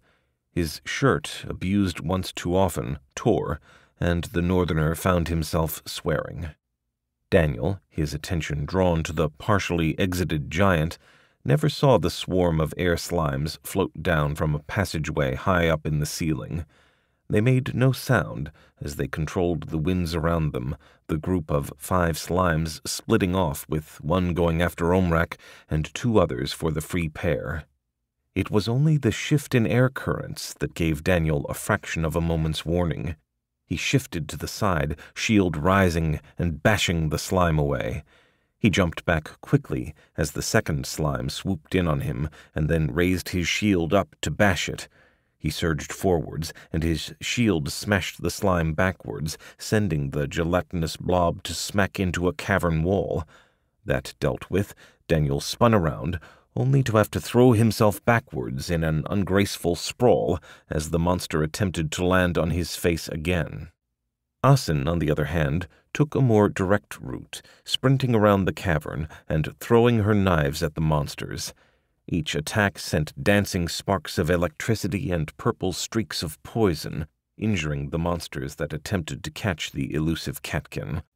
As she darted right past Daniel, she swiped a clawed hand at the monster that attacked him, and then sprinted to where Omrak, unable to protect himself, was struggling against his own slime. Caught unawares, the slime had engulfed his face and pushed a part of itself down his mouth before he could stop it. Daniel snarled, ducking under another swoop by the slime that attacked him before he spun and lashed out with his mace. It caught and ripped a glob off it, missing the all-important core, however. Dancing to the side again, Daniel was forced to bob and weave as he attempted to hit the core again and again. The fast-moving, darting monsters were hard to hit as they attempted to land on the adventurers. Forced to duck and swipe, it was Asin's slimes that finally expired first, from repeated exposures to lightning and poison. The catkin paused, scanning the surroundings, and snarled, seeing that Omrak was no longer struggling. She darted over, claws appearing in her hands as she scrabbled around the slime, before finally succeeding at pulling the core out. Almost immediately the slime dissolved, but Omrak did not move. Asin snarled and slapped the big adventurer in the face. Omrak did not react at all, and the catkin spun, already calling for Daniel. Daniel bashed his last slime with his shield, this time managing to force its core from its body, killing it. Freed, Daniel looked to Asin and then Omrak, his eyes widening. The healer darted forwards, a hand outstretched to touch the large adventurer's still body. The moment contact was made, he sent his gift into Omrak's body. Lips tense, he noted that the large northerner was no longer breathing, though his heart still beat. Only a single surge of power was needed before Omrak gasped out loud, his body forced to breathe again. Asin let out a held breath, her tail waving again as Omrak hacked and coughed. Daniel reached forwards and, gripping Omrak's upper body, ripped him from the opening. The large northerner screamed as the ragged edges of the passageway tore his clothing and skin apart. Daniel unapologetically bent down, laying a healer's mark on the large northerner before he turned back to scan for more trouble. The big adventurer just curled up, hacking and coughing as he regained control of his body. As Omrak slowly recovered, Daniel shifted his gaze to the northerner every once in a while. That was too damn close. Chapter 16. Hours of crawling, walking, and climbing had left the group no closer to finding the exit. The 9th floor sprawled, with each cavern having multiple exits at any one time. Each of those exits, no matter how small, had to be verified and checked. And through all this, the party had to be wary of the slimes that could appear at any time, or the crawlers that traversed the caverns. One concern that Daniel held close to his chest was the potential that the crawlers had blocked the staircase down, ensuring that the group would be unable to find the exit. It was a minor concern, since they would eventually map the entire location, and if necessary they could backtrack. The greater concern was that eventually the elms would be here too, searching. "Hold," Omrak said, as he scrambled around in his pack to find another torch. Whenever they could, the group had used bigger passageways, if for no other reason than to not waste time, as Omrak relit his torch. In the end, they had begun sending Asin ahead on smaller passageways to allow her to scout them out. It saved them time, especially as many of these passageways were found to be connected to another previously explored location, or one that could be accessed more easily. "Sure," Daniel said, settling in to watch for slimes. Asin ignored the command as she looked for additional passages. It was, after all, her role in the group. "I disliked this section before," Omrak said, looking around the dimly lit location. The torch did little to increase the illumination in the caverns, instead layering slightly brighter spots over less illuminated areas. "It is not improved." "These slimes are tough," Daniel said, shaking his head. "I regret giving up my bracers." Enchanted weaponry would be useful. My brother has an enchanted knife, one that burns with a flameless heat, Omrak said. It would be useful here. Or a shovel, Daniel said. Something to scoop the stones out. A shovel? Omrak rubbed his chin and then laughed. That would work. Pity I did not bring one. Looks like she's ready. Daniel nodded up to Asin, who was waving them to her. Time to get going. Yes. Omrak stepped forwards, and then paused, clapping Daniel on the shoulder. Thank you. Daniel just nodded, embarrassed by the thanks. Chuckling, the northerner walked forwards and ducked low as he got ready to squeeze into another too-tight passage. Late that evening, the group had finally called it a day. They had covered a lot of ground, but still had not found the exit. After careful scouting, Asin had determined that there were only a couple of entrances in the cavern they squatted in, giving them their best chance of a peaceful night's rest. Not that they expected a good rest. It was clear that this floor was extremely busy with the slimes and crawlers, ensuring that the group constantly had to be on watch. They would definitely have to rest in rotating watches. "Should we go back?" Omrak asked, chewing on his dinner of dried beef jerky and bread. "Why?" Asin asked. "Both Daniel and I struggle with the slimes.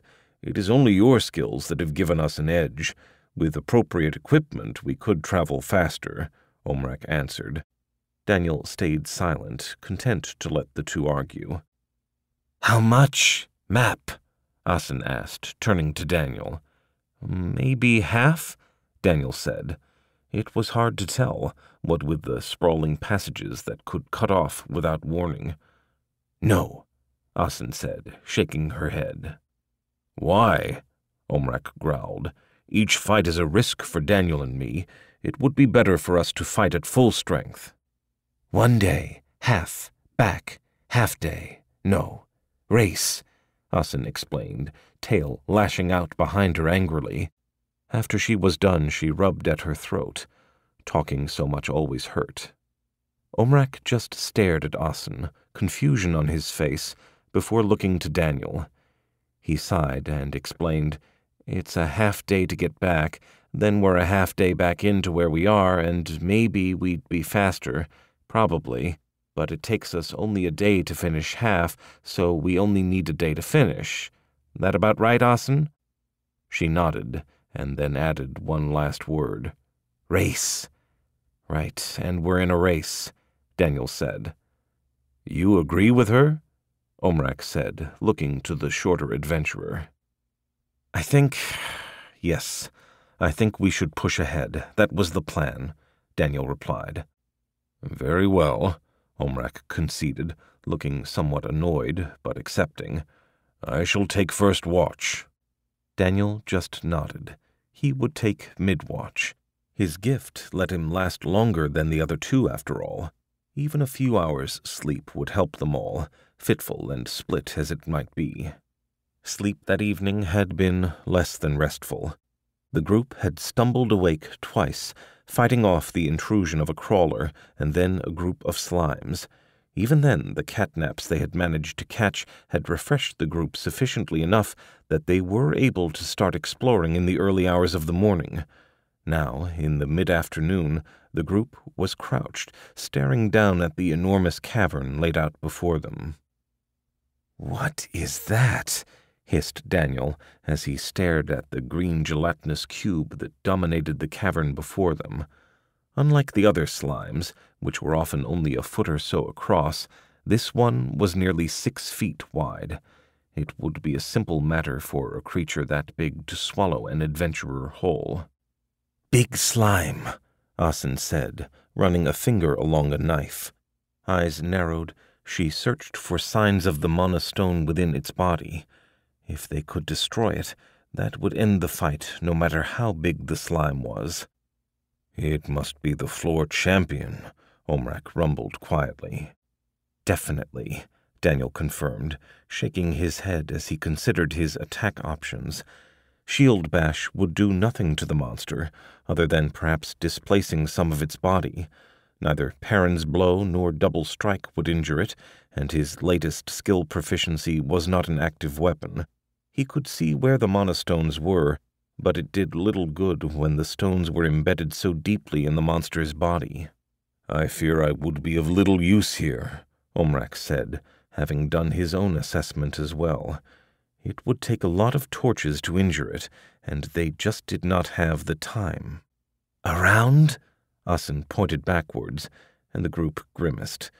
One thing they had noticed with the new dungeon layout was that often the staircase was situated very close to the champions. It was a change from previous layouts, and could potentially be just a matter of the lack of adventurers sending the champions to spawn again. In either case, the chances were that the staircase was near here, potentially just past the floor champion. "Probably for the best," Daniel muttered at last. Omrak nodded, and the group quietly creeped backwards. No sense in attempting a fight where 2/3 of the group could do little to it. Still, Daniel pondered what they could do with what they had. Surely there was a way to win that fight. Hours later, the group found themselves collected once more near the entrance to the champion's chamber. Thus far, they had not seen sight nor sound of the Crimson Elms.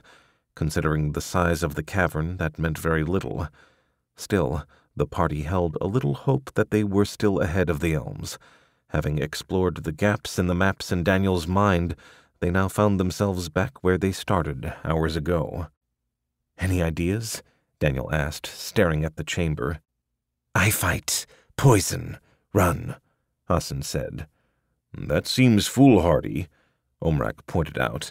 "I would not agree to that." "I have to agree. Your skills might be the most effective, but it still takes a while for the slimes to die.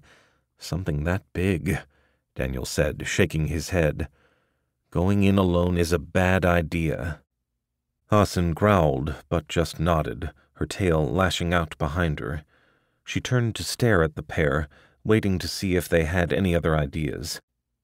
"I was thinking," Daniel started, and then stopped. A part of him seriously did not like the idea he was about to suggest. Old training, old habits said it was a bad idea. Still, it was the only one that he could think of. At his friend's encouraging nods, he finally gives voice to his thoughts.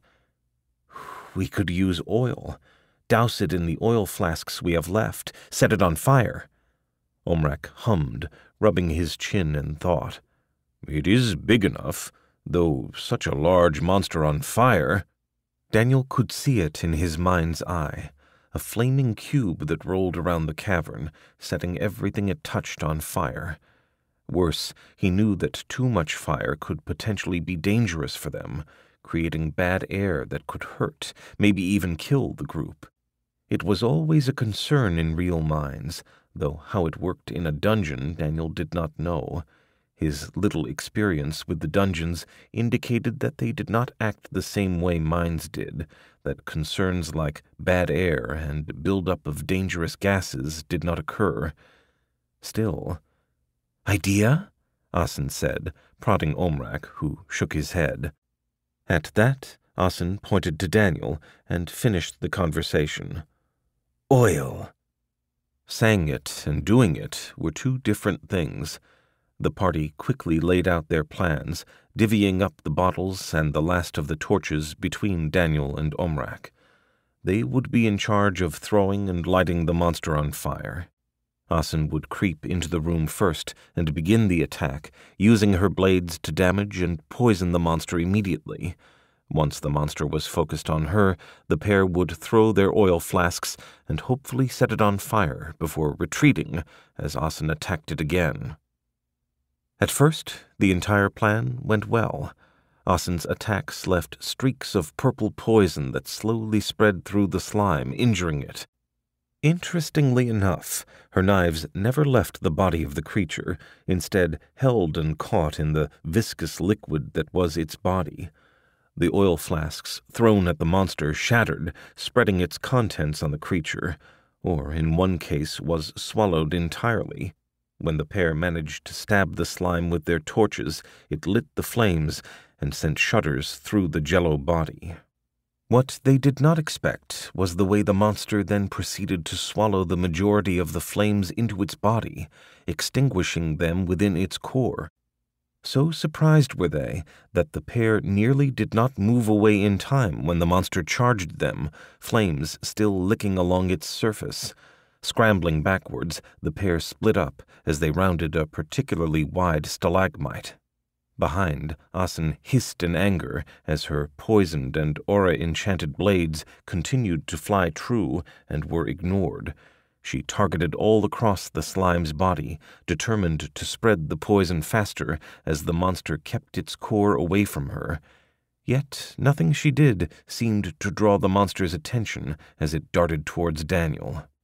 Daniel scurried away, trying to circle around the cavern and give time for Asin and Omrak to continue their attacks. Omrak pulled his last flask from a pouch, throwing it at the monster.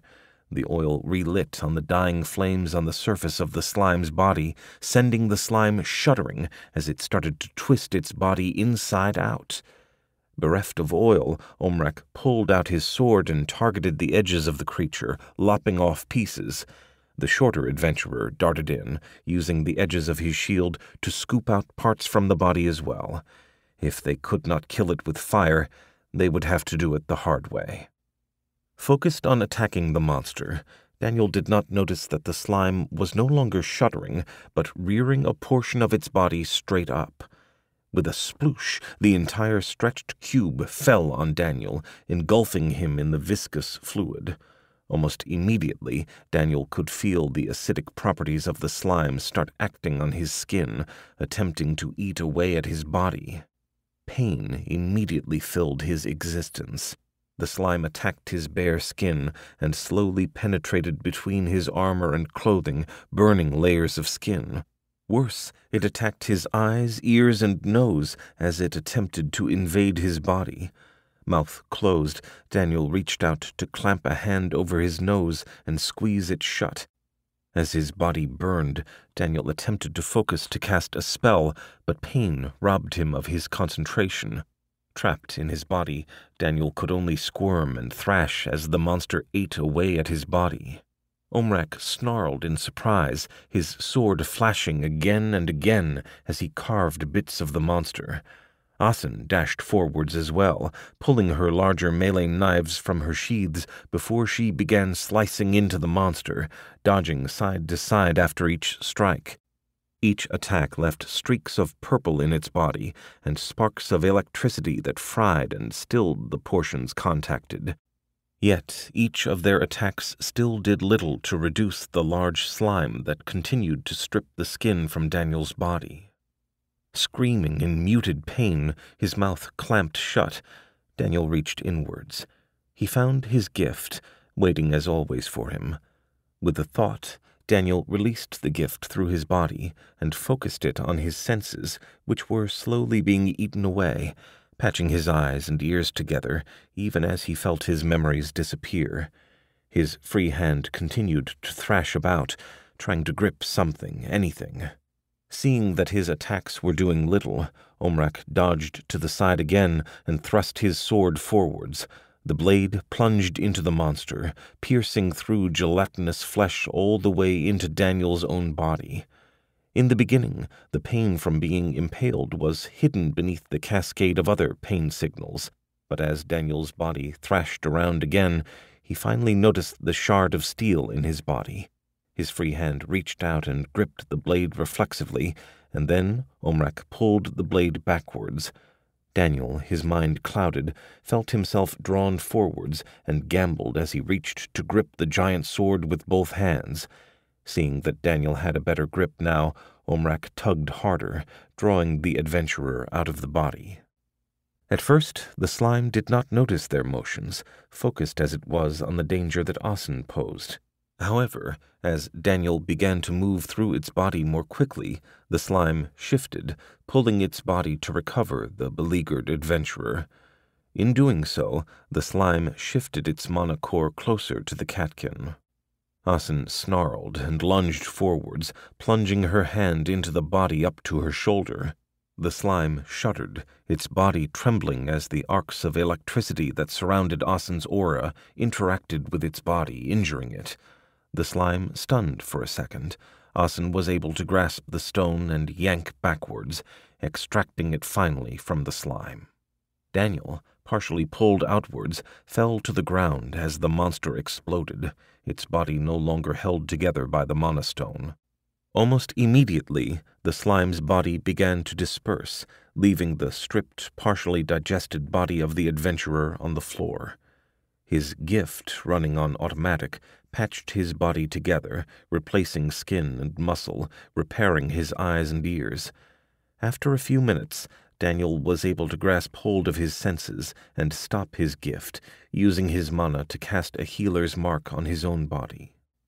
Only when Daniel sat up did Asin come over, her own arm burnt and damaged from her attack. Daniel placed a healing on it, too, before he looked to Omrak, his eyes still blurry. For a moment, Daniel attempted to find the northerner, and it was only with Asin's guidance that he saw the blonde adventurer in the corner, throwing up. Daniel tried to speak and coughed, his voice raw. He swallowed a few more times, casting a minor healing on himself before he could do so. "Is he okay?" "Bad. No skin," Asin said, pointing to Daniel. "Oh," Daniel said. He began to think back to what had happened and flinched mentally as his mind refused to return to those dire minutes. "Okay?" Asin asked softly, placing a hand on his shoulder. I will be," Daniel said, finally, as he sat up. As he raised a hand to brush his hair back, Daniel stared at the uncontrolled shaking in it. Perhaps he was more injured than he thought. Finding the staircase down after Daniel had recovered only took them a few more hours. Before they had left, they had a spirited discussion on whether to go on. In the end, it was Daniel's insistence that they finish this, or at least learn what the last floor was like, that drove them on. Injured, tired, and mentally scarred or not, they were nearly done. As always, the annex for the 10th floor was a plain, bare room. The trio slowly stared around them, eyeing the simple wooden door that blocked the way in. "Ready?" Daniel asked, a tightness in his chest as he stared at what might wait for them. This was it. One last floor, one last boss, and then they would be done. Asin just yowled, while Omrak nodded. It was time to check out the last floor. Chapter 17. The room that the three of them walked into was circular in design, reminiscent of an ancient Colosseum. Clean brown sand, a wide-open sky, and walls that were over 10 feet high that led to a stand. The trio clumped together as they walked in, eyeing the empty stretch of sand. "What is this?" Daniel muttered. Asin shook her head, her tail lashing out behind her as she stalked forwards with an eye on the ground.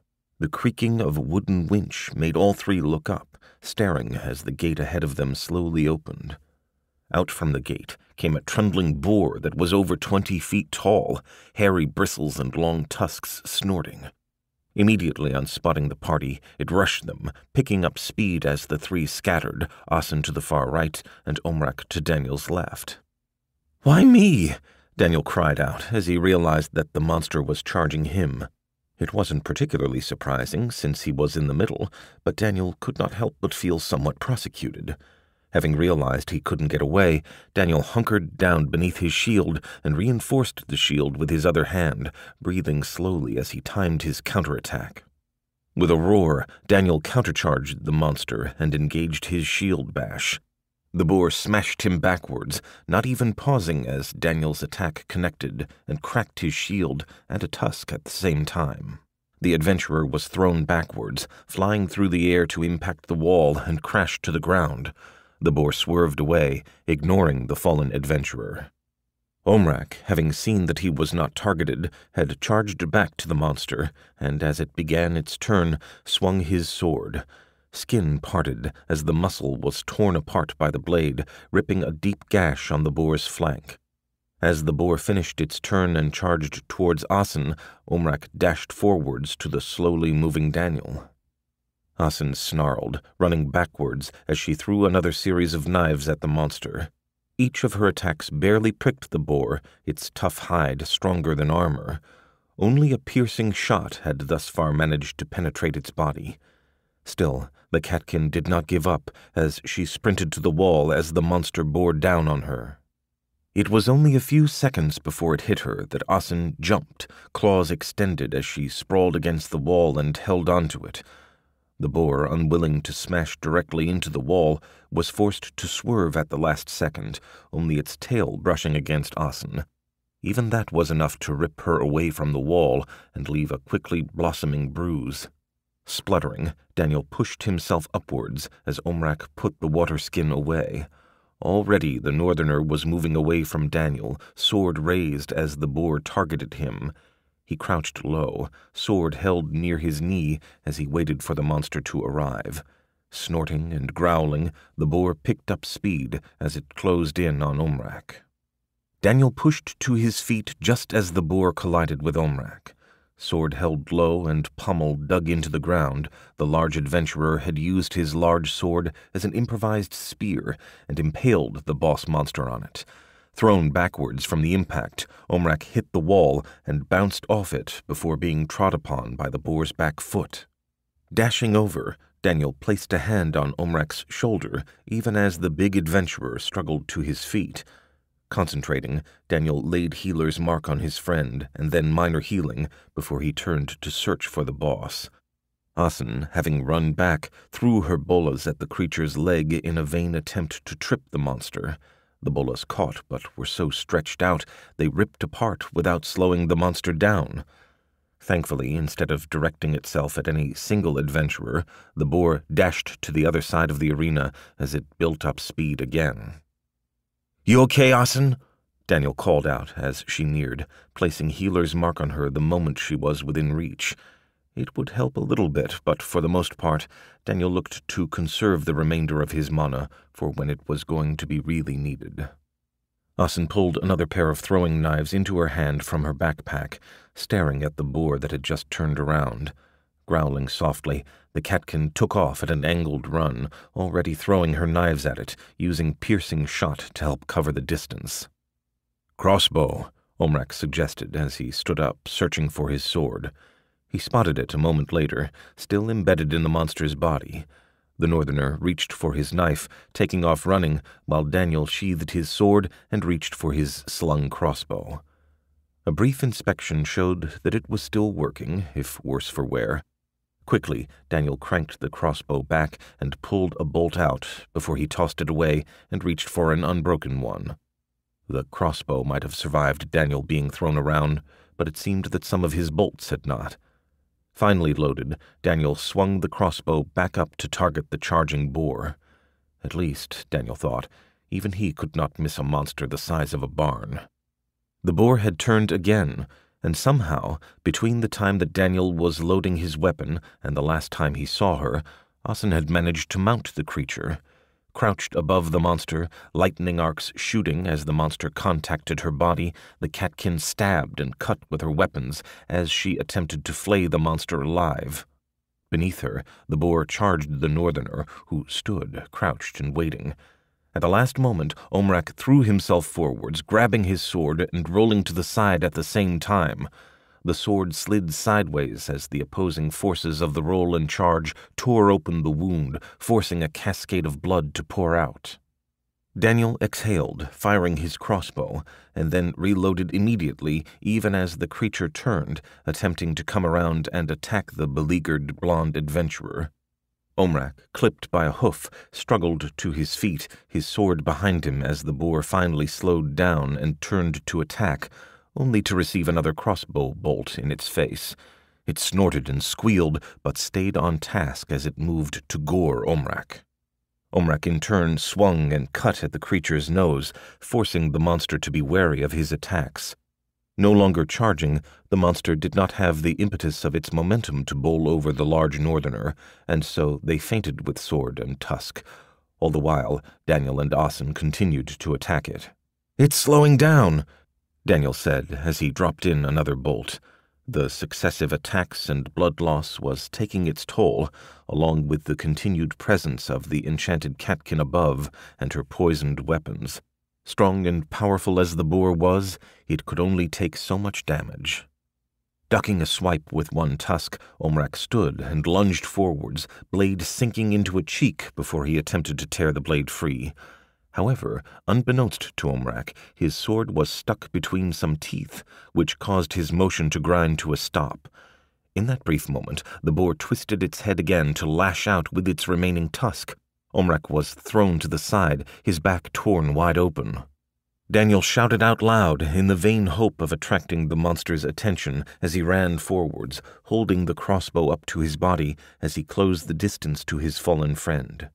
Closer now, he raised the weapon and, working on intuition, pulled the trigger and sent the bolt flying to embed in the boar's eye. The monster snorted and jerked reflexively as it was blinded, having missed Omrak's prone form by inches as it slammed into the wall. Asin was thrown to the side by the impact, unseated from the top of the monster, but the catkin hung on grimly as she plunged her knife once again into the monster's body. Even now she could see the slow spreading of the poison. All they needed to do was wait, and her skill would kill it. Bent over Omrak, Daniel swiftly cast his minor healing spell once, and then again before he surged to his feet. Hefting his remaining weapon, Daniel got ready to do battle with the boss. Crouched low, he grimaced as a sharp pain in his lower back shot up his spine. He shook his head, focusing on the monster, and decided to try Perrin's blow as the monster lunged forwards. Tusk smashed backwards, the boar growled and flicked its head, its mane flowing out behind it. While the monster was dazed, Daniel lashed out with his mace, beating on the monster's snout and pulping it, sending the monster into a rage. As Daniel attracted the monster's attention in front, Omrak staggered to the side, his body leaking red light. He roared as he reared back, sword held in hand, then he swung downwards, shearing through the boar's front right leg. As the boar collapsed, Asin threw herself off, rolling and rolling before struggling to her feet and spitting to clear her mouth of sand. The trio quickly backed off from the crippled boss. Daniel sagged to the ground as the injuries to his body finally caught up to him. Beside him, Omrak roared as the red light continued to glow from his body, while Asin hastened the monster's death by tossing the last few of her knives. Enraged and stubborn, the boar pulled itself along the ground, inching towards Omrak, who stood, waiting. When it was finally in range, the large northerner stabbed his sword into its eye, driving the blade all the way into the brain. A last shuddering jerk sent Omrak flying one last time before the monster died. "Daniel," Asin said, walking over to her friend. The short adventurer waved her away, slanted eyes tightening in pain as he waited for the healer's mark he had placed on himself to do its job. It would not heal him fully, but it was all that he could do. Omrak, curled up on his side, was unconscious when Asin managed to make her way to him. She prodded him a few times before she gave up, sitting down to watch over her friends as they recovered. Chapter 18. A half-hour later, Daniel finally sat back up and walked over to Asin. Omrak continued to snore, his body drained from the fights. Daniel frowned, touching him for a brief moment to ascertain that he would survive, before he walked over to the large chest that Asin has been staring at. "That our winnings?" Daniel asked, pointing. Asin nodded, fished in her pockets, and pulled out the largest and clearest mana stone Daniel had ever seen. "What is that? A B-Class 4? Daniel said. Asin, for once, just shrugged. It was not as if she had seen a stone like this before. It was certainly an improvement over the B-Class 12 that the previous Karlak boss had given out. "Did you open it?" Daniel asked, pointing to the chest, and Asin shook her head. She sighed, going back to staring at the chest. After a moment, Daniel walked over to Omrak and prodded him with his foot in an attempt to wake him.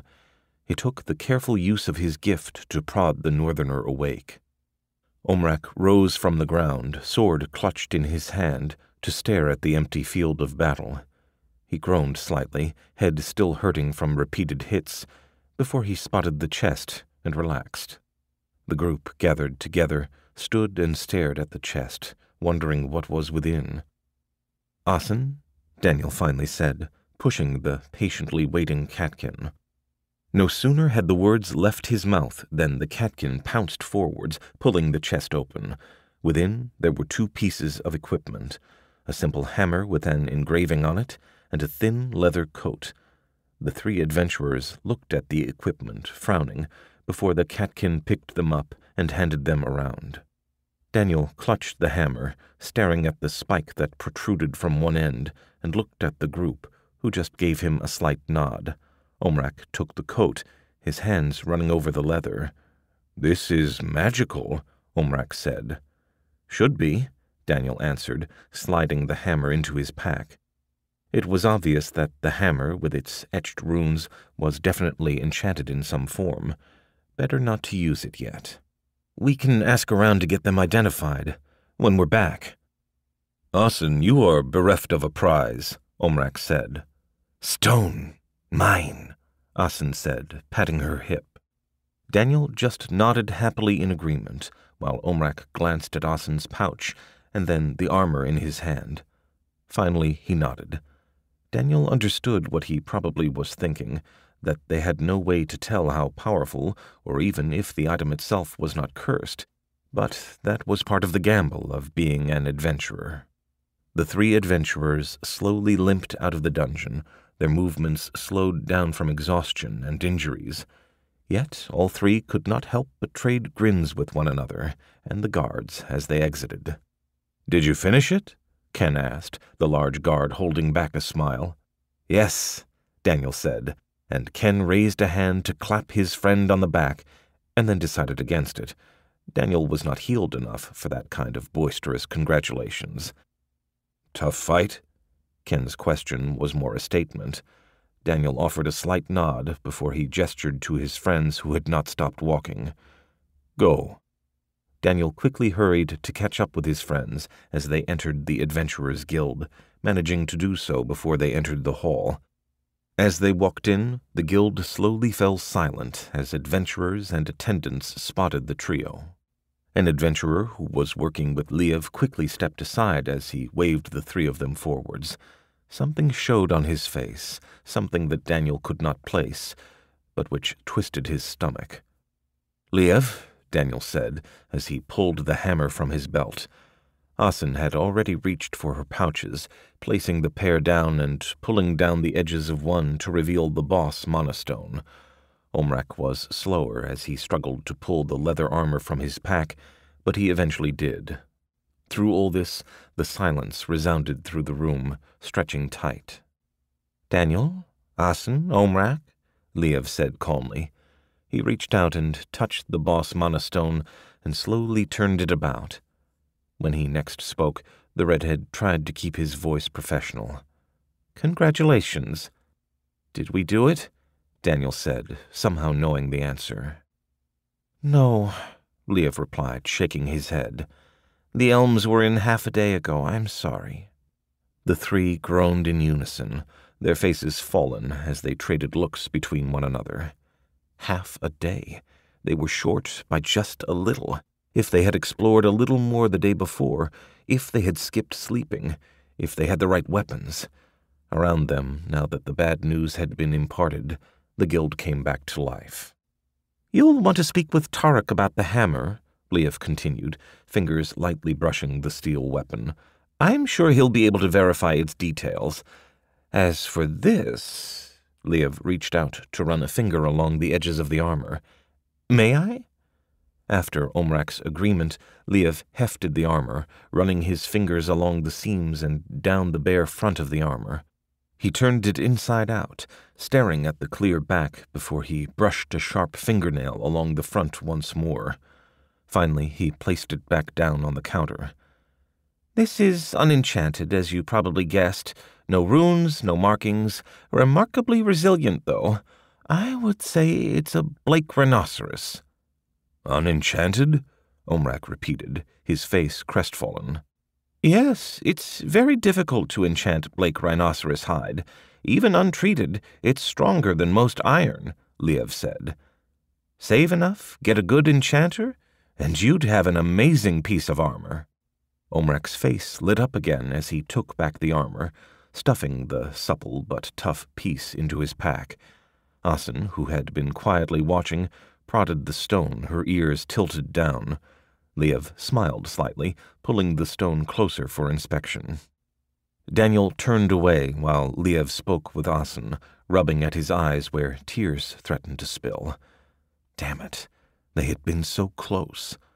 Exhaustion, combined with the come-down from the fights and delve, threatened to break his control. He could not help but think that this was expected. They were an advanced team, after all. They never stood a chance. "Daniel?" 𝗬𝗂 called again, and the short adventurer blinked, turning back to the counter. On the counter was a crystal ball, one that he had not seen in ages. "If you'll extend your hand?" Daniel slowly complied and, guided by 𝗬𝗂, placed his hand on the crystal ball.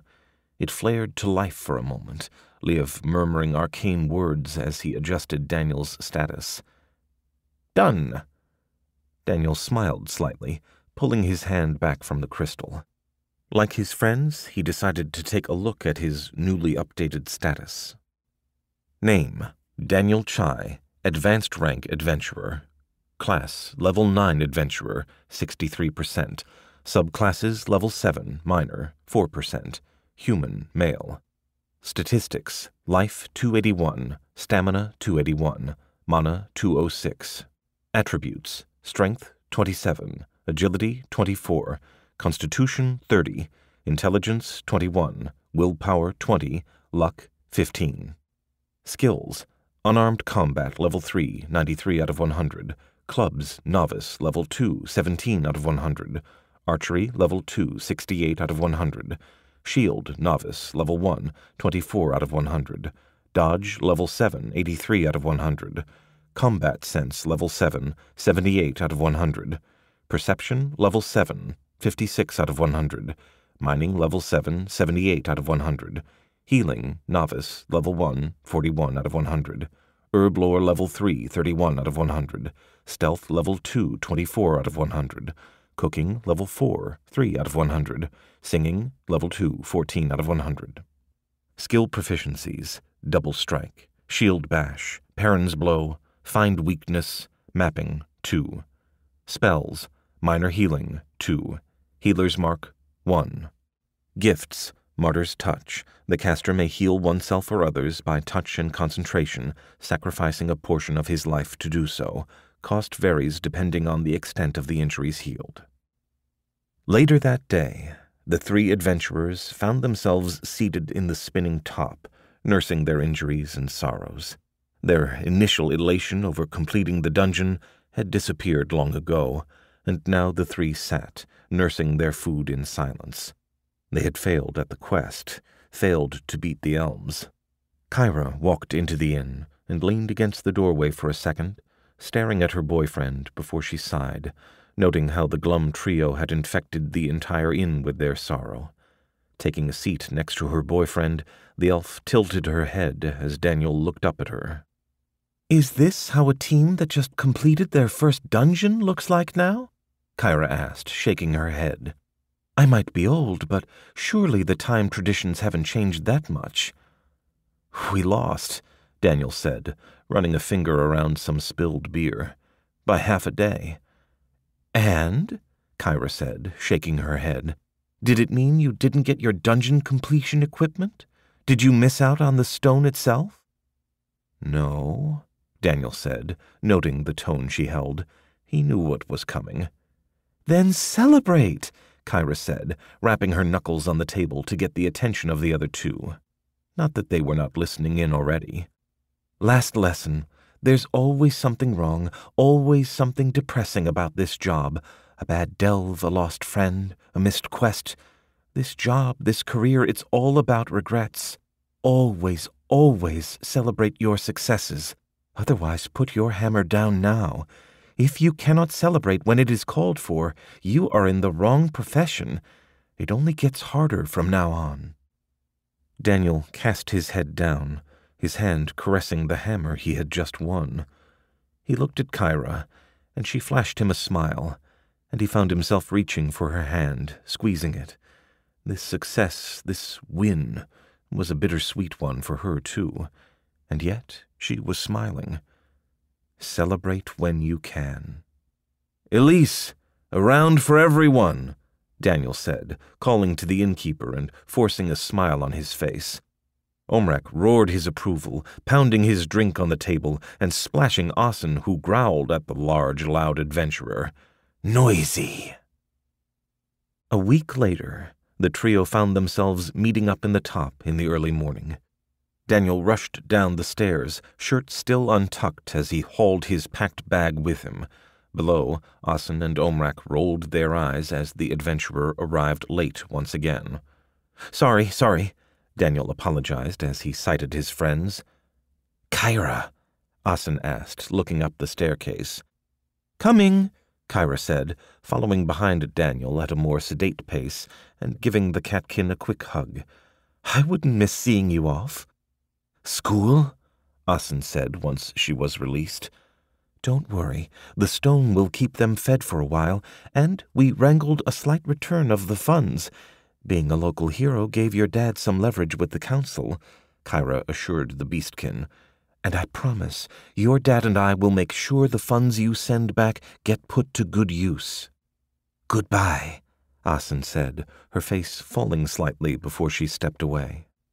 "This is for lunch," Elyse said, walking out with a series of wrapped packages that she quickly distributed. "Don't forget, Mary's still waiting for you, and I'll expect a letter once in a while." Daniel nodded, hand gripping 𝗂𝗄𝗄's. The catkin and northerner shared a look before they walked out, leaving the two lovebirds alone. "𝗂𝗄𝗄," Daniel started, before he was hushed by a finger on his lips. "No, we said it all, did it all," 𝗂𝗄𝗄 said, eyes twinkling slightly at the last. "It's enough. You have a life to live, and so do I. Come back when you can. Write when you can. But live your life." Daniel smiled slightly, kissing her fingers, and nodded. He turned, walking away, and rubbed at his eyes as he left to join the pair who dutifully ignored him as they left the city. On the road, outside, the trio looked at one another. "Is this the right road to Peel?" Daniel finally said as they trudged along. "No," Asin stated, glaring at him. Daniel blinked, mouthed "oops," as they turned around. The trio laughed, shaking their heads as they made their way to the next dungeon.